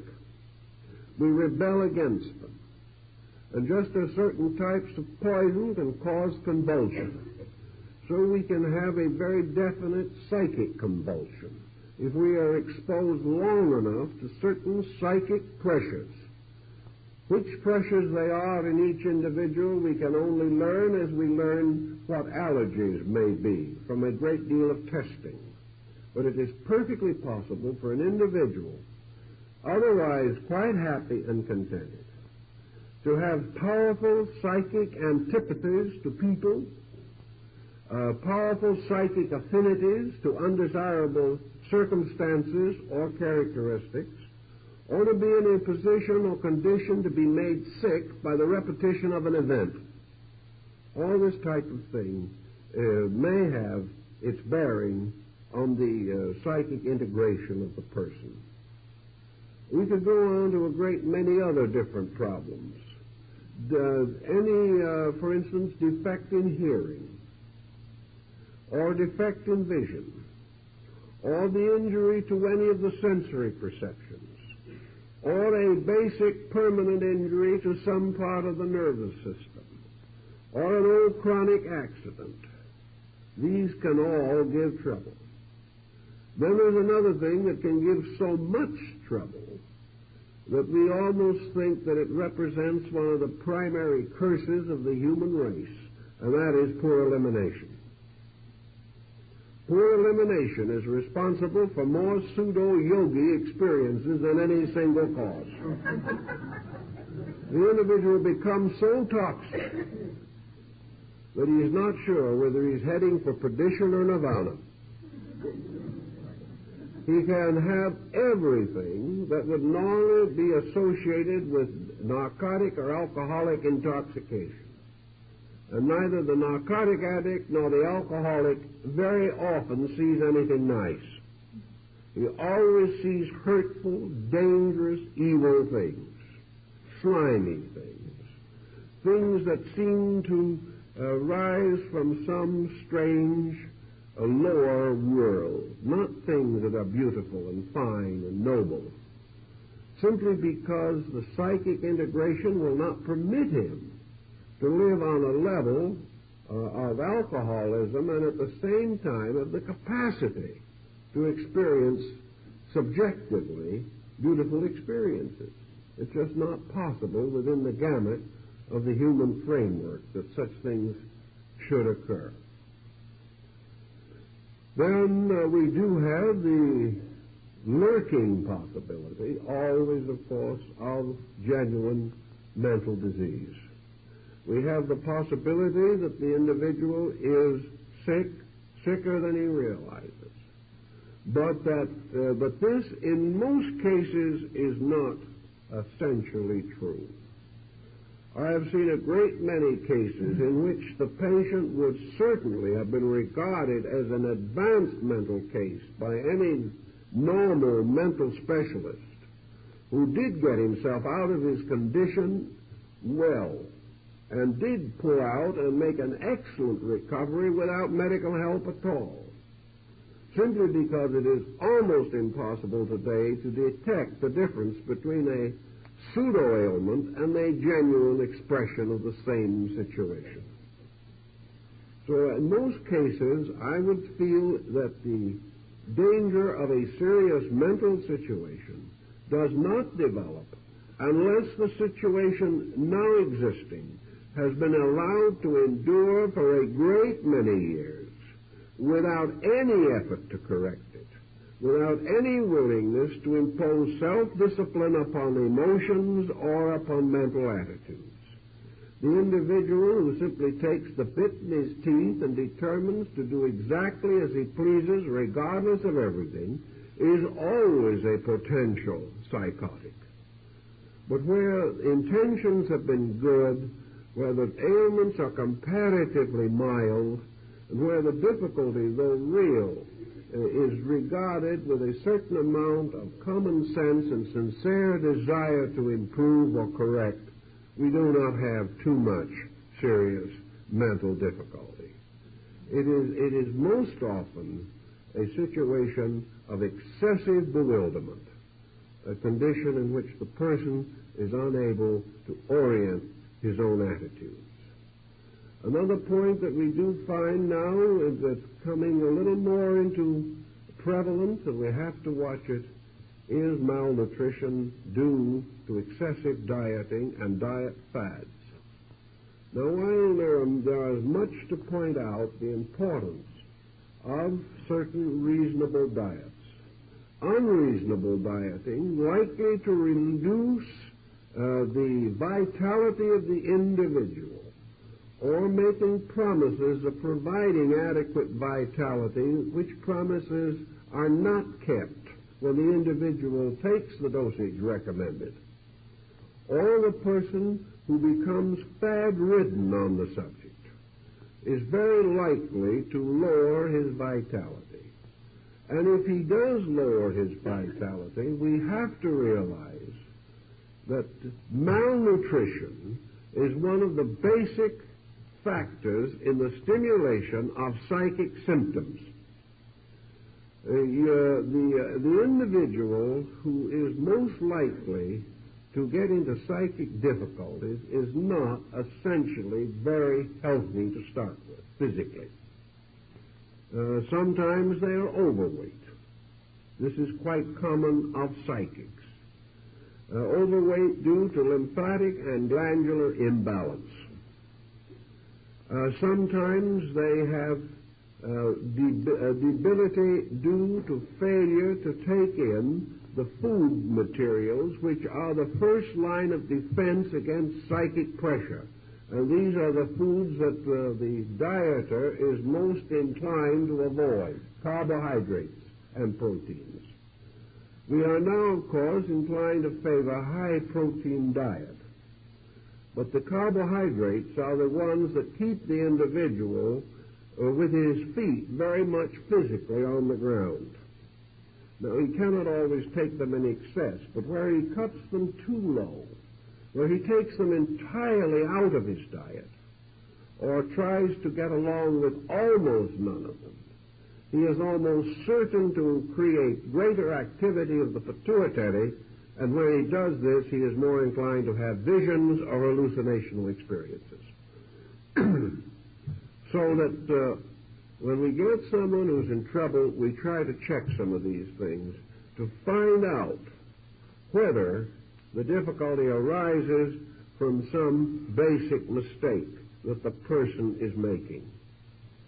If we find that this physical situation does exist, then it is obviously the first area in which correction should be made.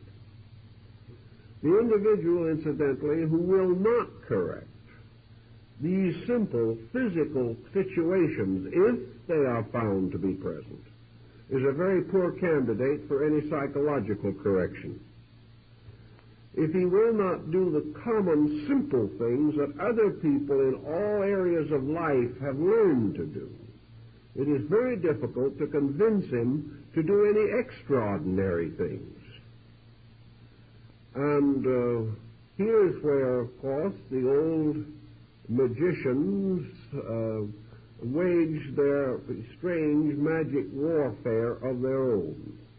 And it's a complicated and curious world, and it leads to all kinds of deceits and difficulties. But our ancestors long ago began to be rather shrewd about these things. They said to themselves, let's assume for a moment that this individual is frightening himself to death. We can send him to the priest or the philosopher who will counsel him. We can send him to the doctor who will warn him.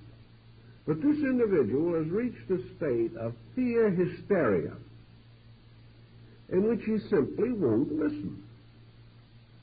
If you tell him that his trouble is simply due to his own loss of self-control, he will go to some other person to consult someone who has greater spiritual insight, because he knows perfectly well that he is innocent of all evil and has just been picked out to become a universal martyr. So if we don't appreciate this, he hunts for someone who does. And he'll always find them in the course of time. But his condition will remain the same or get worse. But this he doesn't realize. So back in the days when these problems were perhaps more prevalent than they are now, our ancestors developed probably quite subconsciously a strategy to handle them. The individual who was the victim of his own fear evidently was quite an impressionable soul. He was easily impressed by something, even if it was only fear. Therefore, you could use his own impressionability to create a new attitude. So the remedy consisted of giving him another magical factor which would give him self-confidence. You sort of used one remedy against another. If you found the person was suffering as the result of frightening himself out of his wits, you then gave him a sort of courage potion that would make him believe that he was master of all he surveyed. Now, this courage potion could be most anything. It could be an amulet that he wore on his hand or around his neck. which made him very certain that while he wore this amulet that had been blessed and had been properly consecrated for the purpose, that none of these spooks could get near him. And, of course, if he was devout and the amulet had sufficient authority back of it, he probably didn't have any more trouble. He had changed his own basic thinking. The same problem very largely applies when we're trying to get people today out of moral difficulties. If we can cause these people to believe that there is a moral force in nature which can help them, which is stronger than their own moral weakness, if through prayer or meditation or concentration or through some simple religious exercise, these people come to believe that they have available to them some source of good that is greater than themselves, they then develop a kind of new courage, a courage that may be stronger than the fear that hurt them before. This gives them a new look at life, a new point of view. They suddenly say to themselves, I can control this situation. I can master it. I am bigger than the situation. And if they would repeat that inwardly in themselves and come to really believe it, they can break down the counter-suggestion that is causing the trouble. So we have here a battle of suggestions. We have an effort to substitute a constructive attitude for a destructive one. And that is the way that most ancient peoples fought out this particular difficulty. And they found that the most useful agencies in accomplishing these ends were religion, which gave the individual a faith in God, philosophy, which gave an individual a faith in truth, or a faith in right, and in some attitudes or some areas, science, which gave him a faith in skill, or the ability of the physician to bring about the cure. Even today, many rural doctors have found there is no medication equal to a bread pill. Today, however, they don't use bread so much. Cornstarch is the favorite in capsules. And if the capsule is large and hard to swallow, it is much more efficacious. But these people realize that, many doctors realize that the patient is frightened. Frightened not because they are really sick, but because of some strange symptom. Perhaps they have bought the old almanac and have found that they have all the ailments that are threatened in the almanac. So the doctor gives them the universal cure-all, and they feel better very, very rapidly. Of course, we also had in the old days a number of most efficacious tonics that were used by the farming people very extensively. We don't know too much about the more subtle ingredients of the tonic, but there's no doubt that the 18% alcohol was beneficial. The individual certainly was cheered by this addition to his diet, and it was possible for respectable teetotalers to use it because it was a medicine. So whatever changes these attitudes often breaks up problems. But unfortunately, we can't always depend even upon this type of situation for help. We have the person who really or psychologically, however we want to view it, is in trouble.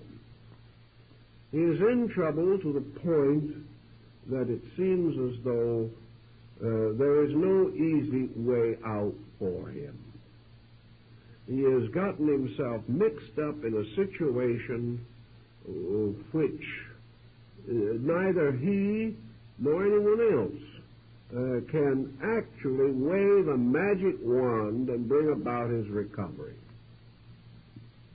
Many of these people who get into difficulties as a result of organizations that they have belonged to write to the leaders of these organizations and ask for help. Usually the leaders cannot give them any. because the leader himself doesn't know what to do with this kind of problem. The member believes that the organization is to blame. Actually, the organization carries only secondary responsibility.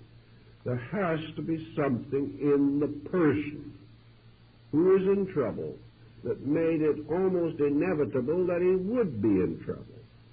And if he had not joined that organization, he would have joined another one. And if he had joined no organization, he would have still had a nervous breakdown from the pressures of his own personality. So the individual who is really in serious trouble, but still sufficiently integrated to realize that he is in serious trouble, has to face a rather long and thorough process of rehabilitation. He has to recover just exactly as a narcotics addict has to recover. He has to do it the slow, hard way. And he should have a certain amount of directive. But if he is not willing to follow directive, there is no power in the world that can force him to do so. So presuming that we have one of two situations, which as far as their treatment is concerned, is the same for both.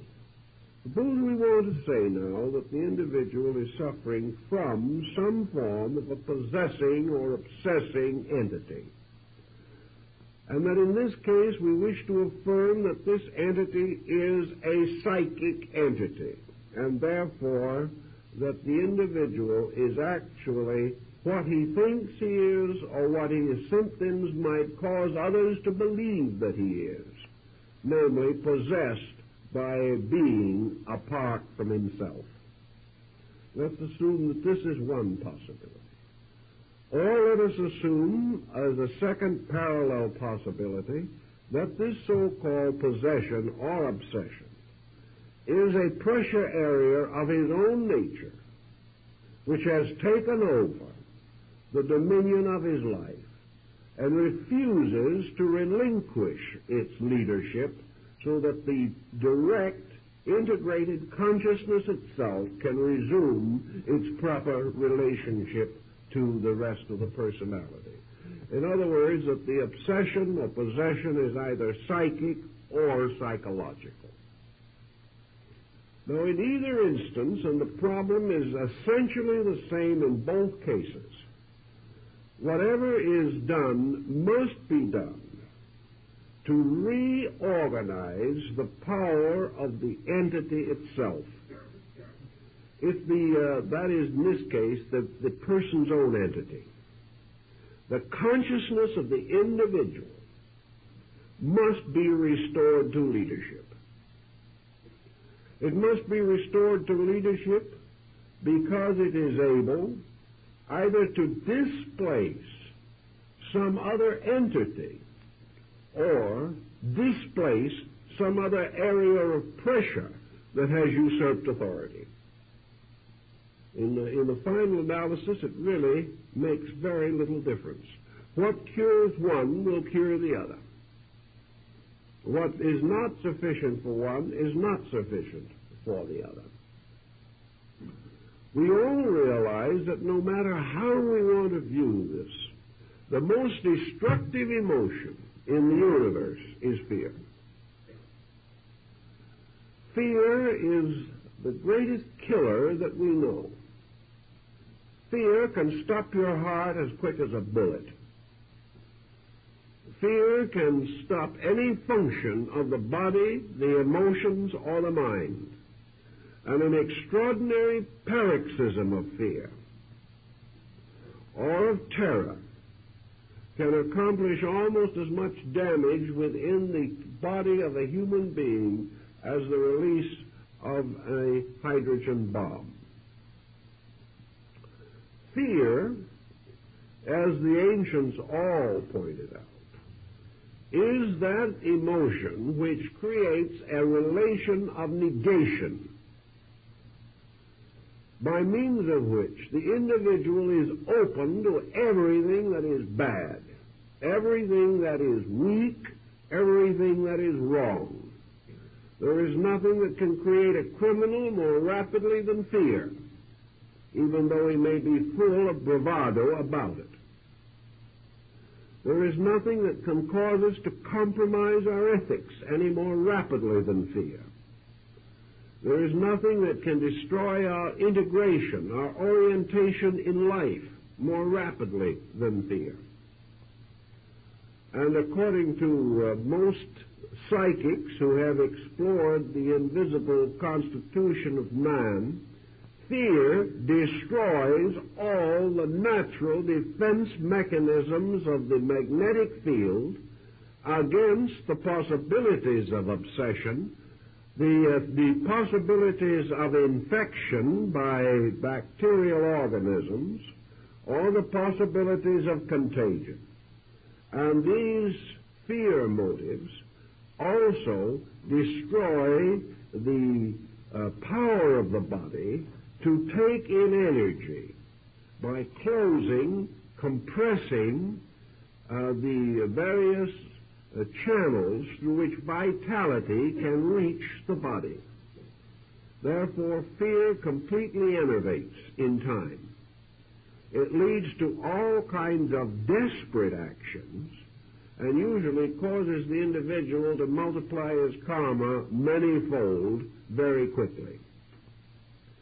If, therefore, a person is fearful, he becomes wide open to every negative factor of life, the universe around him, and the pressures of his own personality within him. Fear lowers his defenses and his resistances.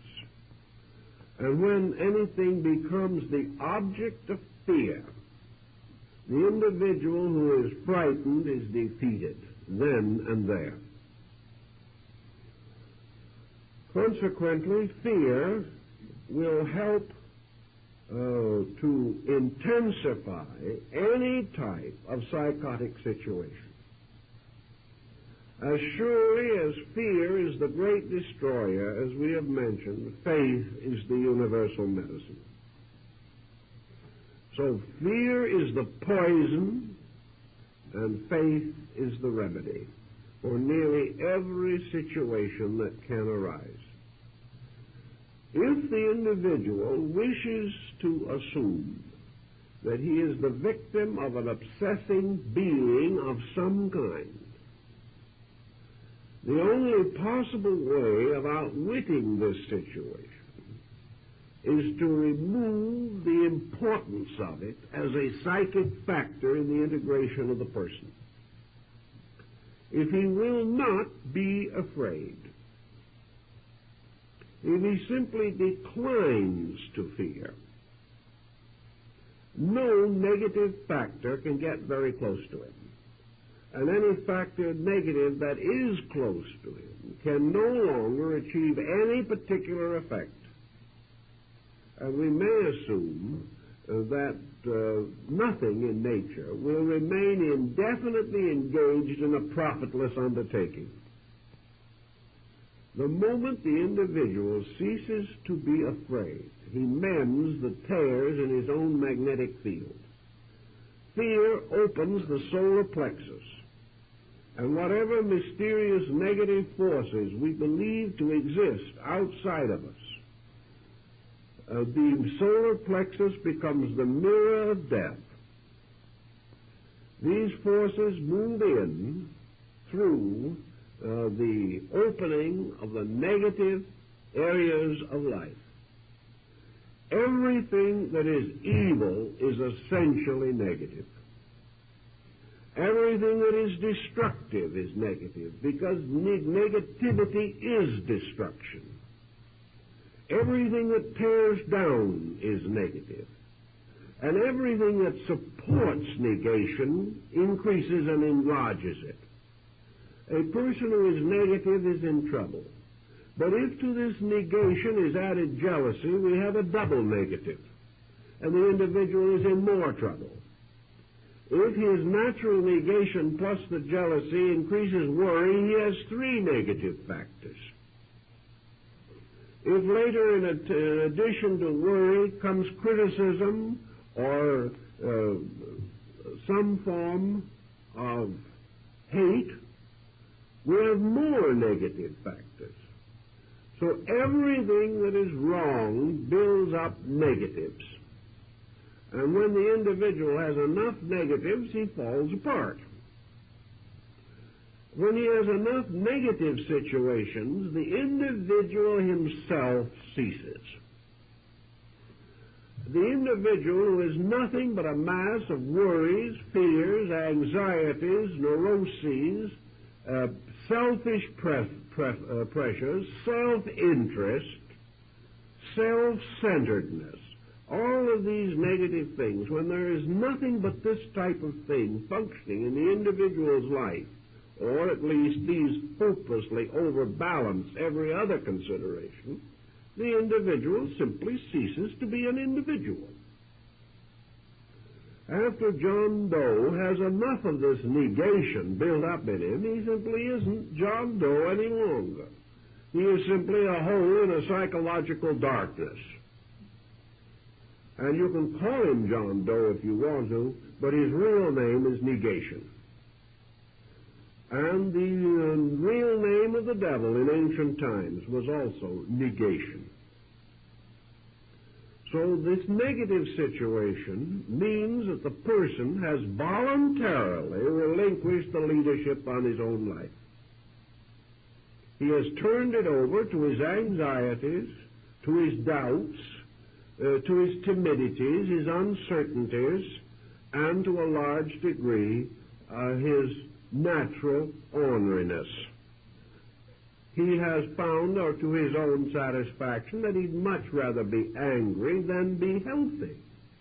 Only he doesn't make the comparison. But as by degrees he relinquishes his integrity center, he simply ceases. Now there is an old saying that some ancient scientist is credited with, to the effect that nature abhors a vacuum. When the individual has made a first-class vacuum out of himself,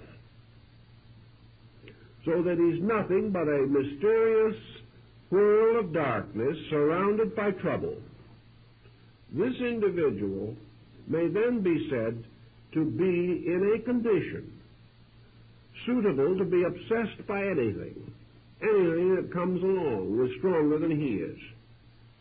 He could be obsessed by the ego or the libido of an insect.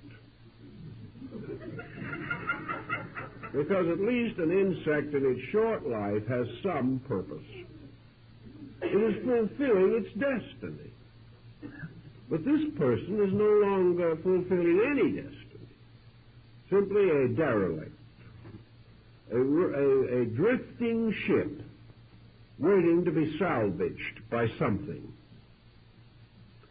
No, this isn't the way the person feels about it, but these are the gloomy facts that the third person has to take into consideration.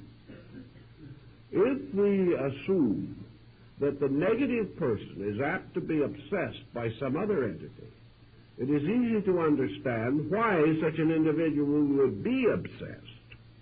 And it is also very easy to understand that anything that would obsess such a person has to be pretty no count itself. Because no entity of great value, power, and insight is going to obsess an integration that is so negative and so worthless that nothing good can be expected from it. And what happens? Wherever an obsession situation does appear, the individual simply becomes worse. He gradually gets pulled further and further into hopelessness, helplessness, and fear. The obsession never makes a man out of a fool. But it can apparently sometimes make a fool out of an individual who internally is already well along the way of foolishness. Now, if you want to, on the other hand, assume that it isn't an entity, but that it is a part of the individual's own consciousness that is moving in, then we know that the part is always less than the whole. that the partial consciousness never has the morality, the ethics, the convictions, the idealism, the aspirations, which can only result from the consciousness itself ensouling its own emotional and mental vehicles. So if one of these lesser vehicles takes over, the individual's morality immediately lowers. And another symptom is that when the consciousness loses control and these lower parts take over, there is a physical demoralization. The body becomes also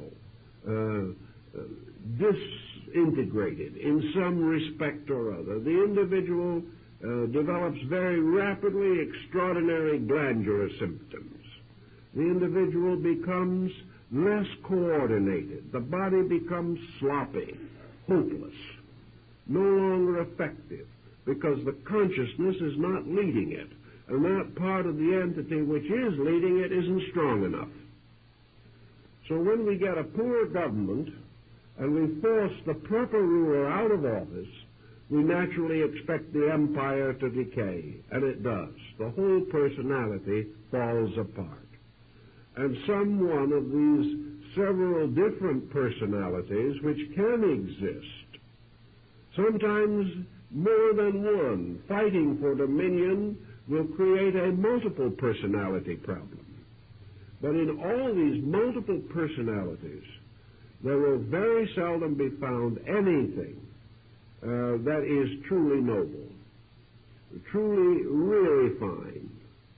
There may be different levels of inadequacy, some vicious, some merely helpless. But we will never find that the individual ruled by a fragment of himself has the same wisdom and insight that he has when he is ruled by all of himself. So what do we have? We have two problems. Either the individual is ruled by something else which can never rule him properly, because it wasn't created for that purpose, or he is ruled by part of himself which cannot rule properly because it does not possess the total insight necessary for leadership. Wherever this kind of condition occurs, there is only one possible answer. The controlling power must be restored. That which is the self in the individual must be again seated on the seat of authority. And this cannot generally be accomplished without some real, sincere, continuing personal effort. The individual who is weak cannot become strong unless he exercises his powers and faculties and builds strength.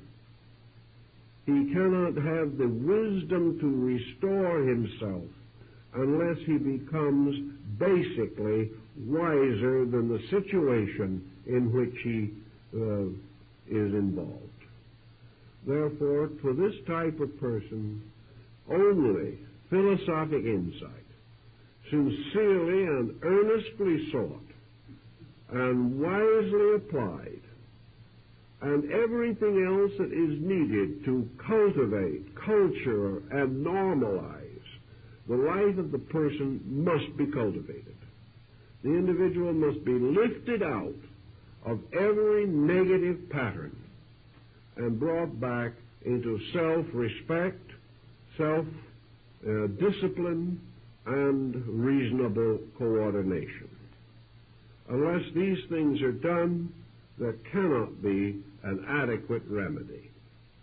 Usually the adequate remedy is not found. The individual simply drifts along until the causes themselves or other causes remove him from life. But it is possible at any time to overcome these situations if we really determine to do so. It is this degree of determination which must be the best and only really practical therapy. We cannot expect others to solve these problems. We cause them over a long period of time. Sometimes they're karmic. We must solve them by becoming greater than the problem. And nearly all great systems of enlightenment, of religion and philosophy, and of the higher aesthetic arts and sciences were created to assist the individual in two ways. First, assist him to maintain proper self-leadership. And second, to help him to restore proper self-leadership if it is lost. And only through the cultivation of these abilities and aptitudes can we put this fragmented personality back together again under the leadership which was intended in nature. It is only when this is done that our problem is solved. Well, our time is up, so we'll have to go into this a little more next week when we will continue some of this basic thinking. Thank you very much.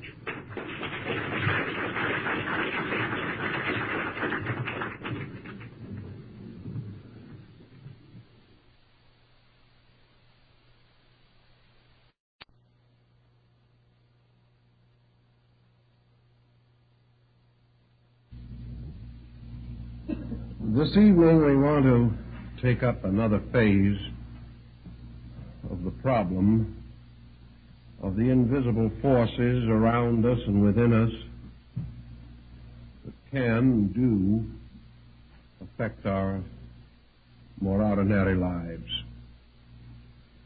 We have all seen in religious art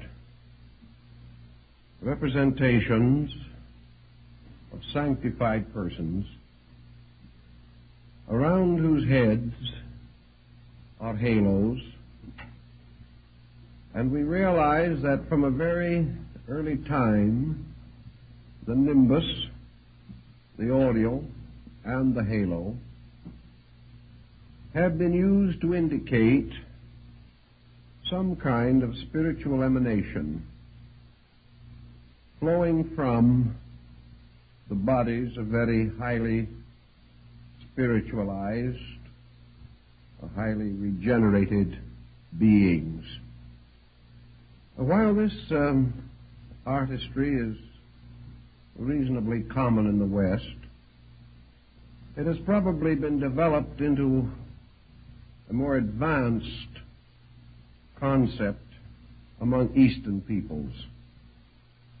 I suppose there is no artistry in the world that makes as much of these radiant fields surrounding the human body as Buddhism, especially in Japan.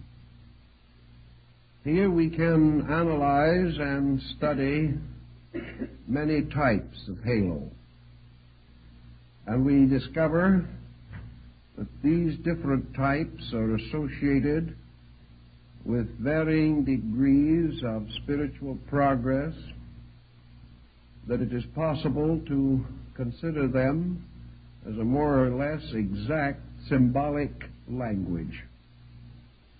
And many of the designs and ornamentations are very beautiful and wonderfully intricate in their development.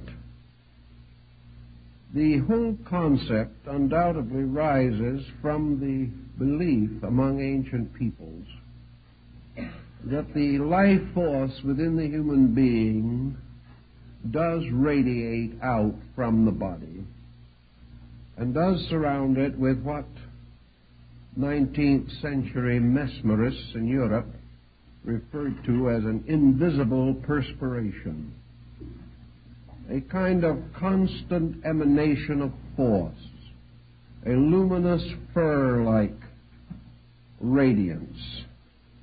It is possible to exaggerate this by means of high-frequency electricity so that these fields can actually be photographed.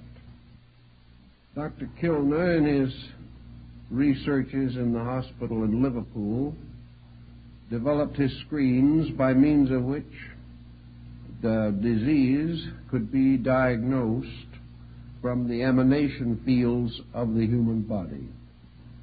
Paracelsus wrote of them.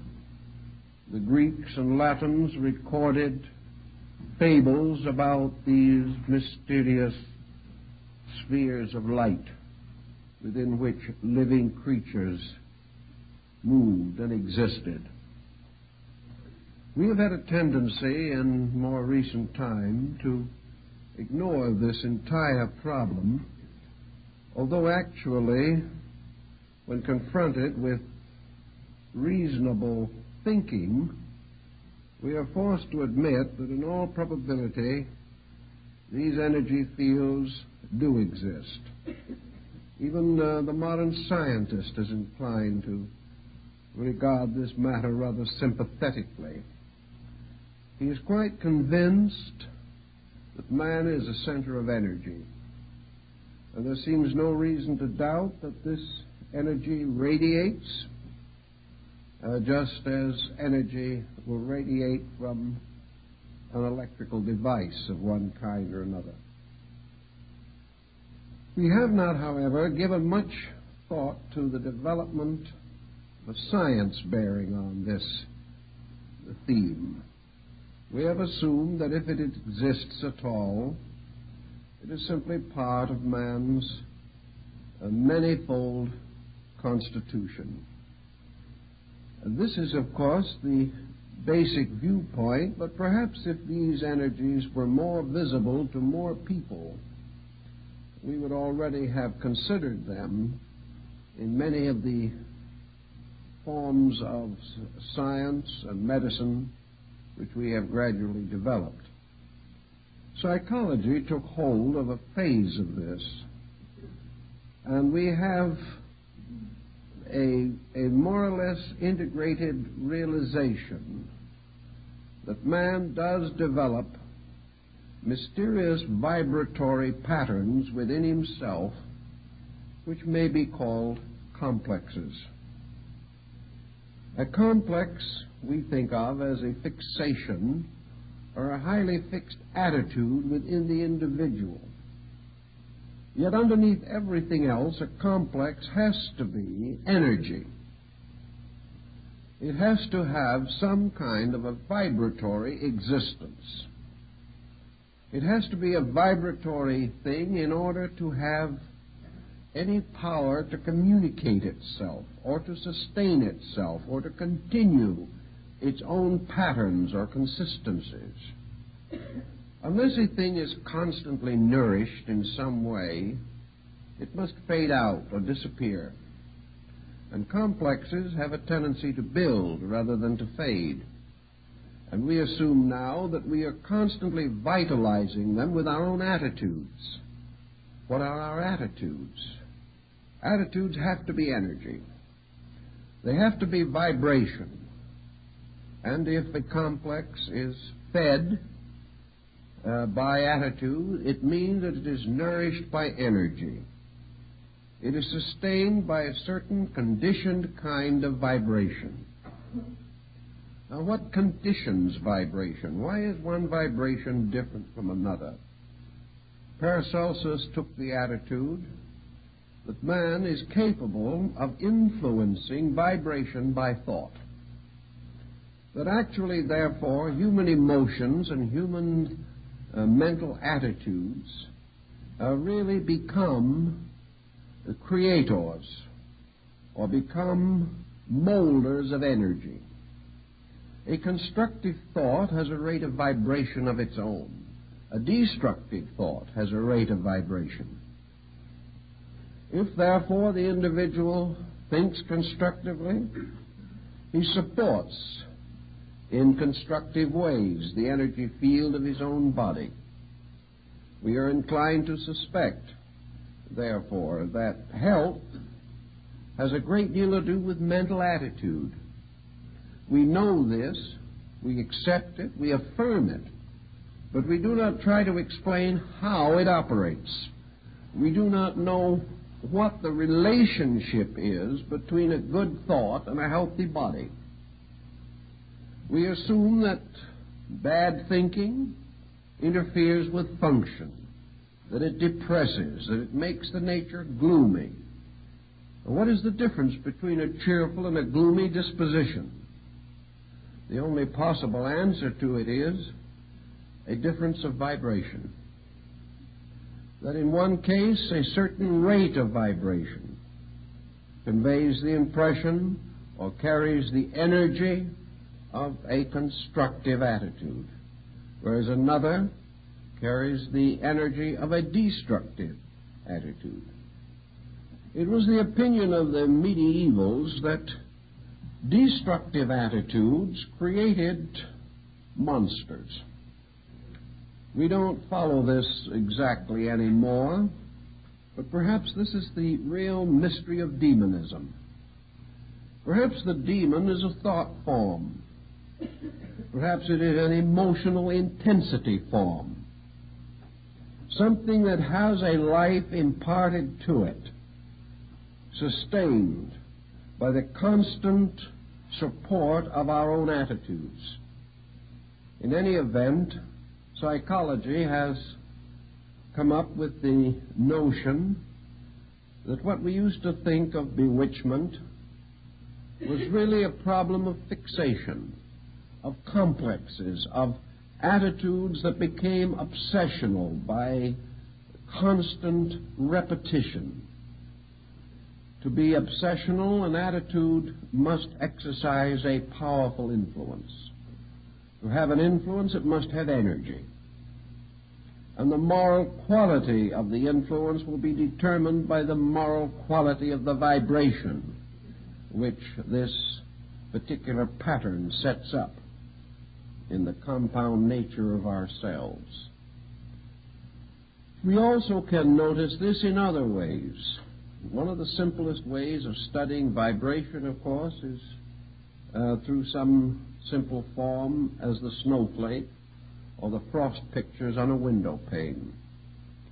These pictures and the forms in the snow crystals show that form or structure crystallizes around energy. Now, we think of forms as all of them visible forms. We haven't really gotten to the point where we have accepted the reality of invisible structures in nature. Again, however, if we sit down a little and think it through, we realize that they have to exist. If it were not for invisible structures, visible ones could not come into being. Well, what we call a visible form must in some way arise from archetype. There has to be some reason why things take on certain appearances. Lavater, the great French physiognomist, used the human face as a symbol of the constant mutation of attitudes and their effect upon the body. He pointed out that the human face is constantly changing in expressions, and that these expressions arise from moods, and these moods in turn move out from within the individual as a result of some stimuli which create in him pleasure or displeasure, happiness or misery, friendliness or hatred. But whatever our moods may be, unless we are very skillful in concealing them, they move into almost immediate expression in our appearance. When we are happy, the face brightens, the smile appears.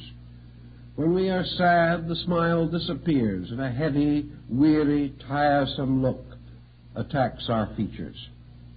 Thus our physical body, especially the face, is forever bearing witness to the internal pressures of our lives.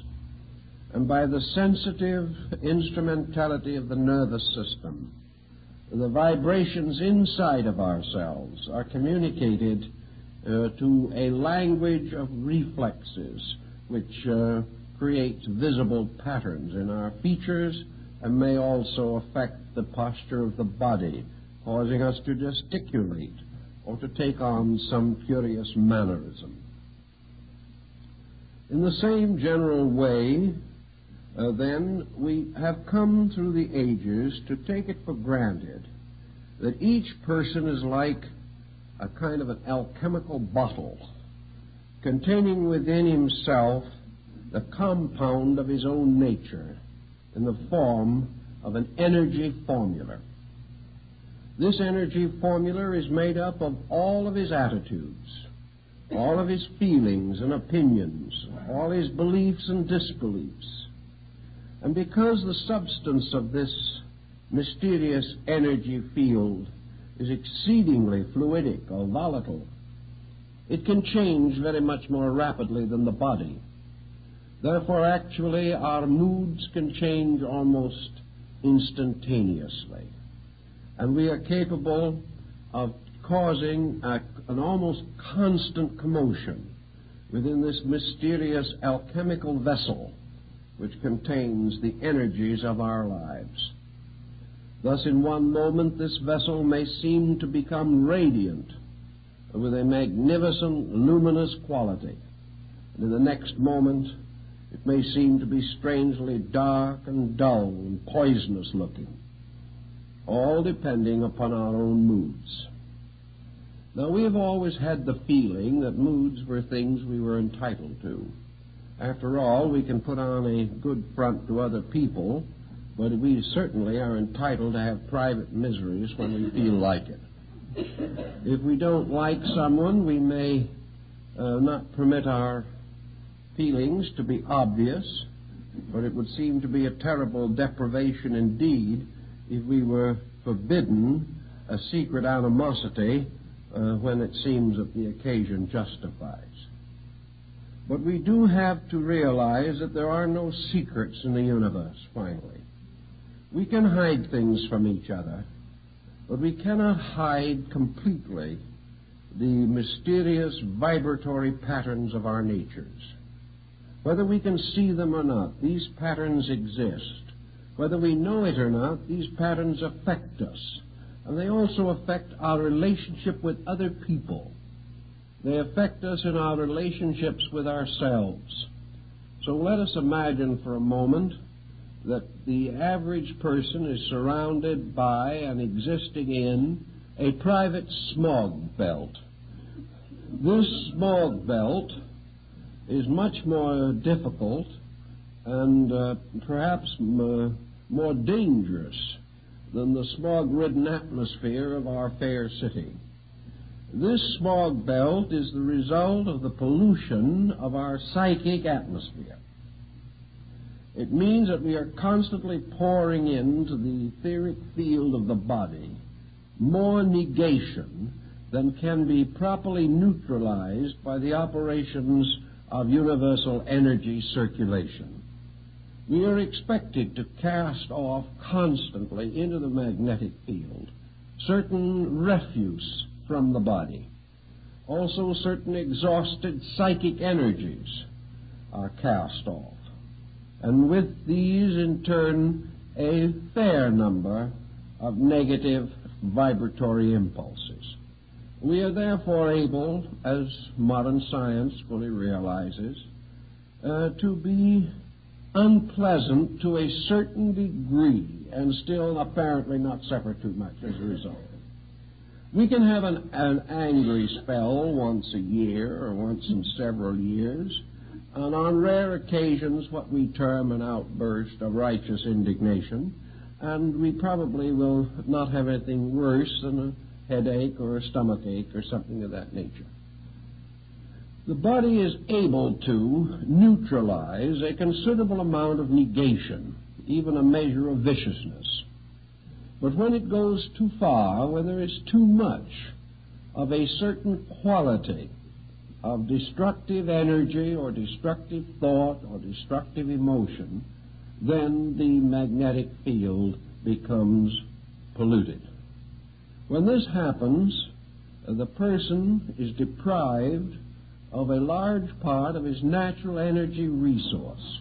He becomes psychically toxic. Now, a psychic toxin is not so different in many ways from a physical one. Both are rates of vibration. But the psychic toxin affects us in our psychic natures, causing attitudes to become increasingly negative and destroying within us the psychic integration that is necessary for normalcy. If, therefore, physical toxins can sicken the body and bring with them, in time, physical disease. Psychic toxins can sicken the mind and sicken the emotions, and will, if continued, bring on disease in these regions, causing us to be mentally or emotionally sick. And this can be more difficult and more terrible for us than any physical ailment which we may be forced to endure. It's also interesting to realize that our ancient forebears did not limit this magnetic field situation to man or even to the animals. Experiments, of course, have indicated that it is possible to become aware of the magnetic fields of plants, also of minerals, and that certain gems and stones have very powerful magnetic influence. Paracelsus conceived the possibility of a great magnetic medicine based upon all types of metallurgical compounds and various chemicals and drugs, and also to him what we call the vitamin theory was associated with the magnetic and energy fields of living things. In other words, we live, our nutrition is derived not from the bodies of our food elements, but from the energies of them, the vibrations that are locked within the physical food elements themselves. This is why, in many instances, vibration is reduced or even destroyed by cooking or by having food stand too long until separated from their sources of life, deterioration and decay set in, when they are no longer serviceable to us as was intended. In any event, we can go still further, for the ancients carried the conviction within themselves that there were many different forms of vibration that could be of value or important to us. Pythagoras pointed out that forms, shapes, patterns, designs, dimensions, all have vibratory factors. That the vibration of a cube is different from that of a sphere.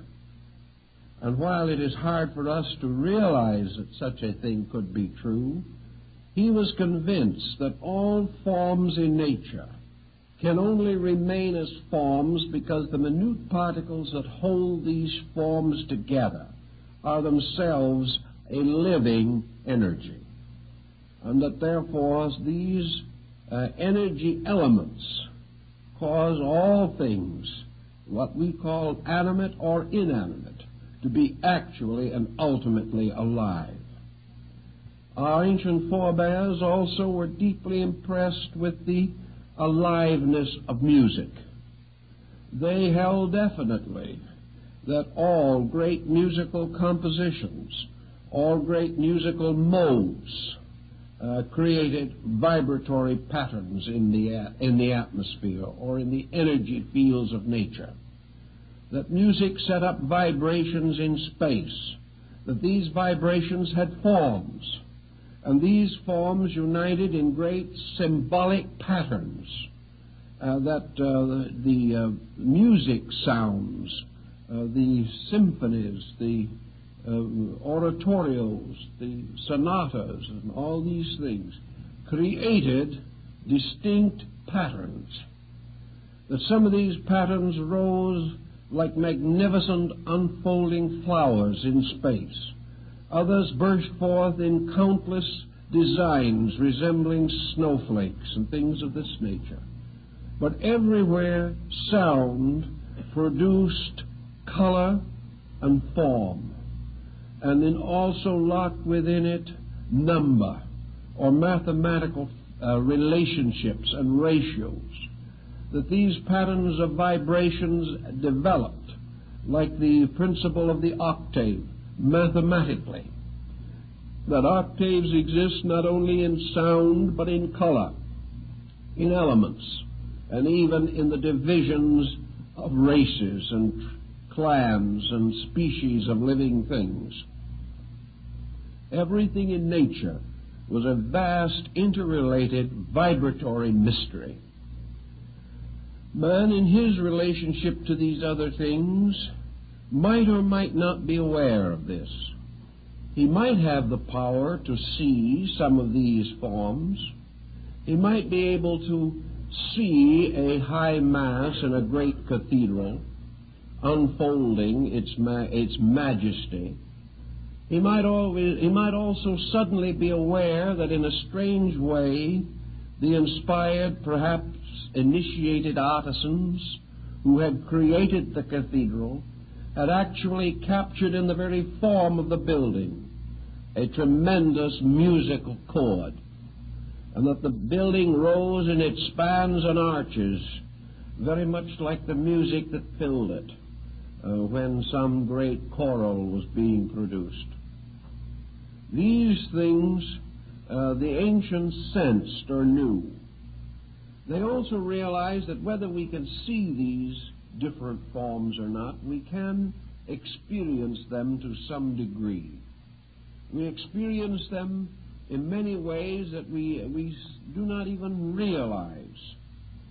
We know, for example, that human relationships are extremely complicated things, that beneath the common meetings and minglings of people there are strange pressures, antagonisms, antipathies, that some are drawn mysteriously together, others are violently separated by moods within their own natures.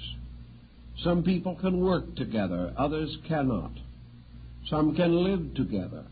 Others find such relationships gradually more and more unendurable. We are constantly also aware of our instinctive suspicions of some people. How the very moment we meet them, we seem to sense there's something wrong. And there are others, almost strangers, for whom we immediately develop a powerful and unexplainable sympathy. All these mysterious examples of psychic chemistry have to be explained by vibration. They have to be part of this mysterious, invisible chemistry of energies, in which these chemistries meet and mingle, unite and separate, and maintain a strange, enduring individuality among themselves, even though they may seem to coalesce and actually become one. The ancients had quite a concept of all of this, a sort of invisible chemistry that was something like their alchemy or their divine chemistry, the chemistry of living things rather than the chemistry of physical elements as we have come to think of them in modern chemistry. It has not occurred to us that the struggling elements in the test tube might be in mortal agony.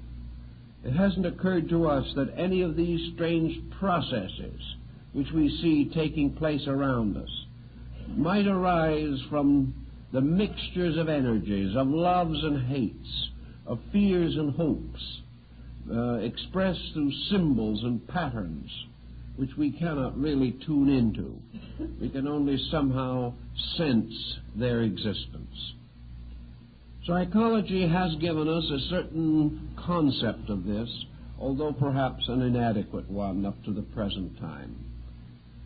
It has pointed out, however, definitely that the individual has an internal in which patterns can be set up, that this internal is a sort of room or laboratory where experimentation is constantly taking place.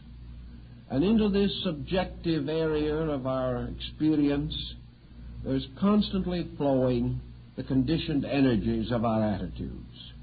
Here these energies have their own existence, form their own patterns, survive in their own ways, and in many instances complicate our lives and our ways of thinking and living.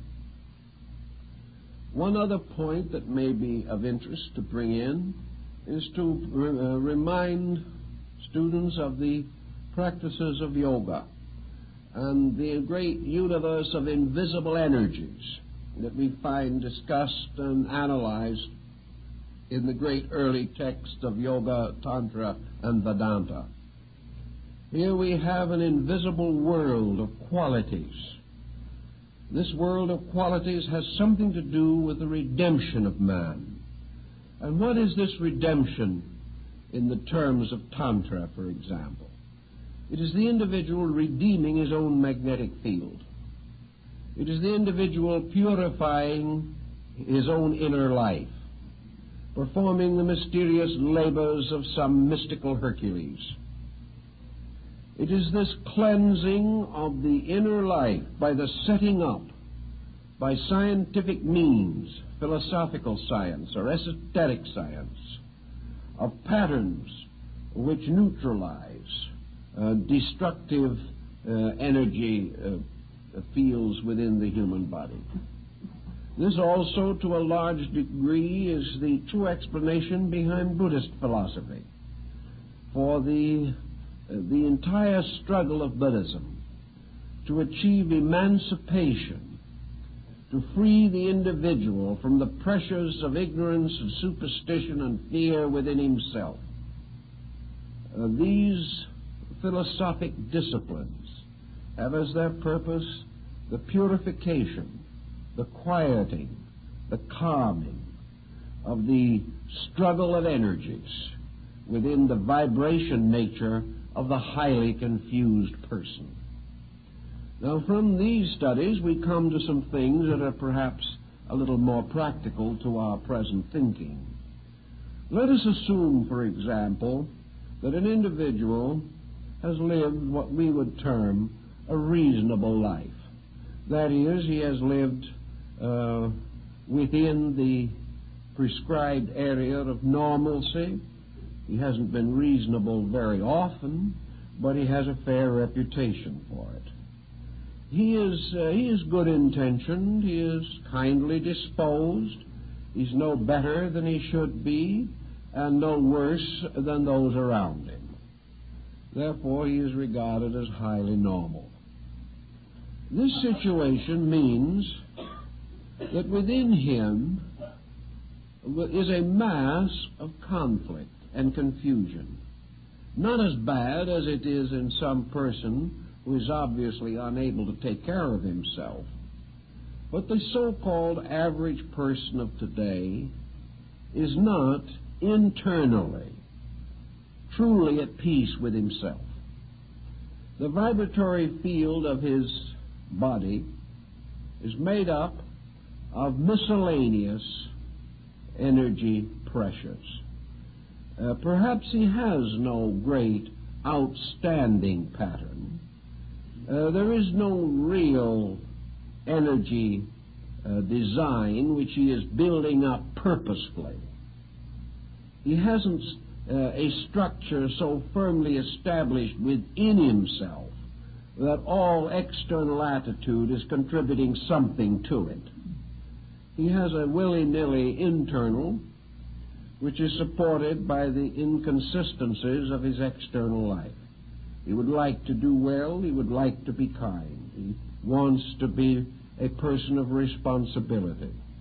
But he has no real dramatic insight.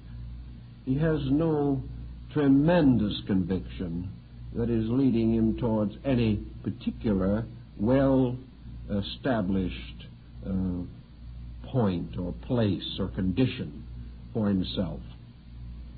This individual has, for instance, some intemperance. He becomes fanatical rather easily. He has strong inclinations politically or socially. He quickly becomes angry, easily jealous, envious upon occasion.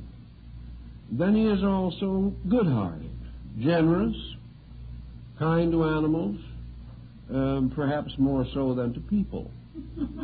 But whatever it is, he has the nice side to himself. Supports all recognized charities. He tries to turn in a fair day's work for his wages. Whatever it is, he is just a person.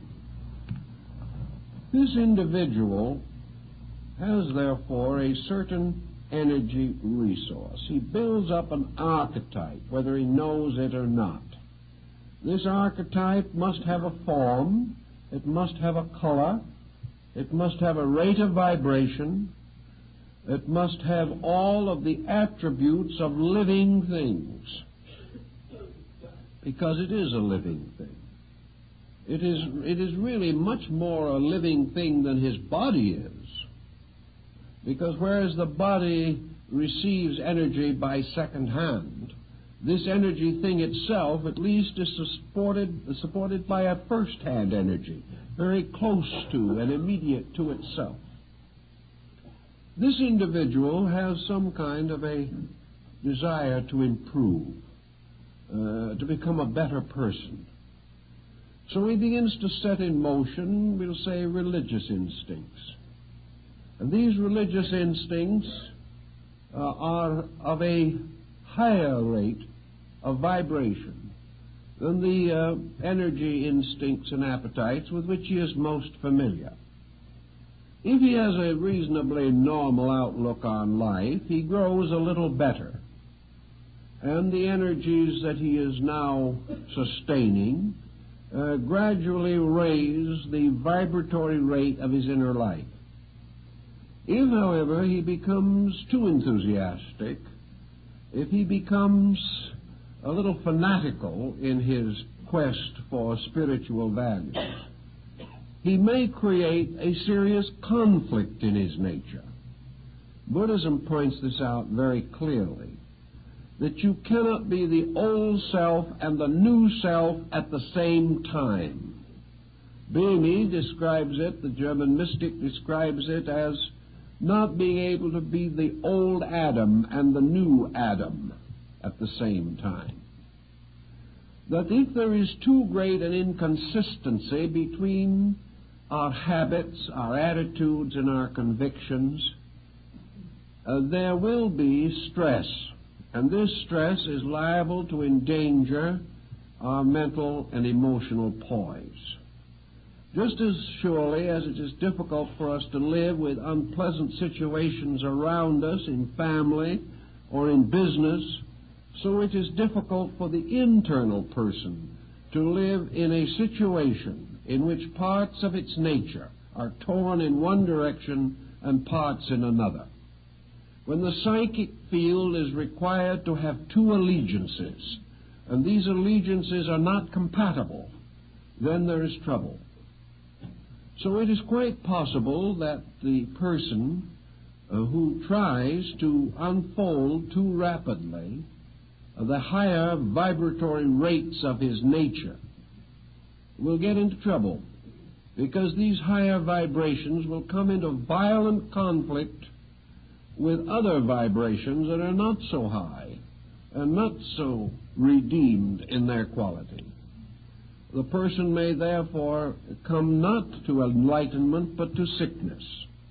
He will find that the vibratory energies that he is developing are too much for his mental focal point. His mind is on one level of energy. He is trying to spiritualize it, and this spiritualizing force is like sending too much current over a wire. It will burn out the circuit. He may find that his emotional ideals are very lofty, but his emotional practices are rather earthy.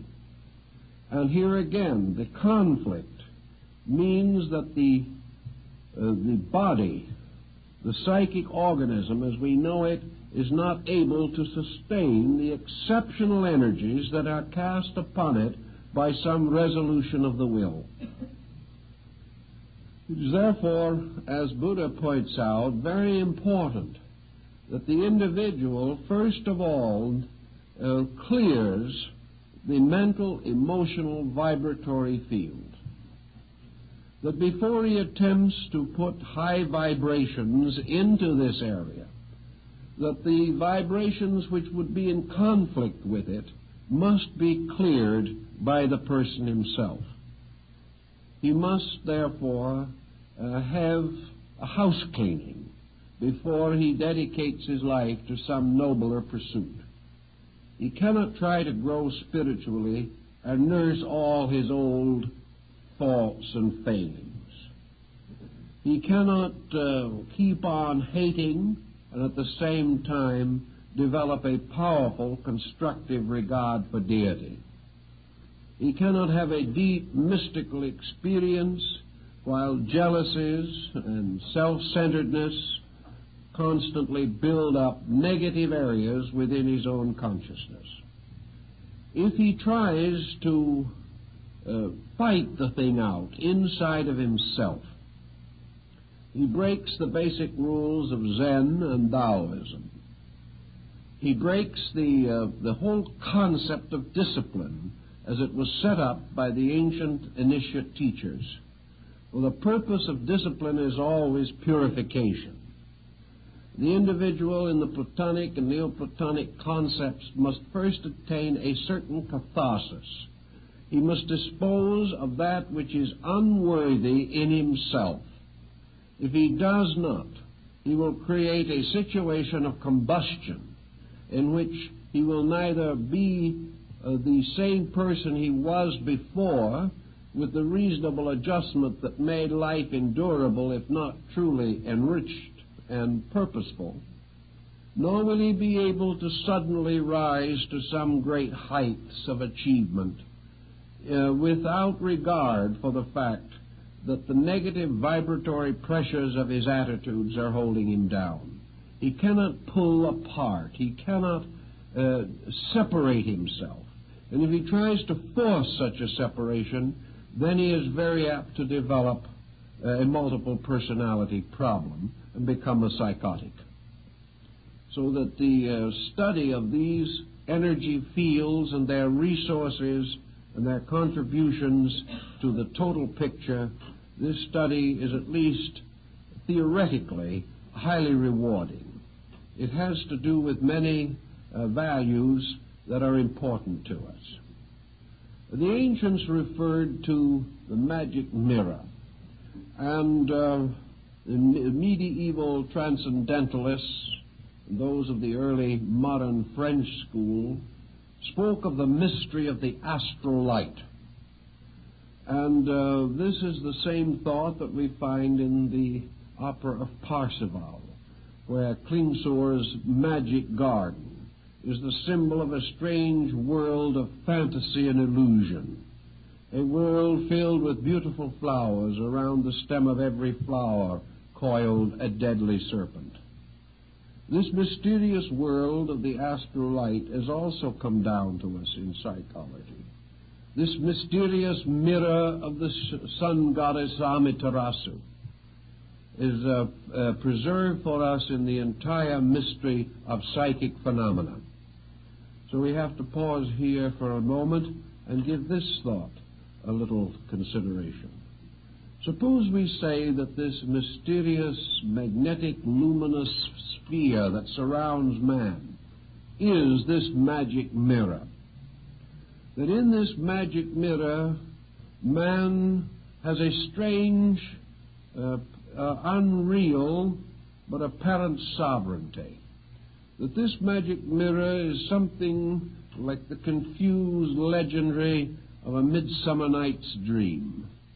Here in this magic mirror is a world that has no reality at all, but it is anything we want it to be, anything we believe it to be. This magic mirror, this astral light, was so-called the blind alley of the ancient mystics. It was this problem of constant danger of self-delusion. It was a condition in which the mysterious power of mind and emotion to create pictures, patterns, designs, this power, somewhat like the strange fantasies of sleep, by which the psychic pressures of our natures can fill our sleeping experience with dreams and nightmares and strange, vague incidents. This magic mirror within man was not only a problem of visualization, of seeing things. It was a problem of convictions about things.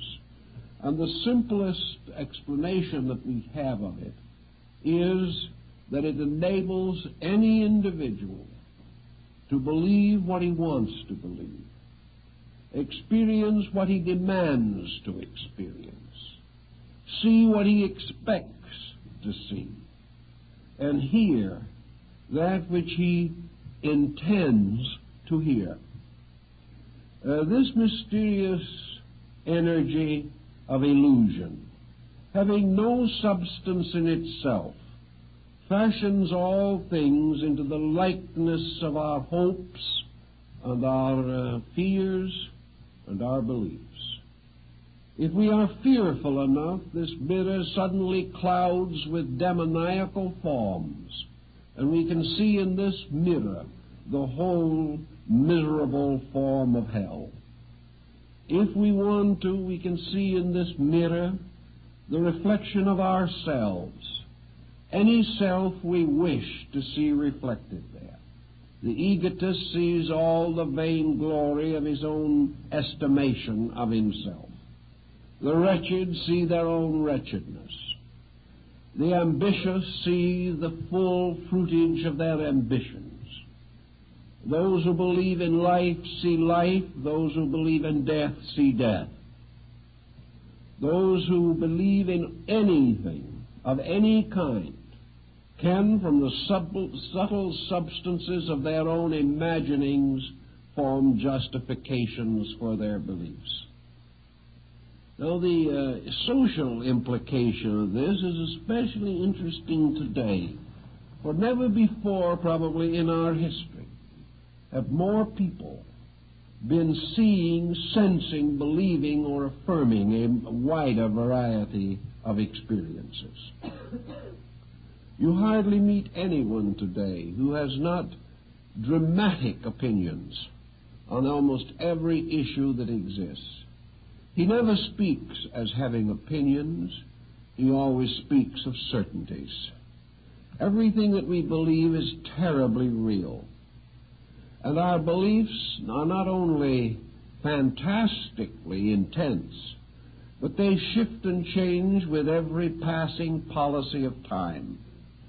We can be as dogmatic about one subject one day as we were on an entirely different subject the preceding day. We, however, are always sure, we always seem to have the tremendous support of our total nature behind every attitude that we hold, regardless of how absurd or unreasonable it may be. All this terrible attitudinarianism, this tremendous pressure of the irresistibility of our own impulse arises in vibration. And it arises from this mysterious power of energy within ourselves to take upon its own qualities the absolute appearances that we demand of it. This energy is chameleon-like in changing its color constantly. It is Proteus-like in presenting 1,000 faces. Whatever we demand, expect, require, it is there. And for the person himself, it seems completely valid, absolutely certain, undeniably real. As this situation goes along, we know that it produces all over the world an infinite conflict. Children cannot agree with their parents anymore. Parents cannot agree between themselves. Nations have no common ground.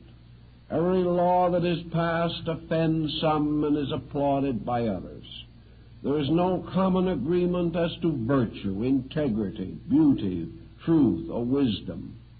Each individual or group, sustained by its own strange archetypal intensity, demands that the universe take on the likeness of its own purpose. and in the magic mirror of things, the universe seems to do so. We look into the depths of this mirror, and we see God or no God, according to our own attitude. We see the likeness of deity as personal, principle, or energy or power, exactly what we demand to see there. This mirror is nothing but our own attitude reflected back, but it seems to present to us a tremendous cosmic reality. Now, this mirror, this strange magic mirror, is always clouded by the shapes and appearances of undisciplined intensities. This is why the ancients warned man long ago that each individual had to develop a center of integrity. He had to develop a basic philosophy of life, a pattern of realities that could not be shaken by opinion. He had to have some real and great conviction, a conviction arising in some truth superior to his own thinking. It was only when he was able to discipline his own mind and emotion that he could prevent the shadows from gathering on the magic mirror. The disciplined person will not demand the impossible. Therefore, he will not see the impossible reflected back upon him as a possibility. He will not expect the unreasonable. He will not populate space with false forms or life with false values. And because his own core is not deceived, he will never deceive himself. Self-deceit arises from lack of self-discipline. The individual who has no foundation in values can move from one attitude to another without even the sense of inconsistency. He can live in a strange dream world, and every different dream is a reality. Having no core, having no reality in himself, he is unable to escape the pressure of the common illusion. That is why most ancient mystics, most ancient religious and philosophic groups required of their disciples these periods of purification, this gradual sublimation of intensity. The ancient Oriental mystics taught the individual that while selfishness existed within himself, self-delusion was inevitable. While hate or jealousy or grievances were in himself, truth simply could not exist in him. But no matter how much he learned, he would still deceive himself. No matter how beautiful the doctrines were that he studied, he would gradually corrupt them to meet his own personal prejudices. Or else he would try desperately to be two people. He would try to nurse his prejudices on the one hand and cling to his principles on the other. Out of this would come greater confusion and usually physical or emotional sickness. So in this mysterious vibratory pattern in which we live, the vibrations of our attitudes paint pictures. They create all kinds of appearances and likenesses. They can lift us up in one instant to heaven and drop us in the next to perdition. And yet actually we have not moved at all. We have only actually changed the focal point of this energy vibration pattern. If we are thus able to constantly pour vibration into this reservoir, it becomes finally certain that it returns to us again as energy problem. We had noted years ago the very close relationships that exist in history and in natural history between outbursts of human destructiveness and natural cataclysms. We observe with considerable interest that apparently the planet itself can become psychically toxic. We are not sure that we understand the meaning of natural disaster. We always assume in some way that this is the final evidence of dishonesty in nature, that no matter how good we are, no matter how careful we are, who can prevent the tornado? Who can stop the tidal wave? Or who can claim any moral relationships between a community and an earthquake? It seems here that we must accept the doctrine of accidents. Yet if we wish to assume for a moment what is quite reasonable, namely that this earth and all of its parts and members may also be regarded as an entity. This earth is a rate of vibration, and from some other planet we could study its spectrum just as surely as we study the spectrums of Jupiter or Uranus or Neptune. We could thereby learn the energy that it reflects and also discover something of the energy that is inherent in it. We know that planets are sustained by the sun, just as we are. But just as surely as we condition this solar energy to our own peculiar usages, so do planets. A planet, as we know it today, has a vast energy field of its own. The physical atmosphere corresponds to this physical energy field, and we are now considerably perturbed by this pollution of the physical atmosphere of our planet. This pollution is not so different from the pollution of the physical body of an individual. If we pour enough chemicals, enough rubbish, enough material that cannot be absorbed into the body, we will pollute it and destroy it. And if we keep on our present way, we may sometime discover that our personal habits, particularly in various forms of therapy and nutrition, may be a greater danger to us and to our survival than nuclear fission.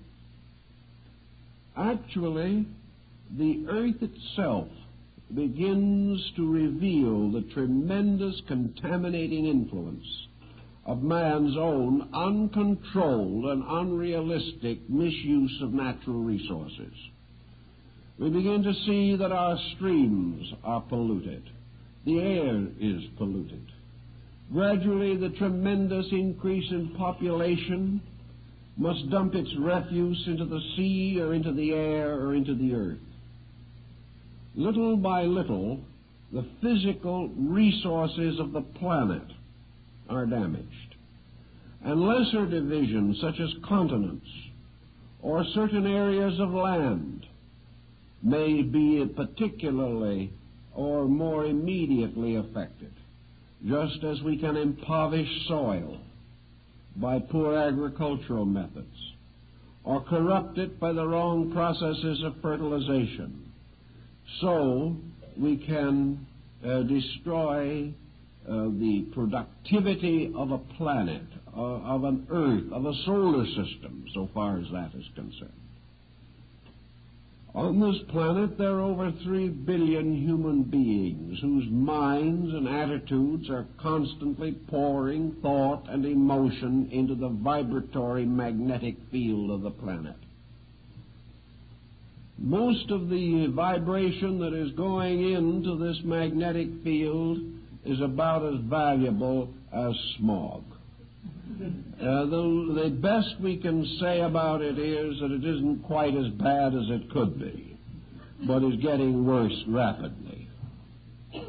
Into this mysterious reservoir of magnetic energy, which must also purify itself, in the same way that the water and the air and the earth must purify themselves.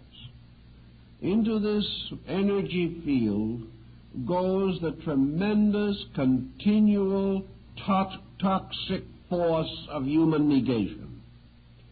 A world torn and confused, a world selfish and self-centered, a world warlike and dissipated, a world in which, whether we realize it or not, great units of humanity are united in common negations. Now, we may say that there are thousands of ways of being selfish, but most people practice at least a few of these ways, and the result is that a vast negative selfishness flows out into space as a rate of vibration. Various conspiracies, the fanaticisms of peoples, the endless dissatisfactions of masses, the persecuted and the downtrodden, all these peoples simply fill space with negative energies. And these negative energies have to be in some way cleansed in order that the great nutritional field of nature be preserved. If there is too much of this, we have the same thing exactly that we have in the physical condition of mankind. If the oceans and the air and the earth cannot purify the waste that is communicated to it or dumped into it, then parts of this waste come back again in the various materials that are used for the continual survival of life. The water is a little contaminated. The air is a little contaminated. And we have to drink that water and breathe that air, and we become a little more contaminated.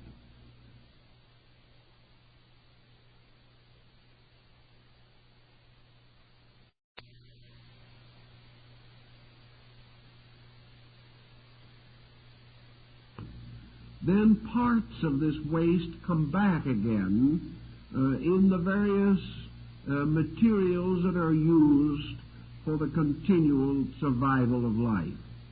The water is a little contaminated. The air is a little contaminated. And we have to drink that water and breathe that air, and we become a little more contaminated. The same thing is true of our psychic natures. If the psychic field of our planet is corrupted, if the vibratory energies are polluted, then the human being who has to depend upon these energies for his own survival is receiving into himself vibratory energies that are not pure. Out of Plato's concept of the periodic eras of sterility and fertility in nature, and perhaps is the vibratory answer to the East Indian concept of the Kala Yuga. Here we have a situation in which we breathe in death, that we take in upon ourselves the final summation of the endless streams of energy that are flowing into this great final reservoir of the earth's vital supply. If this is not kept clean, if this is not purified, if human beings do not change their own ways, they will ultimately find that this is another form of selfishness, just as suicidal as refusing to curb industries, the fumes and smog and smoke of which may endanger physical life. Nature apparently finally comes to these impasses in which forms, energy forms, vital forms, etheric forms, what we might almost call demon forms, fashioned out of the very archetypal vibratory cores that we create, become like fixations or complexes within our own natures. And these archetypal negation energy patterns can, in time, produce physical phenomena. Just as surely as, for example, a gradual accumulation of mental and emotional stress within the individual may end in a stroke or a coronary, so in the earth, this gradual building up of psychic tension, psychic stress, may end in the equivalent of this ailment in the body, perhaps an earthquake, perhaps a great electric storm, or if the corrupting influences of this psychic situation become too great, a world epidemic, a vast plague, a pestilence, or something of that nature. We are beginning to suspect a long-range program in sickness. We are beginning to realize that diseases gradually die out as world conditions improve. We are quite convinced, therefore, that while we are taking a great deal of credit for discovering remedies for ailments, that it is not so much the discovery of a remedy for an ailment as it is the correction of a basic weakness in society that finally combats epidemical disease. We know, for example, that in the last 100 years, certain diseases have been reduced markedly. The last 5 years, we have treated them with specific materials, either by inoculation or something of this nature. And we feel very proud of the fact that we have only a fraction as much of this sickness now as we had 100 years ago. But let us be thoughtful and realize that the disease had 90% corrected itself before the first inoculation was given. We'll say that in 1860 there were 1,000 cases of a certain ailment. In 1960 there were only 20.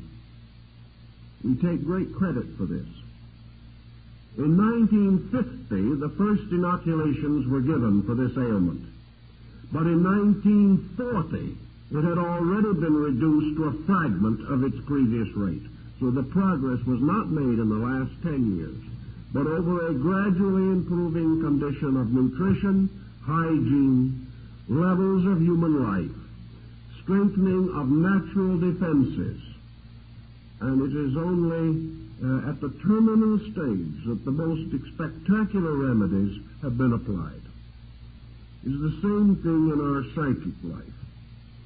These problems always solve themselves through the gradual correcting of causes. We realize, for example, the terrible influenza epidemic that followed World War I and destroyed more than the war. This undoubtedly was related to a tremendous situation in nature. Statistics have been gathered which would indicate clearly that nearly all of the world's great natural disasters have followed within 5 years of a great human disaster, have followed after wars, persecutions, intolerances, and corruptions of mankind. So it is quite possible that there is a relationship between so-called natural disaster and the conduct of man, and that this relationship is a valid one, and is another indication of the fact that we cannot live badly and do well. They're just not possible in this universe of which we are a part. In the same general way of approaching this problem, we realize that human beings have either mystically or otherwise have sensed this situation, at least to a degree. For into the moral atmosphere of our world has also ascended from the dawn of time the prayers of simple, gentle, contrite, devout persons. Man has sensed some way the cleansing power of prayer, of meditation, of thought, of uniting with others of his kind in thought of peace, or of health, or security, or common good. We have sensed always that where many are gathered together in a common thought, this thought has power. It has been used from the beginning of history in the healing of the sick and in other spiritual mysteries. The mystery of ordination, the mystery of consecration, and of confirmation are all mysteries in which several gather together to confirm or to confer a blessing. And that this blessing is intensified by the number of those that are present on the occasion. Therefore, where several are gathered together, there is a new sense of strength or virtue or value. This again appears to indicate the power of vibration to build up, to consecrate, or to increase a good power, a power for reality.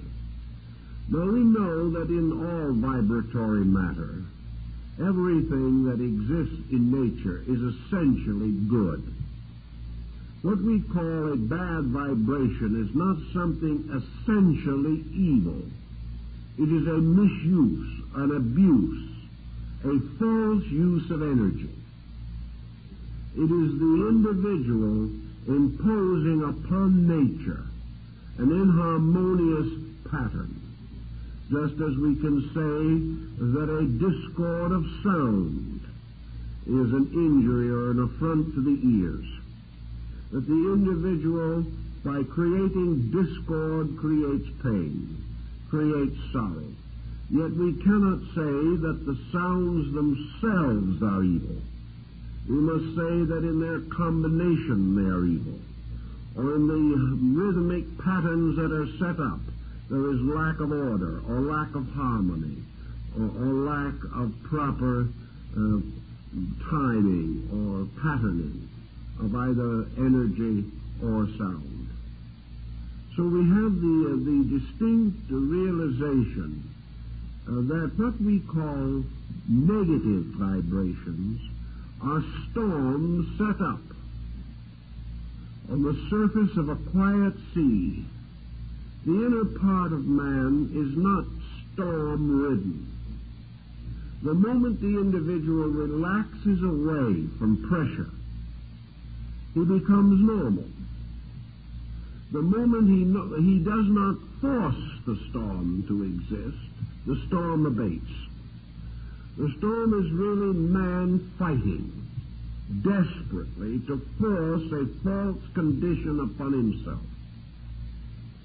And as man himself is a more or less stratified being, we can say that in the core of every human being there is peace. That far beneath the surface of the agitation set up by thought and emotion, there are vast depths of calmness where discord or inharmony cannot reach. Therefore, it is essentially the surface of man that is agitated.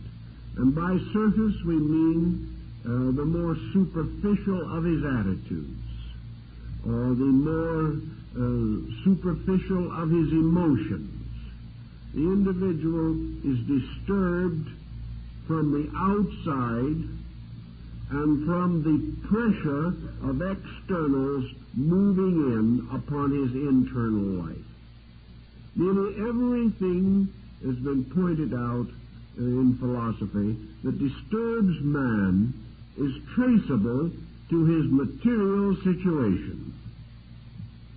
In other words, he is selfish, but he is not really honestly selfish because he wants to be wiser or more beautiful or more noble than somebody else. He is selfish because he wants what other people have right here. He is selfish because he wants more possessions, more luxuries. He is selfish because he wants his own opinion to be more important in a world of fools. He is selfish because he is self-centered, and the only self he knows is the one he sees in the physical mirror, not the one he sees in the psychic glass. So his hates are keyed to physical things. The people who have wronged him here. His political agitations are due to the political parties that are running this world, not some other world. Practically all of his difficulties and his miseries are due to the adjustment between himself and the physical world in which he lives. He is neglected, he is forgotten, he is forlorn, he is deserted by his children, he is poor, he is sick, all having to do with physical situations or moral interpretations of them. Thus, we say only the superficial part of man's nature is moved or stirred by these strange pressures that become psychotic situations in his psyche. To the degree that the individual relaxes away from the highly competitive pressures of material existence, the storms within himself quieten. And when the storms within us cease, and the ocean becomes calm, we can then become aware of the great motions and currents that are in the sea itself.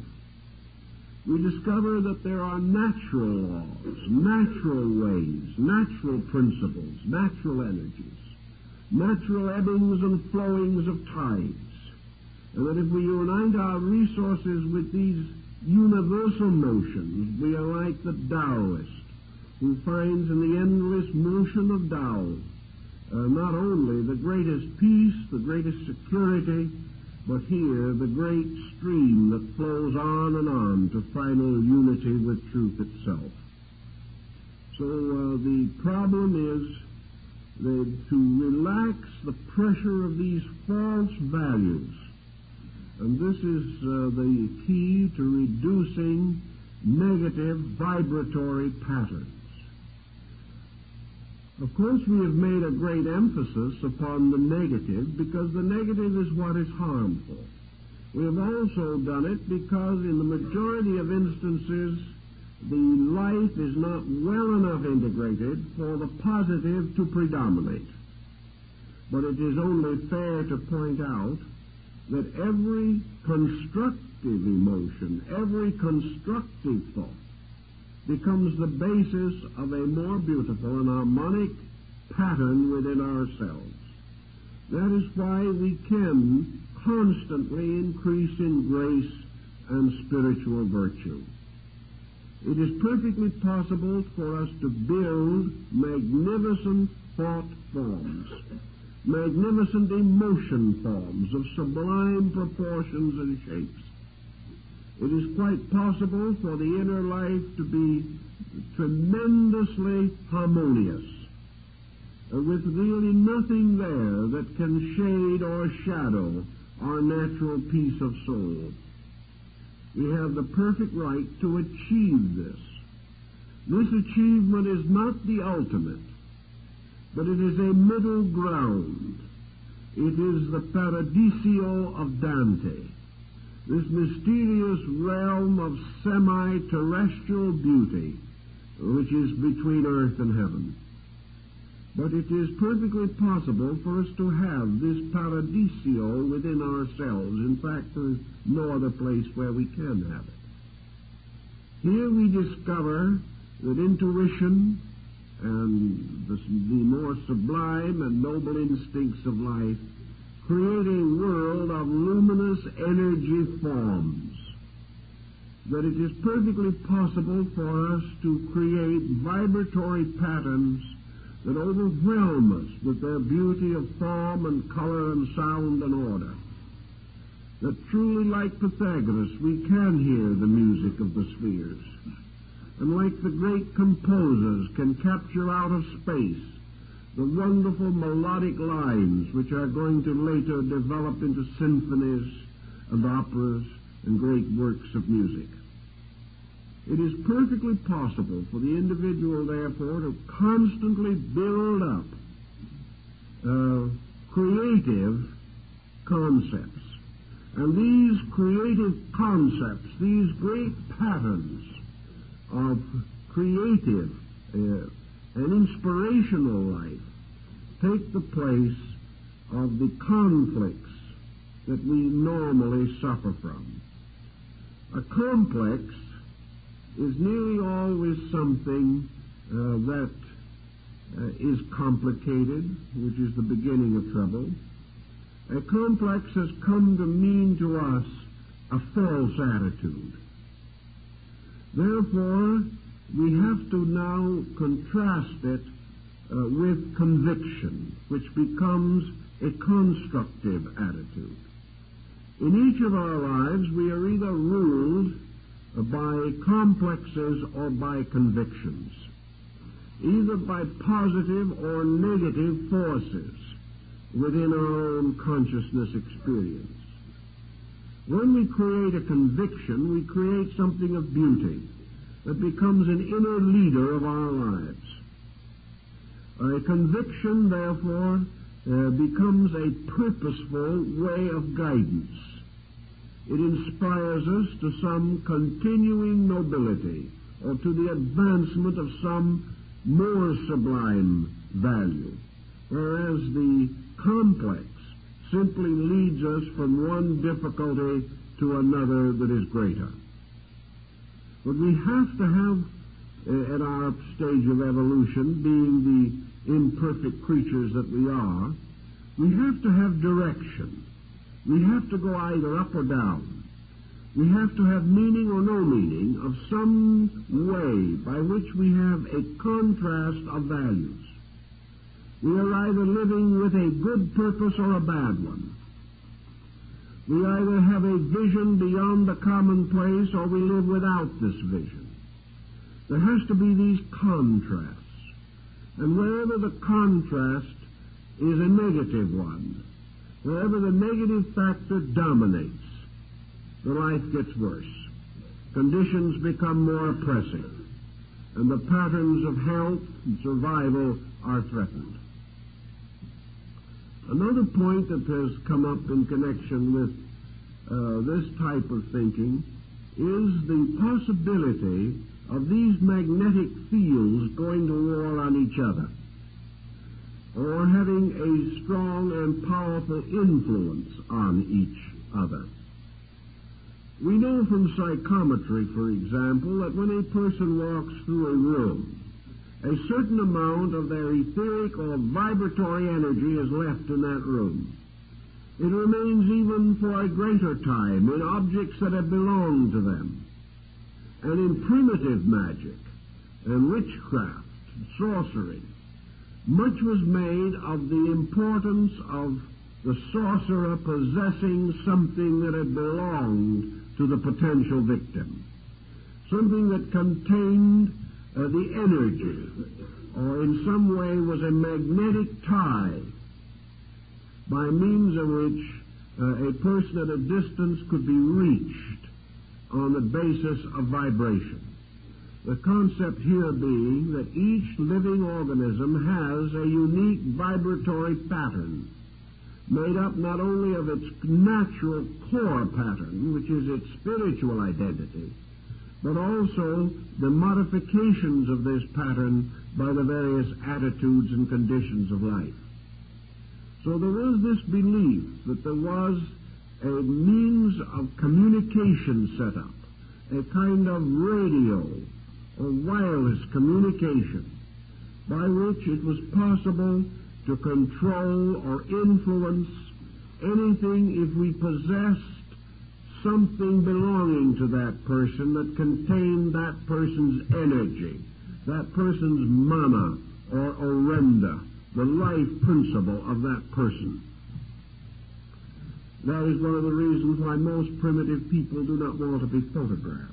They fear that anyone who possesses their photograph can control them by their likeness, that the appearance of a person can therefore be of the greatest danger if another person wishes to use it for magical means.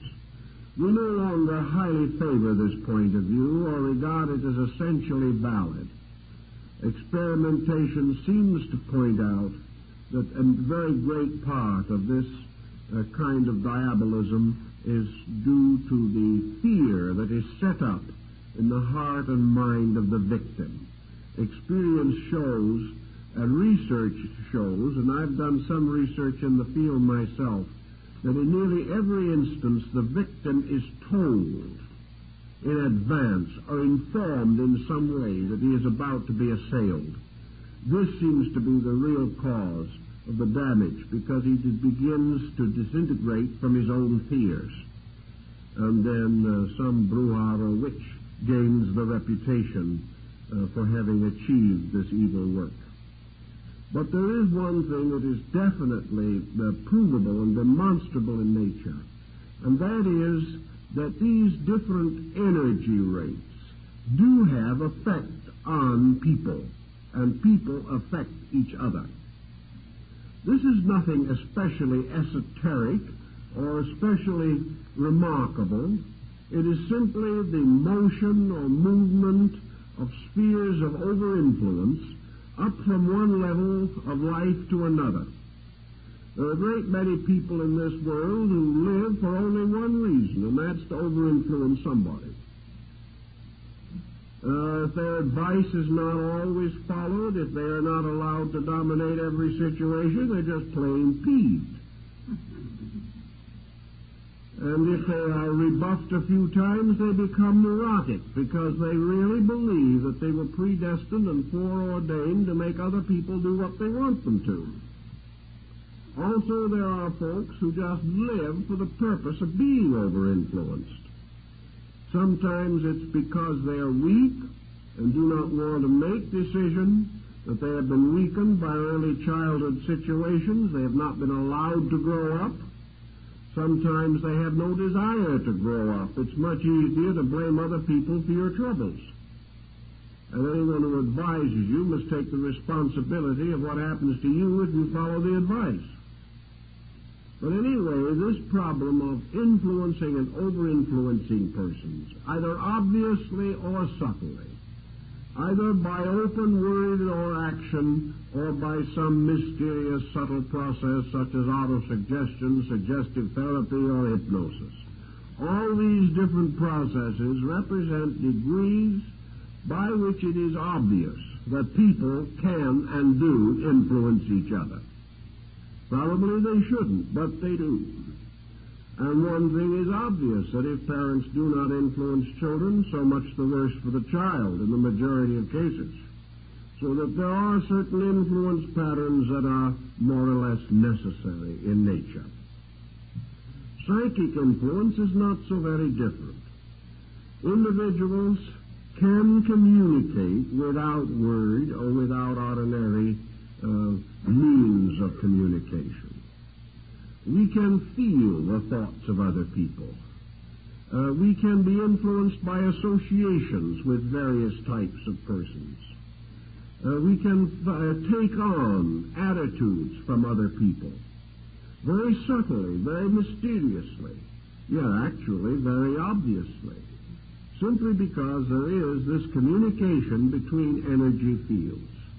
Communication made more subtle by sympathies. Also, there can be cases in which two persons have vibratory cores so similar that they can communicate with each other over considerable distances. There are cases of this recorded in history involving persons strongly attached by emotional bonds, and also examples in identical twins, where the one person seemingly, practically, thought with the thoughts of the other person. How to explain some of these things without vibration, without energy, and without some form of telepathy would seem to be rather difficult, but some people are still trying to work it out on a purely physical basis. Actually, there is no reason to question that we do have subtle means of communication, that this communication can move in upon our subconscious just as surely as it can upon our conscious. And we feel that we are greatly at a disadvantage because if it moves in on the subconscious, we are not consciously able to meet it. We are therefore subject to being adversely affected without our knowledge. This is a common belief, and it's a great convenience to suspect that someone else is ruining our disposition. It's nicer to feel that than to admit that we're ruining it ourselves, which is usually the fact. But though it is true that we do not have physical means of protecting ourselves from psychic energy, we do have the proper psychic means for protecting ourselves from psychic malpractice of any and all kinds. In other words, this magnetic field, this mysterious auric egg with which we are surrounded, has a complete defensive mechanism of itself. It is like the shining armor of Christian in Pilgrim's Progress.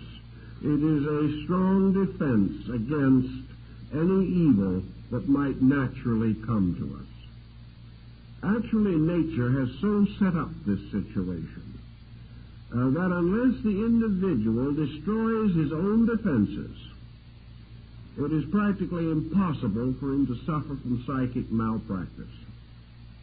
The only reason he can suffer from it is the same reason that he can suffer from certain physical ailments only if his own energy fields are run down.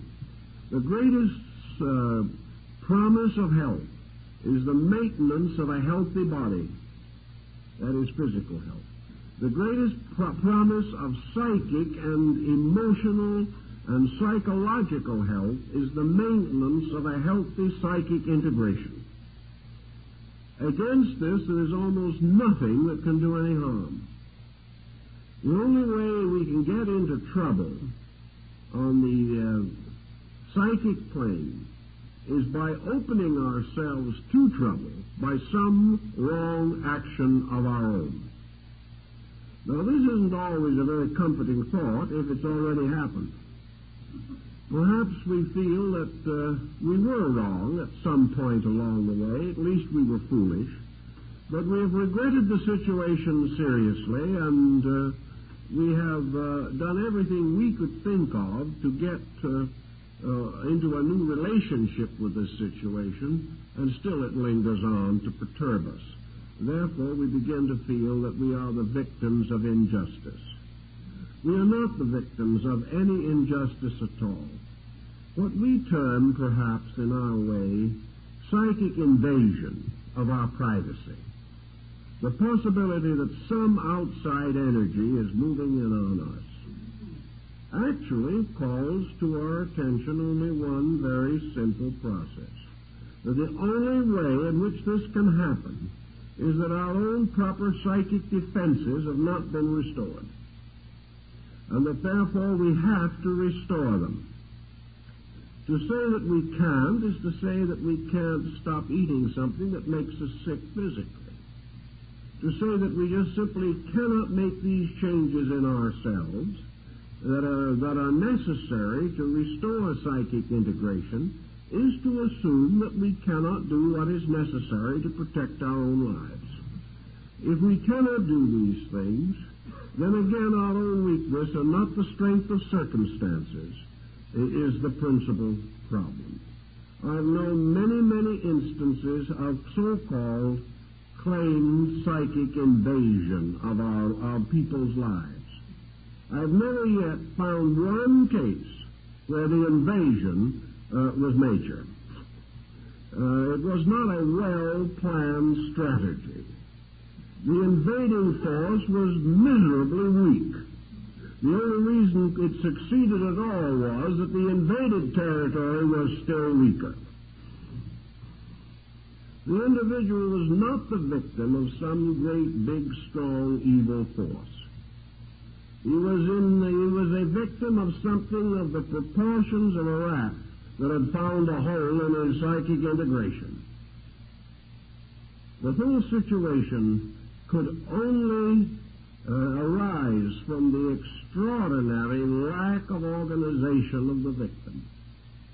But the victim, instead of rising to meet the emergency, simply demoralized, infinitely magnified and distorted the whole situation, made a mountain out of a molehill, and frightened himself out of his wits.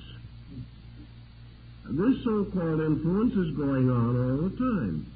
Every one of us is constantly a field of vibratory activity and, to a measure, vibratory conflict. I don't know how many of you have been entranced or intrigued by the Beatles.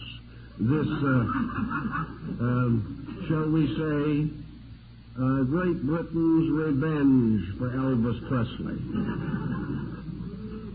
Actually, for all we know, they may be singing at this moment over some radio station, and the vibration is moving through us right now. But it's not going to bother us much. We're not even going to know it's happening. While we sit here, the air around us is filled with advertisements for shaving lotions, electric razors, and constant and repeated warnings that if we fail to use the right shampoo, all our friends will know it. What does it mean? Nothing. We're not suffering. Around us at this moment are the thoughts of millions of people. Some of these thoughts are bouncing off of our own magnetic fields, and others are passing through unnoticed. We are constantly in a sea of vibration. Vibrations coming from stars so remote that even their light does not reach us as far as our visual powers are concerned. Sounds coming across billions of light years. We can't hear them. But this universe is one absolute network of energies, divided into innumerable bands, every band filled with vibration in all of its parts. And actually space is capable of giving us a still greater infinity of bands to be used by every conceivable vibratory length that we can know of now or discover ever in the history of our scientific or psychological progress. These things are here all the time. But man, by the very nature of his own structure, is given a wonderful protective mechanism. No matter how many thoughts other people send against us, it doesn't do a thing unless we insist on letting it, forcing ourselves to receive these vibrations that we then turn around and feel. So if the individual follows the simple concepts of Zen and is quiet and relaxed and at peace with life, refusing to combat evil with evil, refusing to acknowledge the right of destructiveness to perturb the natural serenity of the human spirit, these vibrations move right on through. They do not stop unless we capture them by setting up polarities for them in ourselves. The moment we are selfish, all the selfishness in the universe can move in on us, because we have set up a pole for this selfishness. The moment we are frightened, all the negative fears of millions of creatures, animate and inanimate, can in some mysterious way find their echoes and their pressures within our own souls. If we are superstitious, all the superstitions of the ages can reach us. But if we are simply controlled, directed, disciplined, integrated people, the only thing that we can receive will be vibration of that quality. The reason why we are open to negation is because of the negation in us. And the only way we can rise above this situation is to transmute this negation into a neutral or natural force which does not attract that which is not desirable.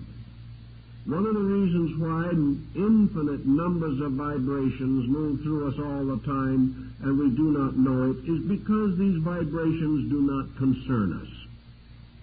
They are not for our use or for our need. Some of them may concern some parts of ourselves, but about these parts of ourselves we may also be completely ignorant. Those vibrations which relate to our spiritual life and our spiritual survival we know nothing about. They are useful to the spirit, but the mind and the emotions cannot capture even their meaning. Therefore, if a vibration is not for us, it doesn't touch us. And it's not for us unless we deserve it. We must deserve it by making the mistakes that bring the negative ones or setting up the positive situations that bring the positive ones.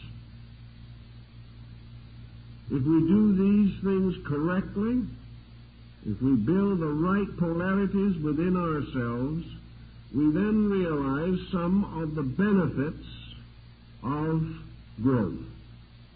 For it is from discipline and insight and wisdom and understanding that we set up the psychic symbols within our own subconscious, which are nourished and fed by the constructive forces of life. If we plant a seed of psychic good in our own souls, nature will nourish that seed and will help it to grow. And we will become gardeners in this psychic garden. And we will do everything we can to make sure that this little psychic plant of beauty grows. We will keep away the weeds. We will see that it is properly trimmed and properly guarded so that it may blossom and fulfill its purpose. And life itself will supply the ultimate energy to make this little plant grow and flower and bear its fruit. Nature will support all that is good.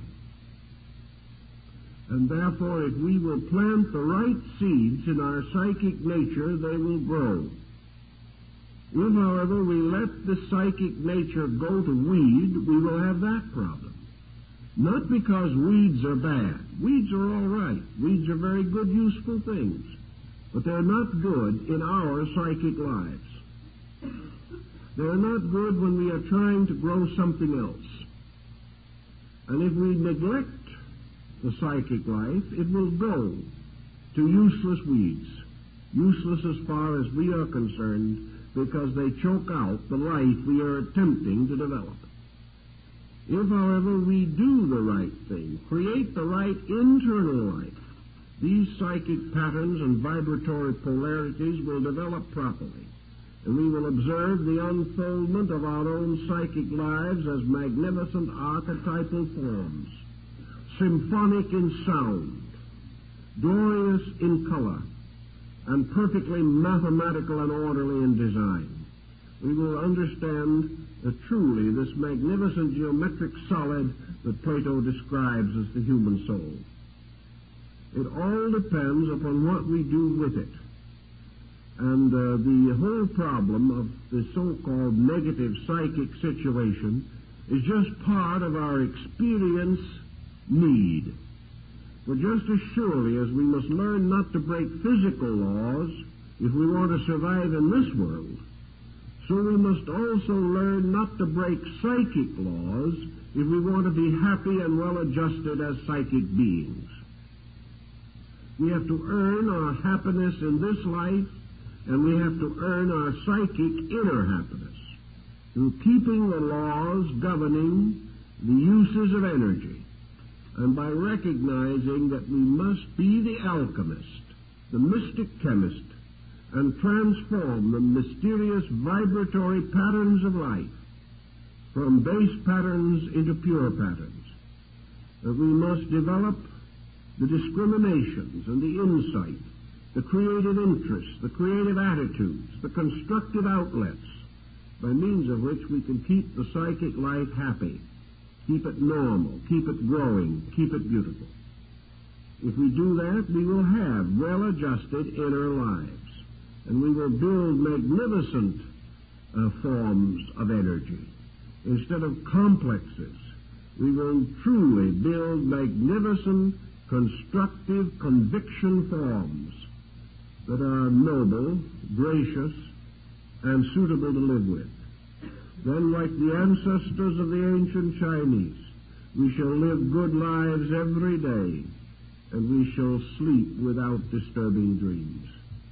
These are the laws governing this situation, and if we keep the rules will keep us. If we break the rules, we will be punished. And this is true just as much of our inner life as it is of our outer circumstances. Well, time is up, so I guess that's all for this evening.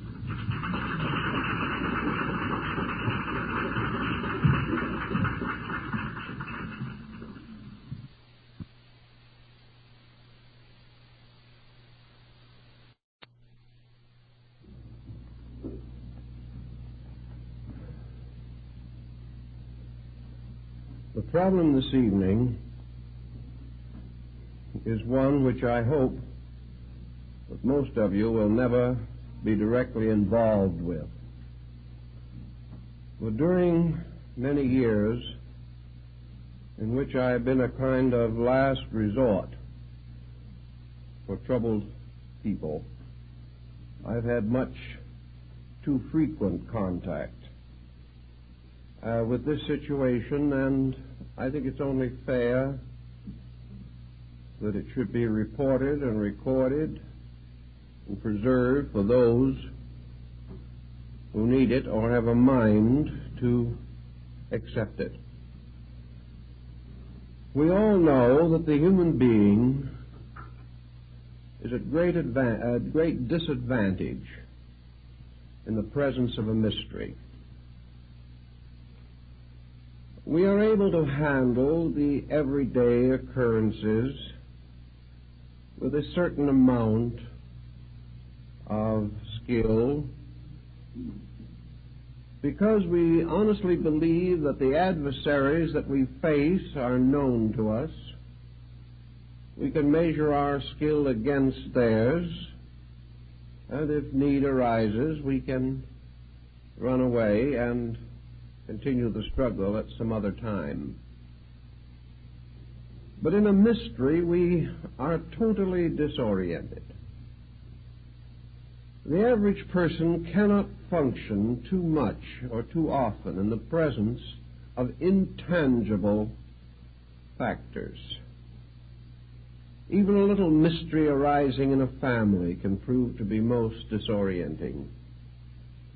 Secrets are dangerous things because we have no way of fighting them.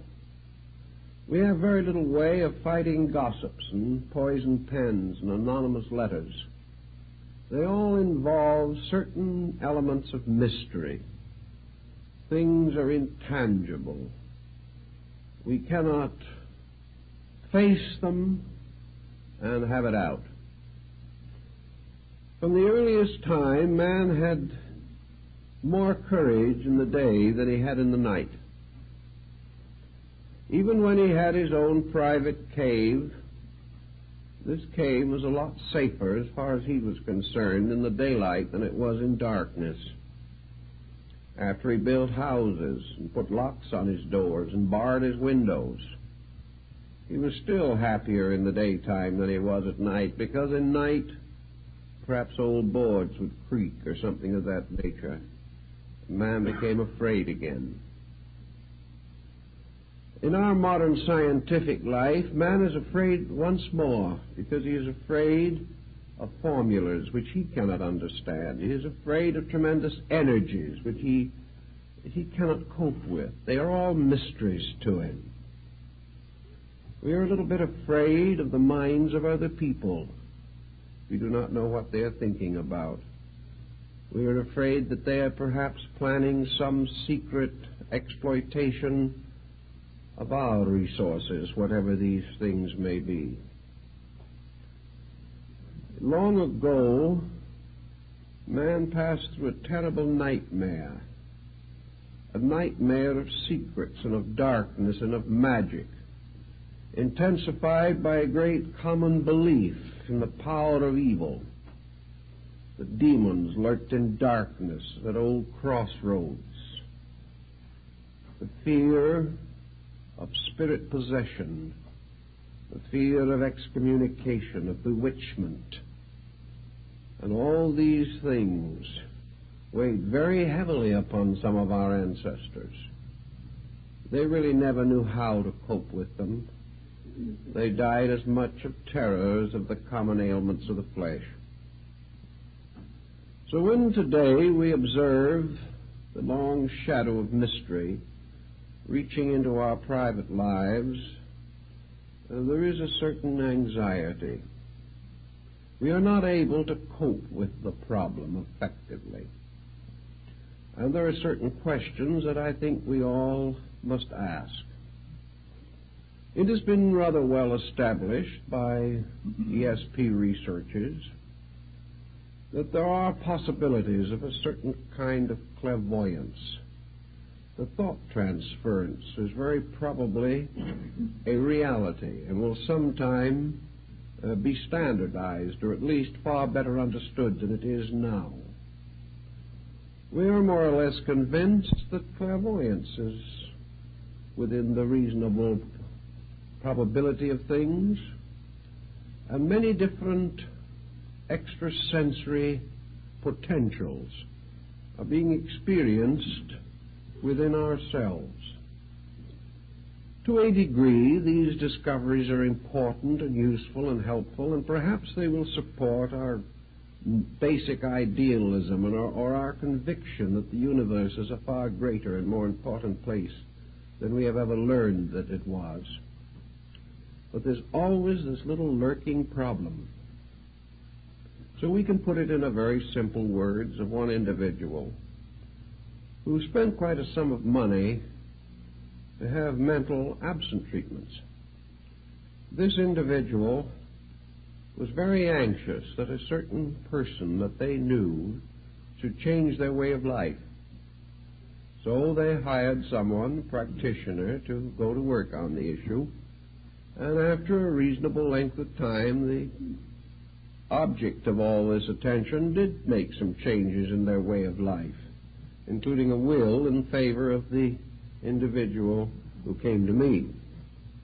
Well, this sounded like higher mentalism, doing a pretty good job. You would get testimonials very easily for such procedures. But suddenly the person who came to me broke out in a cold sweat. This was a little problem. If they could change another individual and get a will in their favor, was it possible that some other individual could change them? While we were out mentally dominating somebody else, could it be that somebody else was trying to mentally dominate us? Do these processes work both ways? If it is possible for us to send our thoughts to change the life of someone else, could someone else send their thought and change our lives? If we want to make someone else do something they do not want to do, can they return the favor in kind? It is one of these things in which it was a good rule, but it shouldn't work both ways.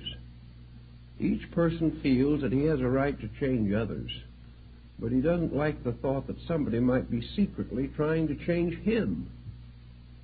The moment we get into this problem, our freedom of action, our freedom of thought, all these things evaporate. Where will it begin? Where will it end? If one person can influence us, so can 50 or 100 or 1,000.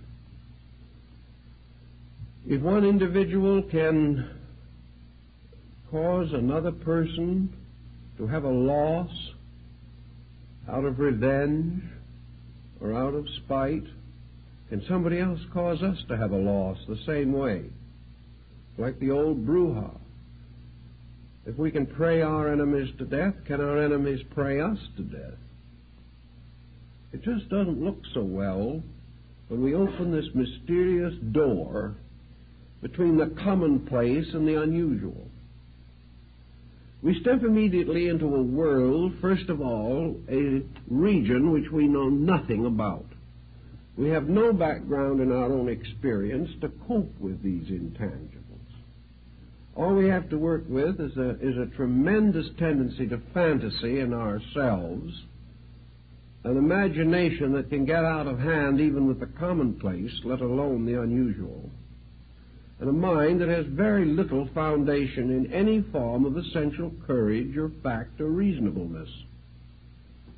With a nature, therefore, that is lacking in most of the requirements of prudence and common sense, it is very easy to get deeper and deeper into a world of wonders that can change gradually and inevitably into a world of terrors.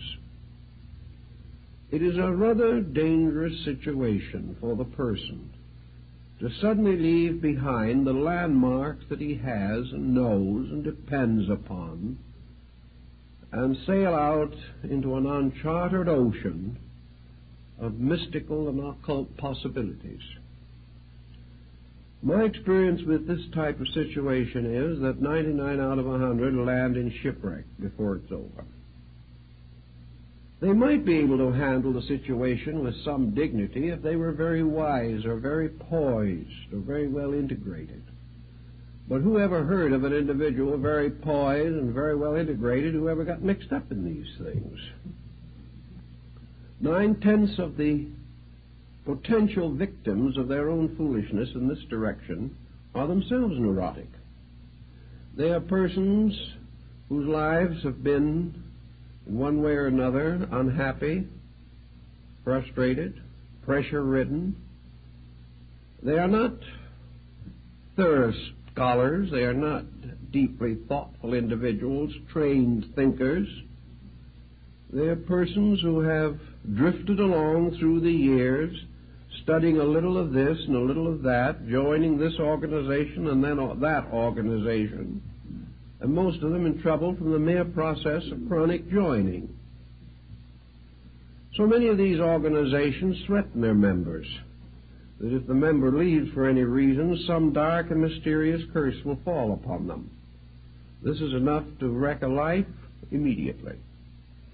The individual living in the 20th century still has the old primordial instinct to be afraid of curses and afraid of the evil thoughts of others. And the moment we give these evil thoughts a large place in our own thinking, we can begin to feel these thoughts moving in on us. Our lives can become haunted by the mere fears that arise from negative speculations about the unknown. If these speculations didn't rise as the result of certain interest in metaphysical matters, the individual would probably immediately consider the possibility that he's mentally ill. But if this is part of some strange mystical procedure, he doesn't think of himself as ill at all. He thinks of himself as illuminated. He thinks of himself as having reached new dimensions of consciousness. But then these new dimensions of consciousness begin to go to work on him. And before it's over, we realize that he has simply used this strange unknown as a catalyst for his own neurosis. So we can't too strongly recommend that persons be extremely cautious in trying to explore areas where their knowledge is simply insufficient. Now, knowledge in itself is a very good thing. We should know about everything, even things we do not really agree with, or even things we do not want to believe. We should know about them. We should never assume for a moment that ignorance is an asset. There's a great deal of difference, however, between understanding the theories and practices of certain beliefs and the effort to dabble with them ourselves. There is no reason why we shouldn't understand the theories behind transcendentalism if it intrigues us. But there are many reasons why we shouldn't dabble with it. Especially this is true where we actually haven't even any very solid groundwork in theory. It's one thing, perhaps, to make some modest experimentation after 20 years of careful study, in which we really have done our own study, not simply taken somebody else's word for it, and read a few ancient books or modern reprints.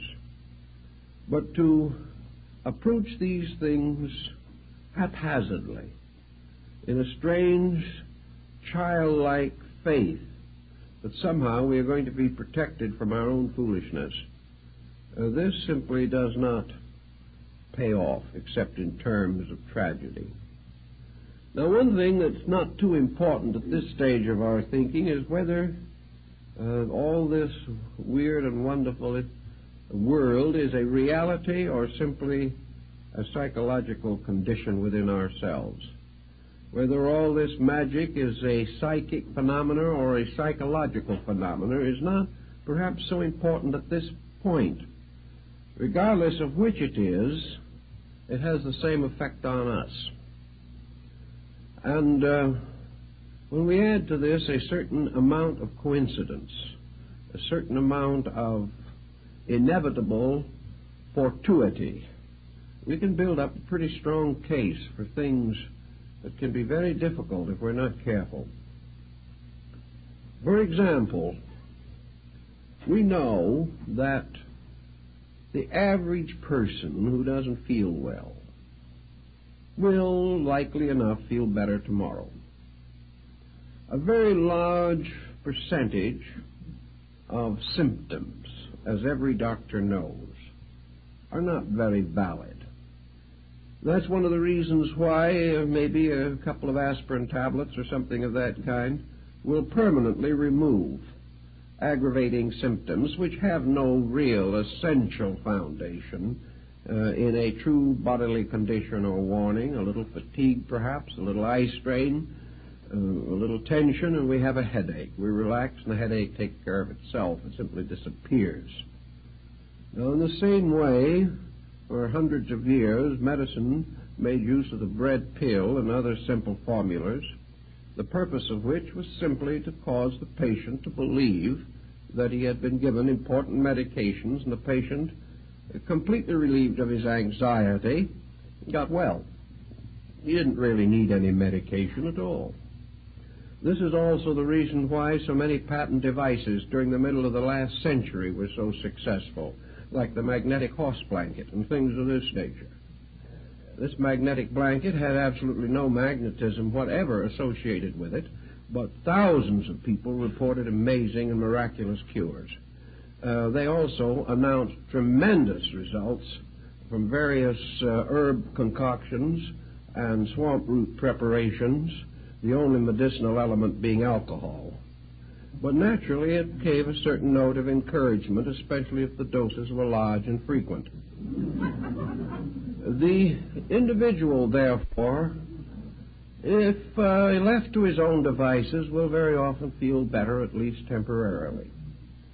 But if an individual who has nothing wrong with him except perhaps a little anxiety mechanism feels that he is being treated for this, that some other person is sending him powerful vibrations, he gets feeling better very quickly, just like he used to get feeling better on Peruna. There was a certain parallel here. And we come finally to really believe that people are doing a lot of these things for us or to us when we're really doing them to or for ourselves. But coincidence also comes in, plays quite a part in some of these things. I've seen it. And in a little while, we come to the conclusion that thoughts are very vital things, that we only have to send a few thoughts around and the whole face of common sense is altered. This goes on for a time. What ends is finally the individual becomes seriously ill with something, and perhaps by neglecting it, in the hope of some other form of magical cure, reaches a point where he cannot be saved at all. These things have their mysterious negative factors that we have to watch for constantly. Because faith is a wonderful thing, but when it's put in the wrong place and the wrong things are believed in, it can be very costly in terms of health and happiness in life. One of the simplest examples of what might be termed magic that man has used from the very earliest time is prayer. Now, prayer can be a very wonderful thing for the human being. It has a tremendous potential for good. And yet so few of us can use prayer unselfishly. It is so hard for us to really be sincere, even in this. If we really believe that prayer is a power, then this power becomes the basis of a temptation of some nature. Power promises us things, and it's very hard to believe in power without trying to use it to our own advantage or to the disadvantage of someone else. I know people who have spent many years praying that misfortunes would come to another person. How we can do a thing like this in the name of God is difficult to understand, but it happens every day. We also have a great number of prayers in which the individual is asking God to take care of things he should be taking care of himself, not waiting for the infinite to step in and correct a commonplace situation that we should all be able to handle. Therefore, we have prayer, which essentially is a relationship with God, transformed into a kind of a basis of a new kind of old age pension or social security. Prayer becomes the basis of the gratification of very commonplace desires. We don't realize we're misusing it. We have the best intentions in the world. But when we start to pray that somebody else is going to let us foreclose a mortgage on them, we're in dangerous ground. We're in very dangerous ground. And when someone stands up and testifies that as a result of prayer they've doubled their income, there's just a little doubt as to whether this is what prayer was intended for. Whether we really have a right to assume that some spiritual force in nature, a force which has as its primary concern the achievement of ultimates, the great infinite patterns of things, should be supplicated every time we have a headache or every time we have an appetite or a desire which we feel needs gratification. This type of use seems to lead us away from the essential integrity of life. And when we pray that somebody else shall be over-influenced in some way or another, what about the other person? What about the individual who lost money so that our income could be doubled? Did the universe turn on him for our benefit Was our prayer a means of dishonestly acquiring that which did not belong to us? Most people won't even bother to ask the question. They don't care how it's fulfilled as long as they get what they want. But can we assume that the universe operates this way? And if we're willing to assume this, what happens to our own relationship with every problem of existence? The moment we take the honesty out of the universe anywhere, we take it out everywhere. Either there are principles and rules in this world, or there are not. And if there are rules, we cannot break them, and we shouldn't try. And if there are no rules, then our entire ethical life collapses, and we have no hope or no reasonable expectation of any kind of good end or constructive purpose in our own existence. The old Greeks brought this question under consideration, and one of them asked Pythagoras how a man should pray. The old Greek replied, never pray for anything. Don't pray for the fulfillment of any desire, because if you pray hard enough, your desire may be fulfilled, and may be the destruction of you.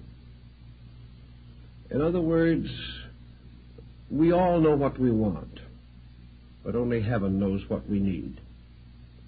And where we begin to decide what we want and use various esoteric ways of getting what we want, we are defying that universal pattern which alone knows what we need. Therefore, it would appear that prayer has a function, it has a purpose, it has a reason. But that reason is not the fulfillment of commonplace desires. Prayer is a mystic relationship with life. It is man finding the source of his strength in a regular communion with the heavenly power that creates all things. Nearly all ancient prayers were hymns of praise, hymns of thankfulness and gratitude.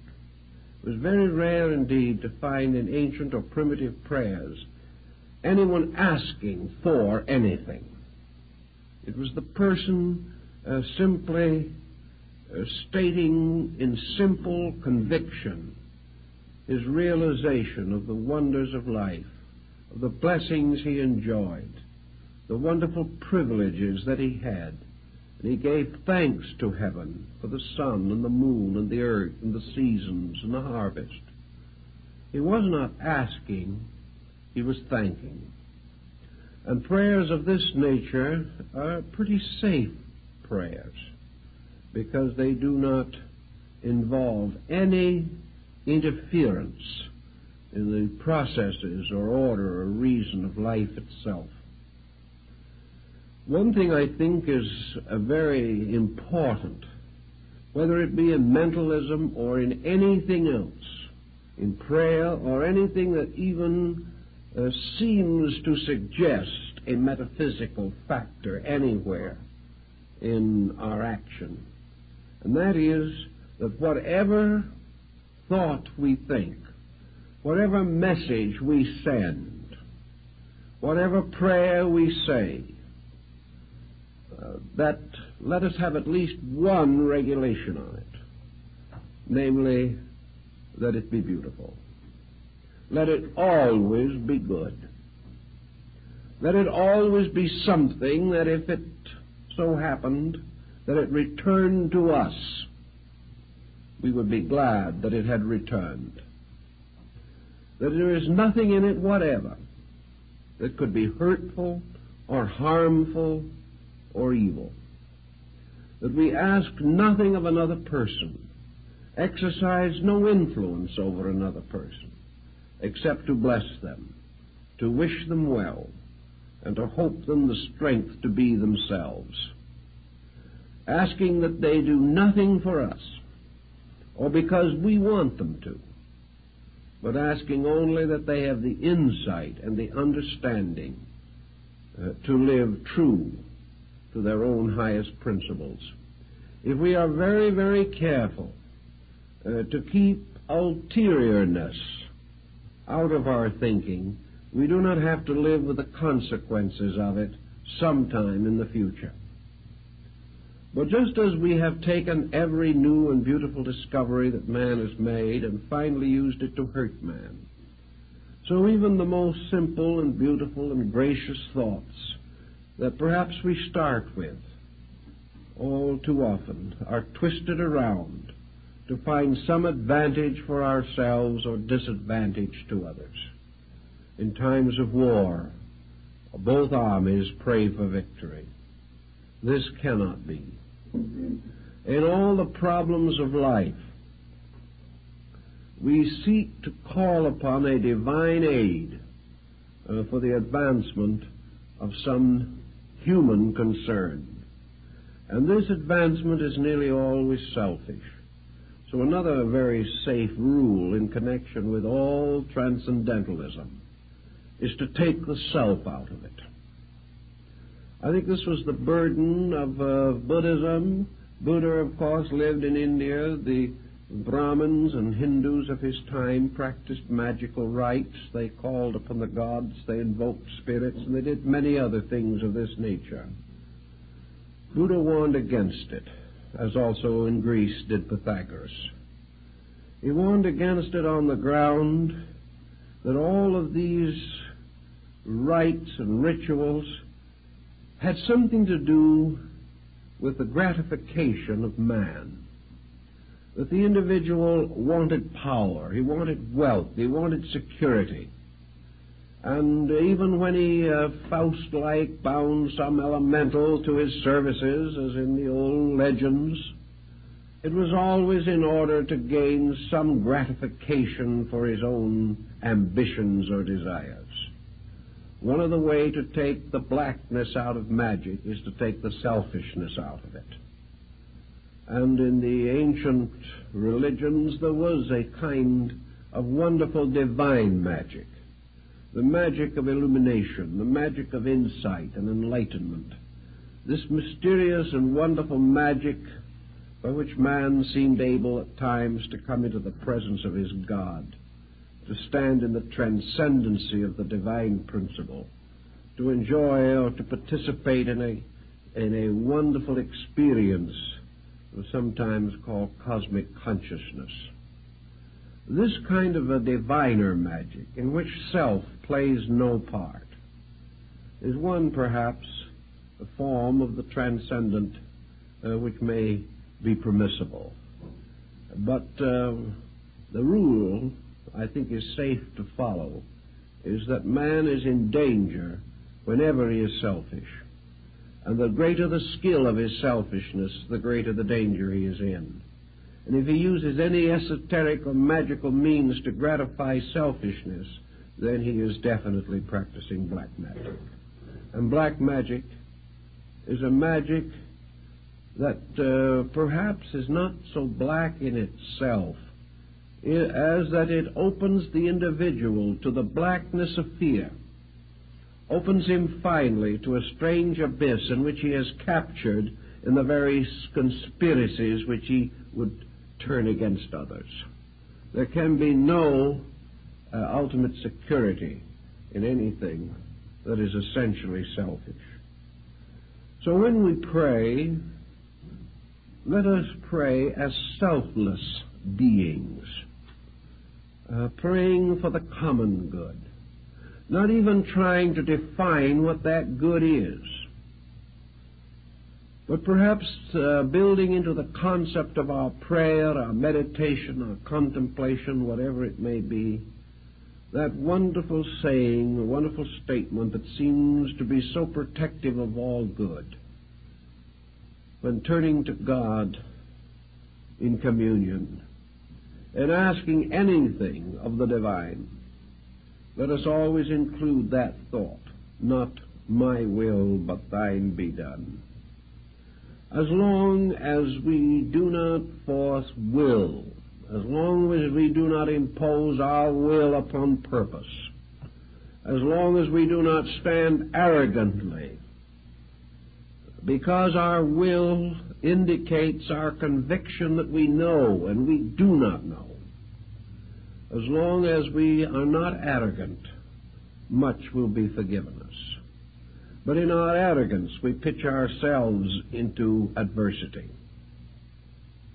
Always, therefore, our own purposes, our will, our appetites, our instincts, our ambitions must be subservient to the great cycle of laws under which we exist.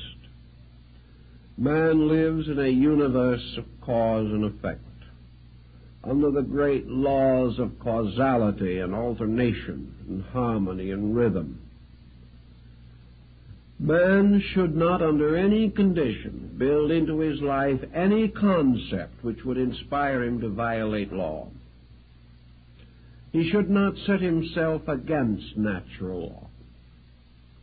He should ask for nothing that he is not able to earn. And he should in no way attempt to force any condition in nature by which he attempts to evade that which is his natural and proper destiny. If man must pray for something, as Buddha points out, let him pray for enlightenment. Let him pray that the only desire that is desirable is the desire for truth itself. Not the truth we want, but the truth that is. Not the truth we prattle about day by day, but the truth of those infinite principles which we can only dimly comprehend. We may not know what the truth is of a situation, but we have the right to inwardly pray that that truth shall reveal itself according to its own purposes, whether those purposes help us or not, whether they fulfill any desire of ours or perhaps go entirely contrary to our wishes. The thing is, what is the truth? And whatever that truth is, with that we must live. And we must hope that in the face of truth we will have the courage to live according to it, and not according to any compromise that may arise in our own nature. From the dawn of our history, men have struggled to dominate each other, to take away the works and profits of other men. They have conquered nations and spoiled and pillaged the earth. Everywhere the individual tries to use strength to dominate the lives of others, by means of strength, by intimidation, by fear, by outnumbering or outwitting, the individual has tried to deprive others of their natural rights. Out of this procedure has come the entire tragedy of civilization, a tragedy which continues today as it has from the beginning. And we cannot assume that any mysterious power which man may develop shall be considered as different from any material power by which an individual seeks to gain advantage over another. There is no difference except, perhaps, in the detailed construction of the instrument. But whether we try to take a man's goods from him with a gun or with a thought, we have committed precisely the same offense. Whenever we try to over-influence him, we are doing the same thing that we would in any action or procedure in which we lure another person into an unfavorable situation in order to cheat him, betray him, or deprive him of something.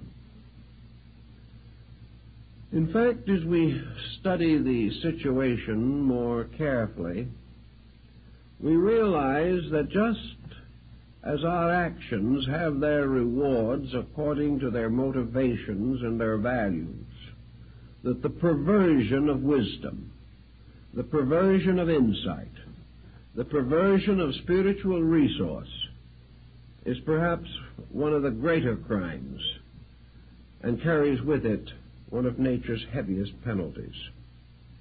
Actually, we are far worse off as living beings if we steal from a man by influencing his mind than we are if we break into his house at night and rob him of his goods. We have committed a different kind of offense.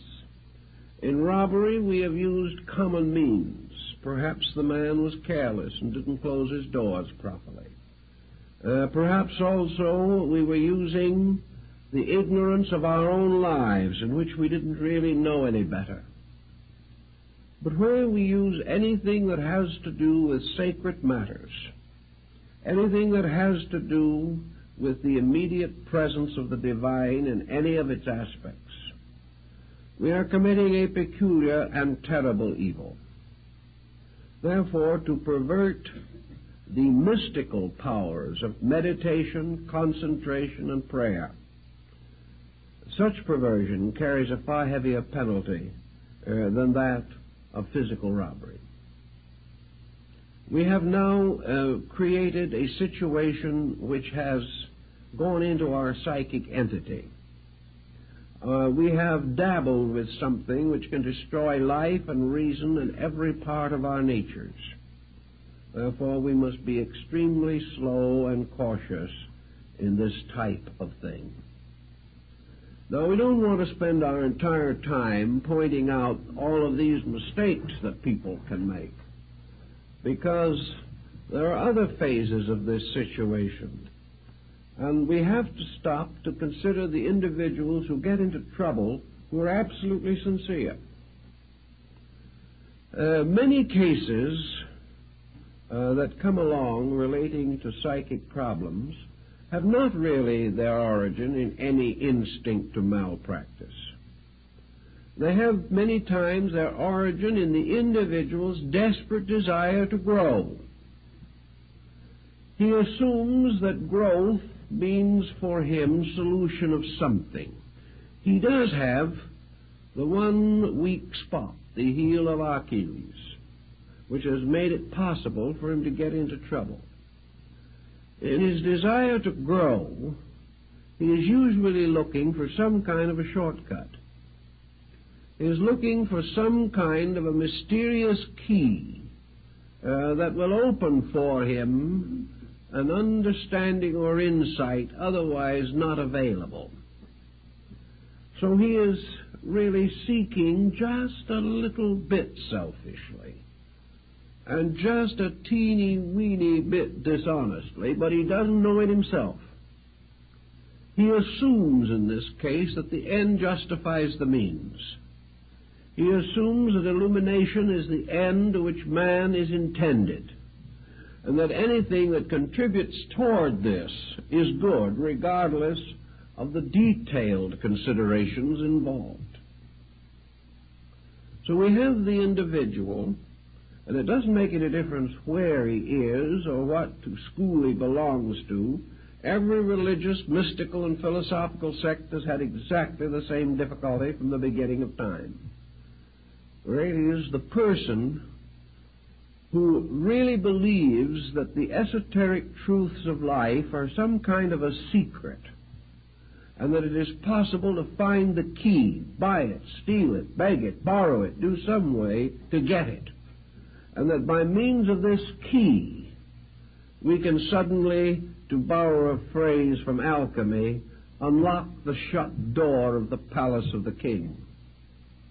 That there is some way, a way in which spirituality can be wonderfully augmented within the individual by some methodology. And of course, years ago, we had a deluge of methodologies. Today, they are not so frequent, but there are some pretty intensive ones still left. And people are sometimes wrong in their judgment of these groups. They misunderstand teaching that is intended well, or perhaps the teaching itself is not well stated or well integrated and does not protect the student adequately. So we have a great many people who are in trouble simply because They are trying to be better than they know how to be. And that can get you into complications. This is one of the points that I have emphasized for very, very many years. That the average person cannot handle the development or release of so-called metaphysical values or factors or forces within his own nature. He does not know when a development is legitimate and when it is not. And he does not know where some type of mystical experience begins and some type of wishful thinking leaves off. He just does not know. He cannot really tell the difference between a vision and a dream. He has no way of knowing the difference. For that matter, he doesn't know the difference between a dream and a nightmare. There are many strange and difficult situations that the person cannot cope with. The moment his mind is separated from the commonplace, the landmarks about which he is reasonably certain, he wanders into a mist and mystery which he cannot evaluate. He really doesn't know what he's doing. Now, there should not be this kind of situation. People should not be encouraged or permitted to get into these difficulties. But we can't do very much about it now because the trouble started a long time ago.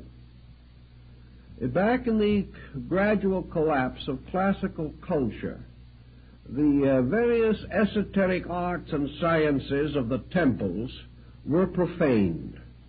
These secrets were brought out, initiates broke their obligations, or some even under torture confessed or described things which they should not have discussed.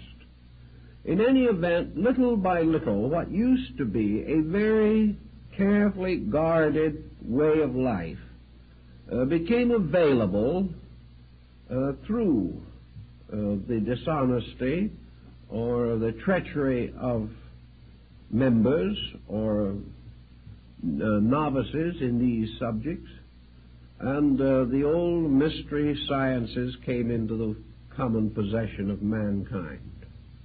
Of course, some good was accomplished. It wasn't all bad. For from the temple we got mathematics and astronomy and chemistry and music, geography and history. Practically every science we know was originally part of this secret wisdom. Those sciences which we could turn and apply to the common advancements of mankind have helped, but because they were advanced without the obligations of the ancient temple, most of the secular branches of knowledge have become utterly corrupted, and all knowledge is now used selfishly. Whereas in the older times, the obligations were such that the possessors of knowledge were bound to right use. This no longer exists as a general policy, unless the person, by his own high morality, makes a voluntary obligation. But some of the other more secret and mysterious arts were brought out of their ancient symbolisms and from the early sanctuaries of the mysteries. Pandora's box was opened.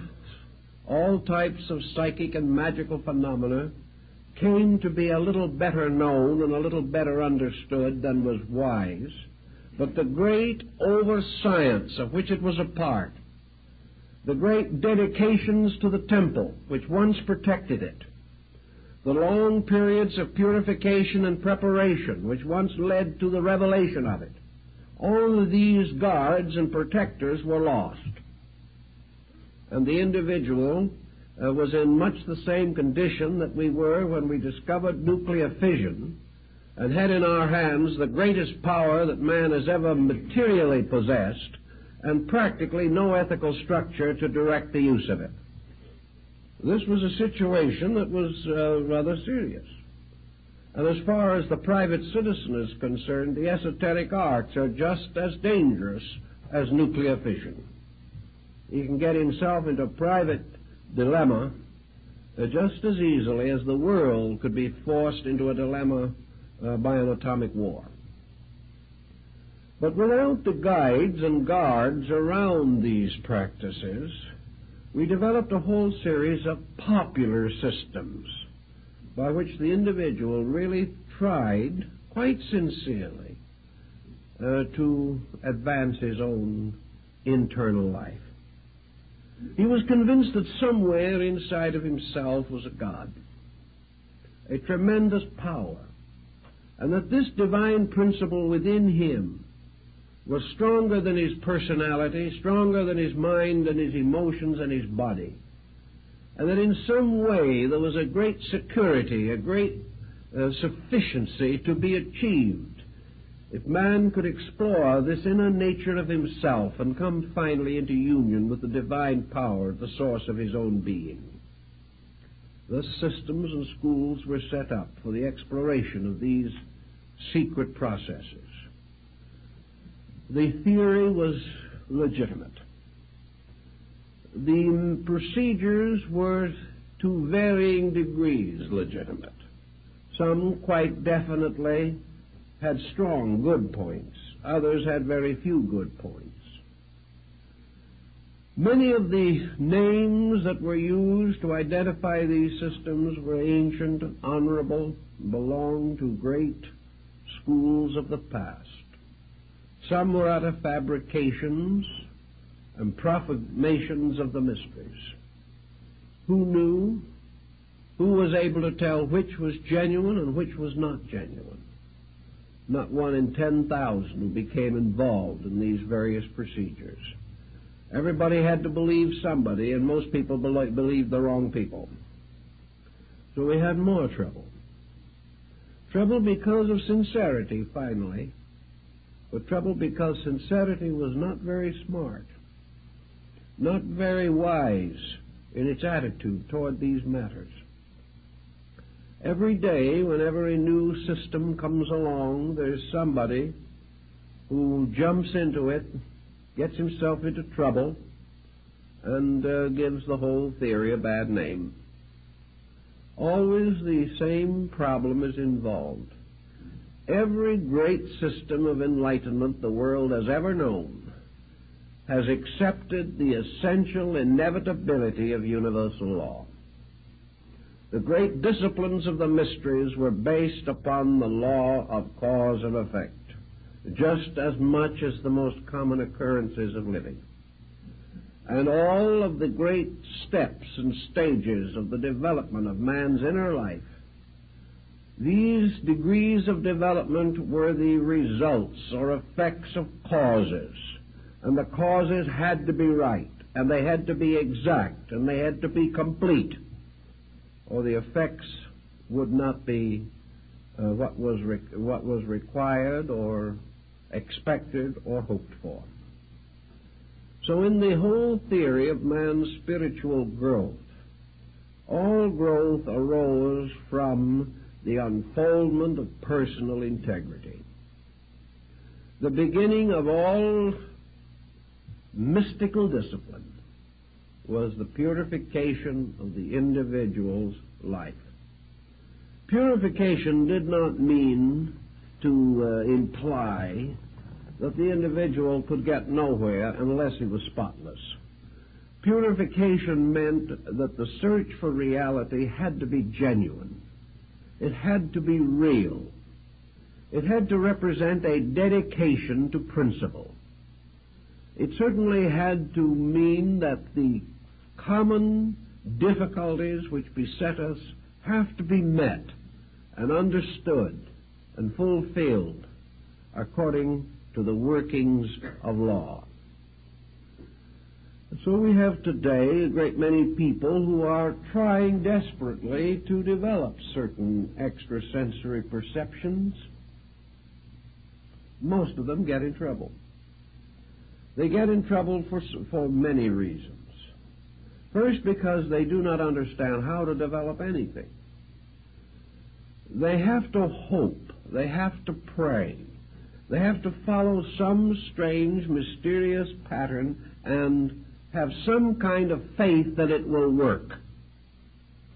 Many times, of course, they are following patterns given them by others. And here we frequently hear the wonderful accounts of the secret instructions that folks have received. And many of these instructions are appalling. They represent the most colossal ignorance and effrontery on someone's part. I've checked a great many of these wonderful revelations of how to develop extrasensory powers, how to become an adept in 5 or 10 lessons, how to look through solid walls and see what's going on the other side, how to multiply the family fortune, make friends, influence people, dominate situations, almost anything you want.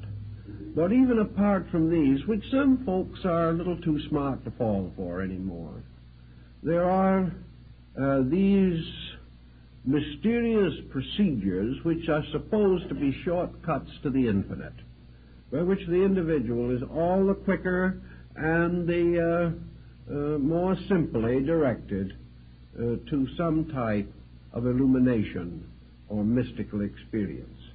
I have tracked down a great many of them. Sometimes they're in pamphlets and literature, sometimes they're carefully guarded secrets, communicated only from one person to another under the most direful obligations.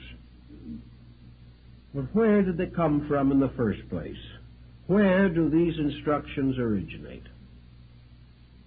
And I have checked a great many of them, and nearly all of them begin in somebody else's psychical aberration.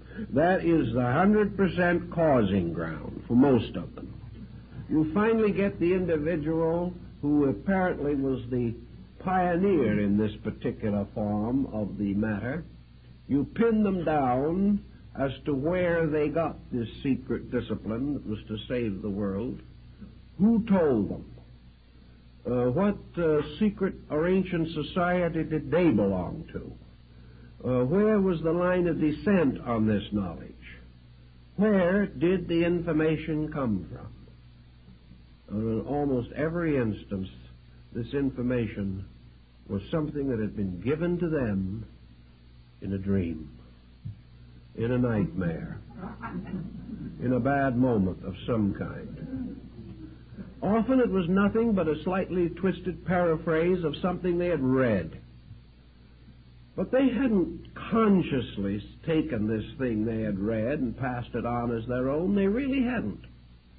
But they had been reading about it for some time, and one night they dreamt about it. And it got a few extra flourishes in the processes of the dream, and the next morning a new religion was born. And this is how it started. And people, quite convinced of the sincerity of the source, and the person at the beginning probably actually rather sincere. Everybody in trouble within 6 months. Because the situation was not bona fide, there was nothing. The only way in which the individual could get anywhere with the instructions he was receiving was to develop so powerful an imagination that he had hallucinations of progress relating to himself.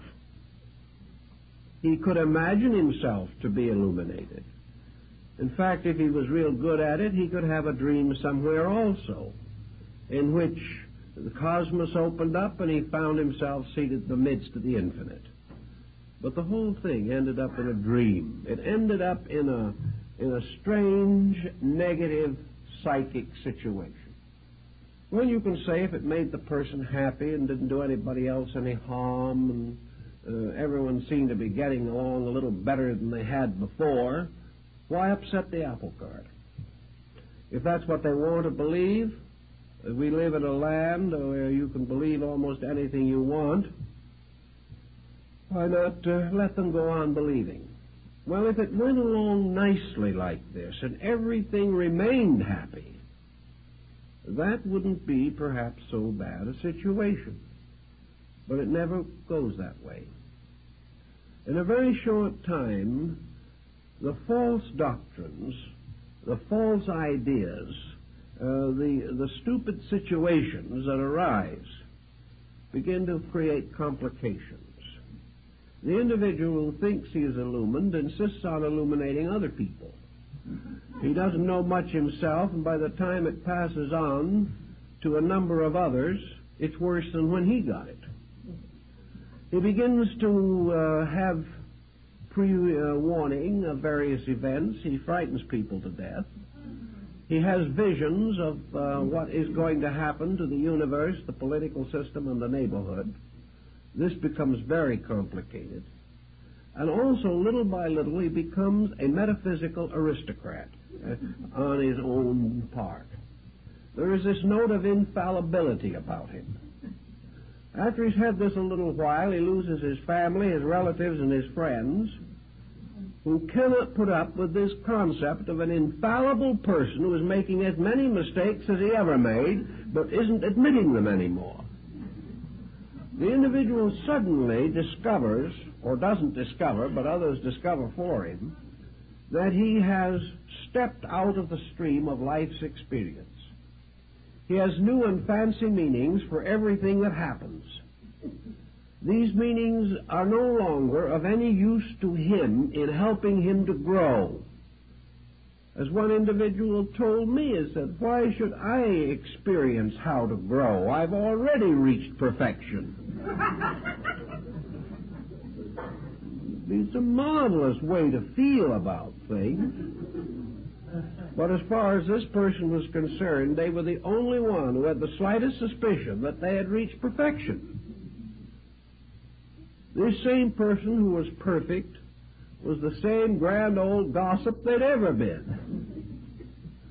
This person had the same antagonisms, the same prejudices, the same fanaticisms that they had always had. Their temper was just as bad as ever. The only difference is that they had the same faults, but now they were blind to them, and this is no improvement. Or, as one individual explained to me, who had a certain rather bad dispositional problem that they had worked with for a number of years before they had become illuminated, I asked them how they were getting along with this old problem that they had been fighting with for years, and they looked at me rather scornfully and assured me that a nasty temper was one of the proofs of advancement. How foolish can you get? And they believed it. Little by little, all perspective was gone. Now, this isn't helpful. The individual keeps on going along this way until a situation arises in which they come face to face with an emergency in which the only solution would lie in the fact they were what they thought they were. That they did possess sufficient insight and understanding to solve a major issue. When this emergency arises, the issue is not solved because they haven't what it takes to solve it. Sometimes there is a very bitter disillusionment. It's a horrible thing to suddenly wake up and realize you've been studying for 20 years something that isn't so. Very discouraging. Also, that in the moment when all these things were supposed to produce their miracles, nothing happened. There are these bitter and painful experiences. And we see that the person who starts off on one of these tangents never knows where he's going to end. Unfortunately, too many of them end with mental breakdowns. They have become so involved, so tied up, they can't possibly solve the situation. Another painful interlude that most of these persons come in contact with is the fact that they are so right and nobody else sees it. This is very unfortunate. They know that they are creatures of destiny, but the world won't accept them. Under such pressure as this, they become antisocial, turn against the world. They feel that they are being persecuted simply because they're not agreed with. This can get to be a very serious source of mental and emotional stress. Almost everything that arises from these false, basic attitudes become in turn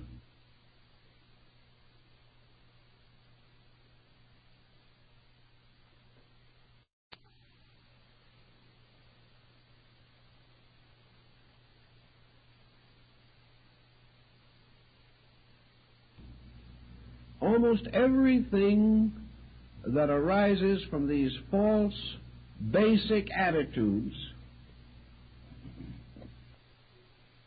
taking the life away from the simple dignities, the simple humanities that make things valuable. If, therefore, you are not careful, you can get into trouble. Here's another general phase of the matter which also has its problems, and that is the effect upon health. We've spoken about a little about the emotional and mental stress of these situations. Now let's speak about the physical, the possible damage that is done physically as a result of some of these procedures. Nearly all metaphysical practices involve a certain amount of stress. They create various kinds of fixed tensions of one kind or another. Most forms of concentration will do this in time. The individual, whether he realizes it or not, subjects his nervous system, particularly the autonomic system, to a tremendous amount of stress. The moment confusion is set up in our relationships with life, the nervous system begins to flutter, because the nervous system is very close to fear, anxiety, uncertainty, unreasonable hope, and the ups and downs of 1 minute of despair and the next minute of exaltation, the individual believing everything one moment and nothing the next moment, more or less disoriented much of the time, and becoming more and more hypersensitive, more and more defensive, because he is increasingly misunderstood by everybody else. Little by little, his life becomes miserable, unhappy, unadjusted, tension-ridden, stress-torn. And in a very reasonable length of time, the physical situation begins to reveal itself. It is very hard for the person to be under fear, anxiety, or intense imagination without punishing the bodily structure too much. So these people begin to experience lack of normal body functions. Respiration may become erratic. Various forms of tachycardia may develop. Elimination may get very bad. And most of all, we have the person who develops what I have often referred to as psychic flutters. This is an ailment in itself which is almost uniquely due to psychosomatic symbolism. It is the gradual development within the personality of strange, unexplainable miseries, as we used to call them, particularly in the Deep South. They were often referred to as miseries, sometimes a little further north as agonies. But in any case, they were difficulties. Most persons who have these psychic problems report strange feelings. They report motions moving inside of them, something like nerve filaments crawling under the skin. They describe something resembling the grand symbolism of the menopause. Almost any mysterious, eccentric, uncomfortable, distressing feeling. They will have all the cold chills and hot flashes there are in the book. They will feel things moving up and down their spines, think their eyes are crossed, have trouble in swallowing, strange, mysterious moving migraines in various parts of the body. They will develop symptoms of arthritis one moment and of arteriosclerosis the next. They have many of them. But they are suffering from palpitations, fluterations, and everything you can think of. And they are sure, almost certain, that these different things all indicate the presence of some kinds of strange entities that are creeping up at them when they're not looking, scratching them when they're trying to relax, whispering unpleasant words into their ears when they're trying to sleep, tormenting their rest with dreams and visions that are not nice and not pleasant, and creating every kind of a nerve reflex that people do not enjoy. This is a very common group of symptoms. I could list hundreds of related symptoms in this area, but I think we have summed it up sufficiently to point out the general theme. To these people, all of these symptoms seem to signify the presence of some other entity, being, force, nature, or substance affecting them. Perhaps they think that some of these mysterious feelings are other people's thoughts bouncing off of them, or something. But as always, this type of thing begins to develop. I think the real answer to it is a gradual psychosomatic transference of total confusion. The individual has lost completely orientation.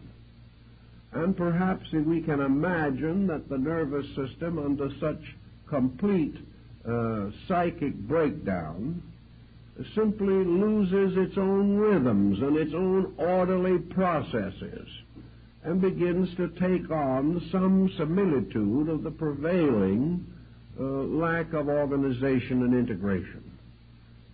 In any event, we find that a large amount of psychic phenomena ends up with this. Sometimes it gets so bad that there seems to be very little you can do for it. The one thing that might help you can't do in the majority of instances, and that is get the individual to change his own mental habits. By this time he is so convinced that he has no power over the situation that all he wants is a sorcerer to get rid of demons for him. He doesn't have any realization that these symptoms indicate the breakdown of his own natural integration. He is not mentally ill. He is physically disturbed, symbolically. All the mysterious doubts and wonders and hopes and anxieties that developed psychically are now playing themselves out nervously in the functions of the body. And this is an unpleasant thing to have happen. And the moment anybody feels any of these symptoms, stop worrying about what other people are doing to you and start organizing your own resources as quickly as you can. By organizing your own resources, I mean simply get your mind on practical, workable levels of action, train your thinking, control your emotions, find natural and reasonable outlets, and get your mind off of being spiritual. Because if you don't, you're going to have more trouble. Obviously, an individual in this condition is not spiritual. Therefore, whatever method has been used to get into trouble is not the method they should be following if they wish to become wise. So there's no use continuing the present policy. It is obviously wrong, or the individual wouldn't be in trouble all the time. This, again, is a problem that affects good people, people who have tried very hard, but who have lost a certain sense of security. They have been thrown out into a universe that is too big for them, and they weren't smart enough to swim to shore as quickly as possible. And most of these people must learn to swim to shore and to start all over again in the effort to establish a basic groundwork for self-improvement. We often find that other factors do contribute to this situation. Nearly every religious organization and most people involved in them become gradually more or less unnatural in their personal ways of living. They get into trouble this way also, unfortunately. We have all kinds of trick diets. We have all kinds of special exercises. We have individuals forcibly removed or deprived of the common expressions of life which have been theirs over a period of years. We find them gradually developing various frustrations on the ground that the more frustrated they are, the more spiritual they are. This is a good way to get good and sick quick, because the human being cannot take these inconsistent procedures without having some background for them. Now, it is true that every so often you will find a hermit or an old saint in legend, lore, or actual history, perhaps, who has gone away into the desert, into the mountains, or into the forest, and there built his hermitage, and has lived peacefully and quietly apart from the concerns of man, and has practiced his Tao or his Zen or his Yoga for half a lifetime in perfect peace and tranquility. Nothing unfortunate ever happened to him so far as we know, but sometimes we're not quite sure how far we know. But at the same time, the rumors are that he's done well. Now, this is all right. It's quite understandable. There are people like this in every human society. There are individuals who are born for the cloisters and are never happy till they go there. There are people who have always wanted to live strange lives of unselfish dedication to other people. They're really most content in some field of religious service. They have no strong attachments to worldliness. They find material living uncomfortable and unpleasant. They do not want to run away into doing nothing, so they would rather live in a dedicated service to some cause. And many of these people are very useful, and they do wonderful jobs. But they are generally useful and do well under the strong supervision of a system. And they become teachers of the young, or nurses of the sick, or guardians of the aged, or something of this nature. But they live and function, and their religious life is dedicated to rather practical, commonplace labors, which they perform in the name of their higher spiritual ideals. This, in many instances, works out very well. But to take everyone, to take people from here and there and everywhere, and impose these kind of restrictions on them, will most certainly end in psychological and probably physical disorder. These people are not so constituted that such a program is reasonable or practical for them. This is what happened in the development of Buddhism, where the Southern school divided from the Northern school. The Southern school taught distinctly and definitely that there was only one way to achieve illumination, and that was to leave the world completely, utterly, and immediately, and never come back again. To turn from the common life to the robe, to give up every possession, to give up every attachment, to give up every worldly attitude and even every worldly responsibility, and go out with a begging bowl and one small square of cloth, and keep on wandering and meditating until consciousness or death ended the procedure. This was not, however, the Buddhism that gradually unfolded the great arts, the great cultures, the great mystics and idealists of the Mahayana system. Man gradually came to realize that somehow the great spiritual truths had to be brought within the range of his common life.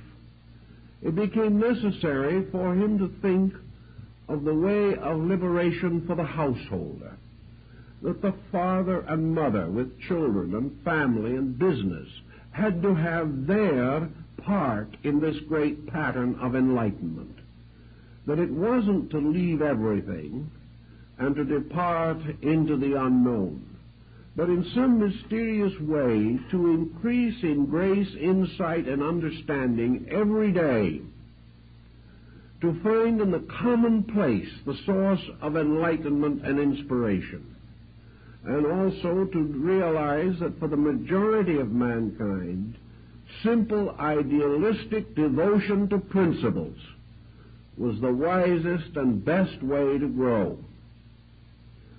That sometimes, if the person had the internal requisites, if he had brought forward with him from some previous life a degree of insight that called for the development of some extrasensory perception, it would come in due time of itself.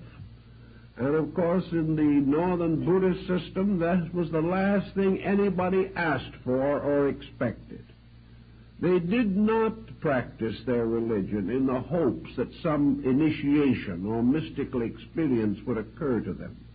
They practiced their religion because they believed that their religion was the proper way of life, that if they lived this and lived it well and kept the law, they would fulfill their responsibility to God and themselves. The whole purpose underlying this religious philosophy was not the unfoldment of the individual primarily. It was obedience to the law, the glorification of truth by keeping its rules and principles, and keeping them unselfishly, not in hope of enlightenment, but because this was the proper labor of an enlightened human being. Under such conditions, we do know that there were mystics, and great mystics arise among these different groups. But these mystics were persons who had slowly unfolded. They had lived each step of the common life. They had grown skillful and wise in the philosophy of the doctrine. They had gone out and dedicated themselves to the service of others over long periods of time. They had gained practical insight as working with the sick and as helping to solve the problems of the burdened. They had become the counselors of rulers and the friends of princes. They had helped in the creation of good laws. They had helped to perfect arts and sciences.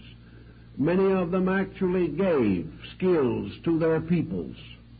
And Kobodaishi, who was one of the great monks of the Shingon-shu in Japan, is accredited with having given almost as many inventions to the Japanese people as Leonardo da Vinci gave to Europe.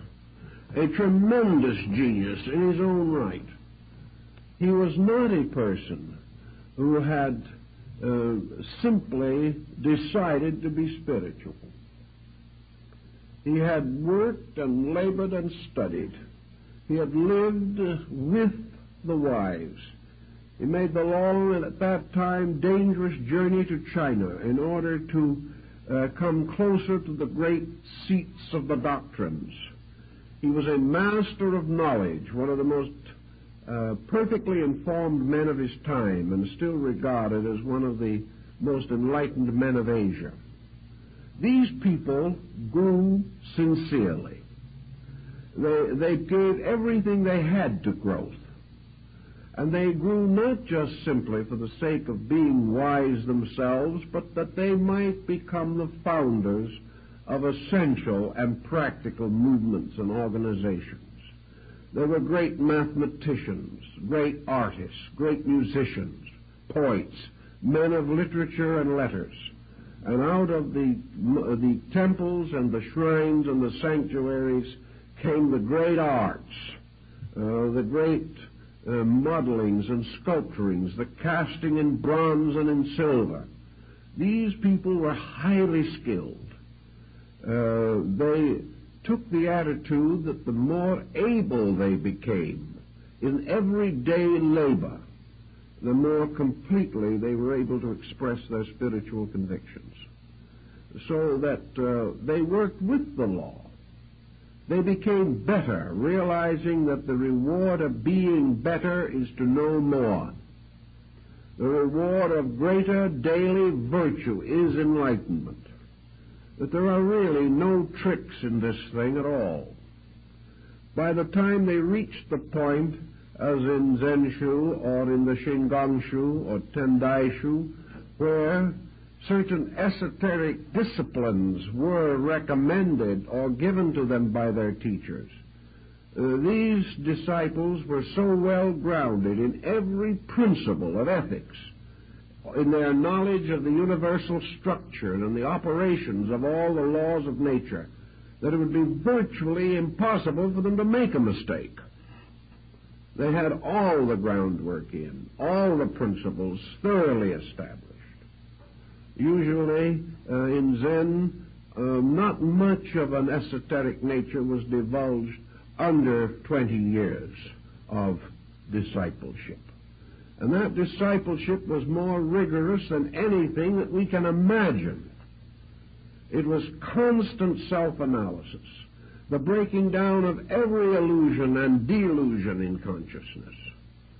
And by the time the disciple was ready to go on, he had truly cleaned his own inner life. It was well disciplined and well ordered.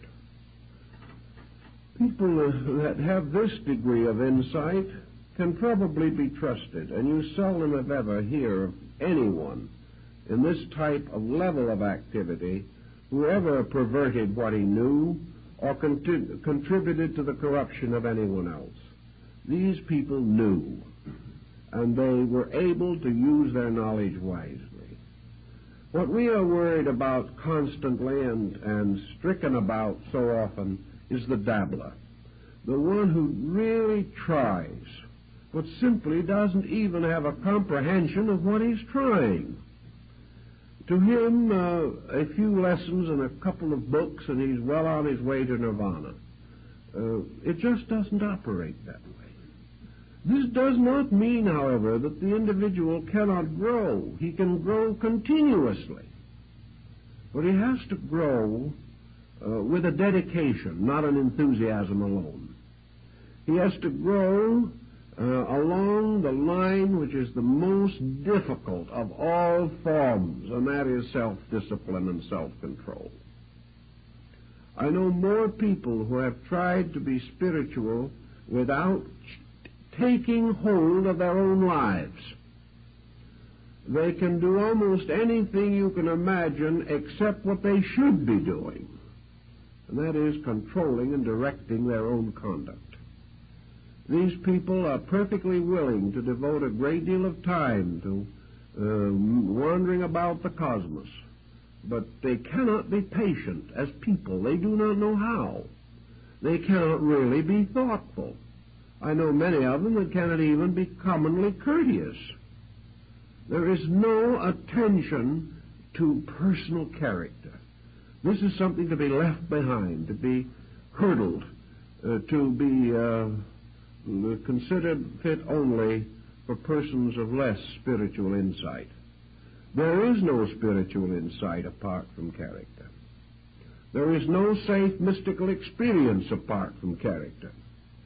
There is no possibility of man exploring the inner universe of value safely unless his own integrity is completely established. Any other course of procedure is bound to lead ultimately to difficulty. And because no one but the individual himself knows the degree of his insight, each person has to come to some way of judging these things. You cannot tell him that he isn't ready. He will keep on going around until he finds someone else who tells him he is ready. And this goes on because the person wants to believe that he's on the verge of enlightenment. He doesn't want to be told he hasn't started yet. So you can't convince people against their will. And yet, because of this peculiar type of religious thinking that has developed, people just get themselves into trouble and have no way out. And by the time they realize the degree of their trouble, the very persons who got them into the trouble can't do a thing for them. So they wander about, hoping for someone who can perform a miracle and rescue them from the dilemma into which they have gotten themselves. By this time, perhaps they do have a little experience. It will serve them in good stead in due time, but at the moment they're in a very uncomfortable state about the whole thing. So we can only profoundly warn the individual that when he starts dabbling with mysterious things, he must either have the consciousness to handle these things, or he should leave them alone. And no one who is frightened out of his wits by every psychic wind that blows is in a condition to handle the problem. No one who has to seek help is in a condition to handle it. Therefore, if this situation seems to be developing, there can be only one answer. Get out of it as quickly as you possibly can and get your feet back on the ground again. Use the simple ways. Realize that this whole problem of what you might term psychic involvement is only possible at all because basically the person is not capable of thinking with true wisdom. He isn't able to really think straight. Somewhere, weaknesses of his own have contributed to the fact that he was deceived, or has deceived himself. It has to start with this. From that point on, all perspective can be lost, and the situation can just be a long, terrible hurt with no really, apparently, satisfactory explanation. But in the beginning, the person had to be foolish. And the only answer is to stop being foolish as quickly as you can. There are ways in which some damage in this area can be rescued, or the individual can be pulled out of his problem. We realize that as the problem gets worse, as the individual advances in some form of psychic persecution, which is more and more difficult for him to get off of his own mind, he is inevitably becoming neurotic. He is becoming fear-ridden. Even if he hasn't reached a degree of hallucination, it may come any moment. He is certainly actually frightened. He is living in fear. The whole thing has become a phobia. And this phobia is nursed.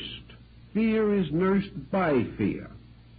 The more he worries about his fears, the more he thinks about his fears, the more he waits for new symptoms to appear, the more frightened he will become. And if this goes on, especially if the individual is alone, perhaps living alone, where there is very little contact with other people, too much loneliness to begin with, which may have been a contributing cause in the first place, then this person must either make a valiant break with the situation where he finds himself, or he will not get out of the difficulty. And unfortunately, it is not a difficulty that will cure itself, nor will it get better unless something is done about it. Realizing, therefore, that as in the case of nearly all forms of neurosis, which may come from other causes, there is too much self-attention. The mind and emotions are focused upon the dilemmas of the self constantly. This means that little by little it becomes a 24-hour vigil of psychic self-defense against the unknown. The individual doesn't dare sleep. He doesn't dare do anything because of this constantly increasing pressure of fear. A pressure that is usually accompanied by psychosomatic symptoms that seem so real that there is no way, apparently, of explaining them except to assume that the psychic persecution is real itself. Under this combination, we have a hard, vicious circle, which is extremely difficult to break. The best way that we can solve it is by starting out with the assumption that a pattern is no stronger than its weakest link. The situation is a pattern. If we can break it somewhere, we perhaps can break it everywhere. If we can put new factors into the problem or take old factors out of it, if we can shift the point of view, if we can change the psychic chemistry in some way, then the individual may be able to handle it himself from there on. So we have common things that we try to do to help people in this type of problem. We try to find out anything that they are doing that is unnatural, unreasonable, or likely to contribute to the trouble. If these people are starving themselves to death in the name of religion, we suggest a square meal, but that it be taken slowly, because otherwise they may have dyspepsia. If these individuals have been practicing some form of syncopated breathing or something of this nature, they must stop it, or the situation will not change.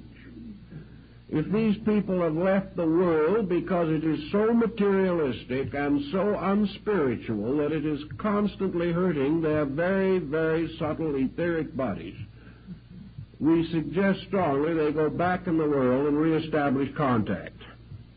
That they've got to get out and get back in those good old low vibrations again, because the high ones are killing them. If these people have no interest in life whatsoever except waiting for the next psychic phenomena, we strongly recommend other interests. And we particularly recommend some form of activity which disciplines. If these people are retired on an income or are divorced and living on alimony and don't have to work, they're in a especially bad spot. These people have to decide that they have to work. They have to come to the conclusion that no matter what they have or how much security they enjoy, they will destroy themselves if they are not usefully occupied. We find then the importance of these people training some part of their natures. And the result shows how badly this training is needed, for so frequently these people are completely unable to take up any line of self-discipline without a massive struggle. These individuals cannot go back to school and take some adult education work. It's too monotonous. In other words, They cannot say to themselves, I expect to do this and I will do it. It's part of the very evidence of the trouble they got into. But you've got to get them out of it. They have to have new interests, new activities, practical outlets. They have to take up studies. They have to discipline themselves. If you want to play the piano, you discipline yourself.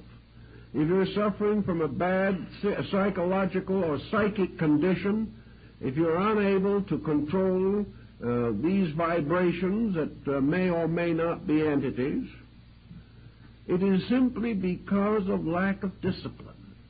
If you will discipline yourself somewhere, it will show all over you. Therefore, if we can get this individual who has never made up their own mind clearly on any subject in their entire lives, but who thinks they're just on the suburbs of heaven, if you can get this individual to go out and study music for 5 years, doing scales for the first 3, and insisting that their own hands and their own minds will do this, or if you can get them into a group of Sumi painters and make them learn to make circles and bamboo joints on paper with black ink for 3 years before they're allowed to put a leaf on them, these people get well. Why? Because they have suddenly learned that they can make their minds and emotions do what is required of them. The person becomes positive. He has some accomplishment. He has some ability. It usually takes from 1 to 3 months for a discipline to become a fascinating thing. The first 2 or 3 months, it is drudgery. But if a person really has some qualities within his own nature, he will develop a growing interest in the new things that are of interest or value to him. So if he can hold on for 2 or 3 months, the subjects will probably take over a large part of his habit mechanism. He will then go on and find that he has learned how to learn. If he will do this and gradually develop disciplines, he will then be able to turn these disciplines to the direct problems that are probleming him. He will be able to turn these disciplines to fear. He will find that he is able to control fear in himself. He will be able to control his own spiritual ambitions and realize that he's probably not quite ready for nirvana. He will be able to recognize that it is possible for him to go home into an empty house, perhaps, and build there a world of interesting values because he has become an interesting person. It is from ourselves that the environment in which we live must radiate. If we are negative, the environment is negative and afflicts us. If we are dynamic in ourselves, the environment in which we find our daily living becomes itself a dynamic source of inspiration. Everywhere the individual achieves his spiritual integration by becoming master of his own instincts, appetites, impulses, and fears. So if we can create in the person new interests, if we can cause this person to become more concerned over someone else than himself. I've known 2 or 3 cases of this spiritual problem in which the individual was suddenly transformed by an unavoidable responsibility. They suddenly realized they had a duty that had to be performed. They rose magnificently to this responsibility, and the psychic problem vanished instantly. But there has to be something bigger than our fears. If we start correctly with our philosophic growth, truth is always bigger than our fears. But too many people live in a universe in which truth is lost. The moment we stop believing in forces of evil persecuting us for no reason, we have betrayed our own faith in the universe. There is no other answer. But we do not know this. We can't think it through anymore. We have lost our perspective. We are simply hurt. And where we are hurt, there is no justice. We have to restore these values. We have to straighten them out and build again a pattern of positive conviction on which we can live.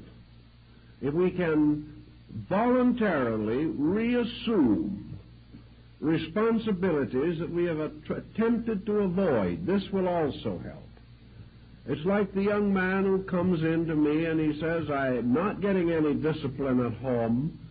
I'm now graduating from high school. I think the only thing for me to do is to commit myself to the Navy for 3 years and see what they can do with me. The man says, if I don't do this, I will never be able to discipline myself. So perhaps for this young man, the Navy is the perfect thing, because at least he will come out being able to say yes, sir, and no, sir, which is more than the average person can do. He will also know that when an order is given, he will obey, which the average child has not discovered. He also realizes that he's part of a team. And if he betrays the team, he is pretty much of a skunk. In civilian life, we don't know this. I have known several instances where young men have done this and have come back a credit to themselves and their families, who would otherwise have been on the street and probably in delinquency from lack of discipline and direction. So where we have a person who finds himself slipping into a negative psychic condition, we have the same thing. Put yourself under discipline. I doubt if the Navy would be interested, but there are other things you can do. You can create your own discipline. And you can say to yourselves, if I fail in this, then I know for certain just how weak I am and how far I am from the thing I think I am. Get these things very straight and very firm in ourselves, and we can generally defeat this psychic problem even after it settles in. But we can never defeat it by trying to use magic against magic. For the bigger the invocations and formulas and charms we make, the bigger the other side makes. And if we have the super charm, they have the super charm, and so it goes on to infinity. Because we are dealing with a thing so abstract, so elusive in its own proportions, that we really never know whether we have one or not. Under these conditions, the only answer is to take hold of the matter. If you're not in that kind of trouble, stay out of it. And be grateful that it has been your wonderful privilege to be able to grow without seeing things. If you are seeing things, either have your eyes attended to immediately, or begin to dig into basic systems of thinking that are going to give you a dynamic, vital, meaningful pursuit in life. And under no conditions, if you are miserable, unhappy, defeated by life, run to some form of psychic phenomena for escape, because it is escape only into misery. If you can keep these thoughts rather clearly in mind, I think you will realize why it is not good to dabble with this sort of thing.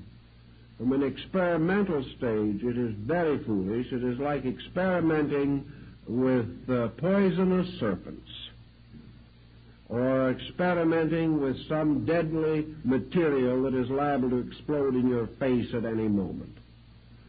Do not experiment. Do not play games with life.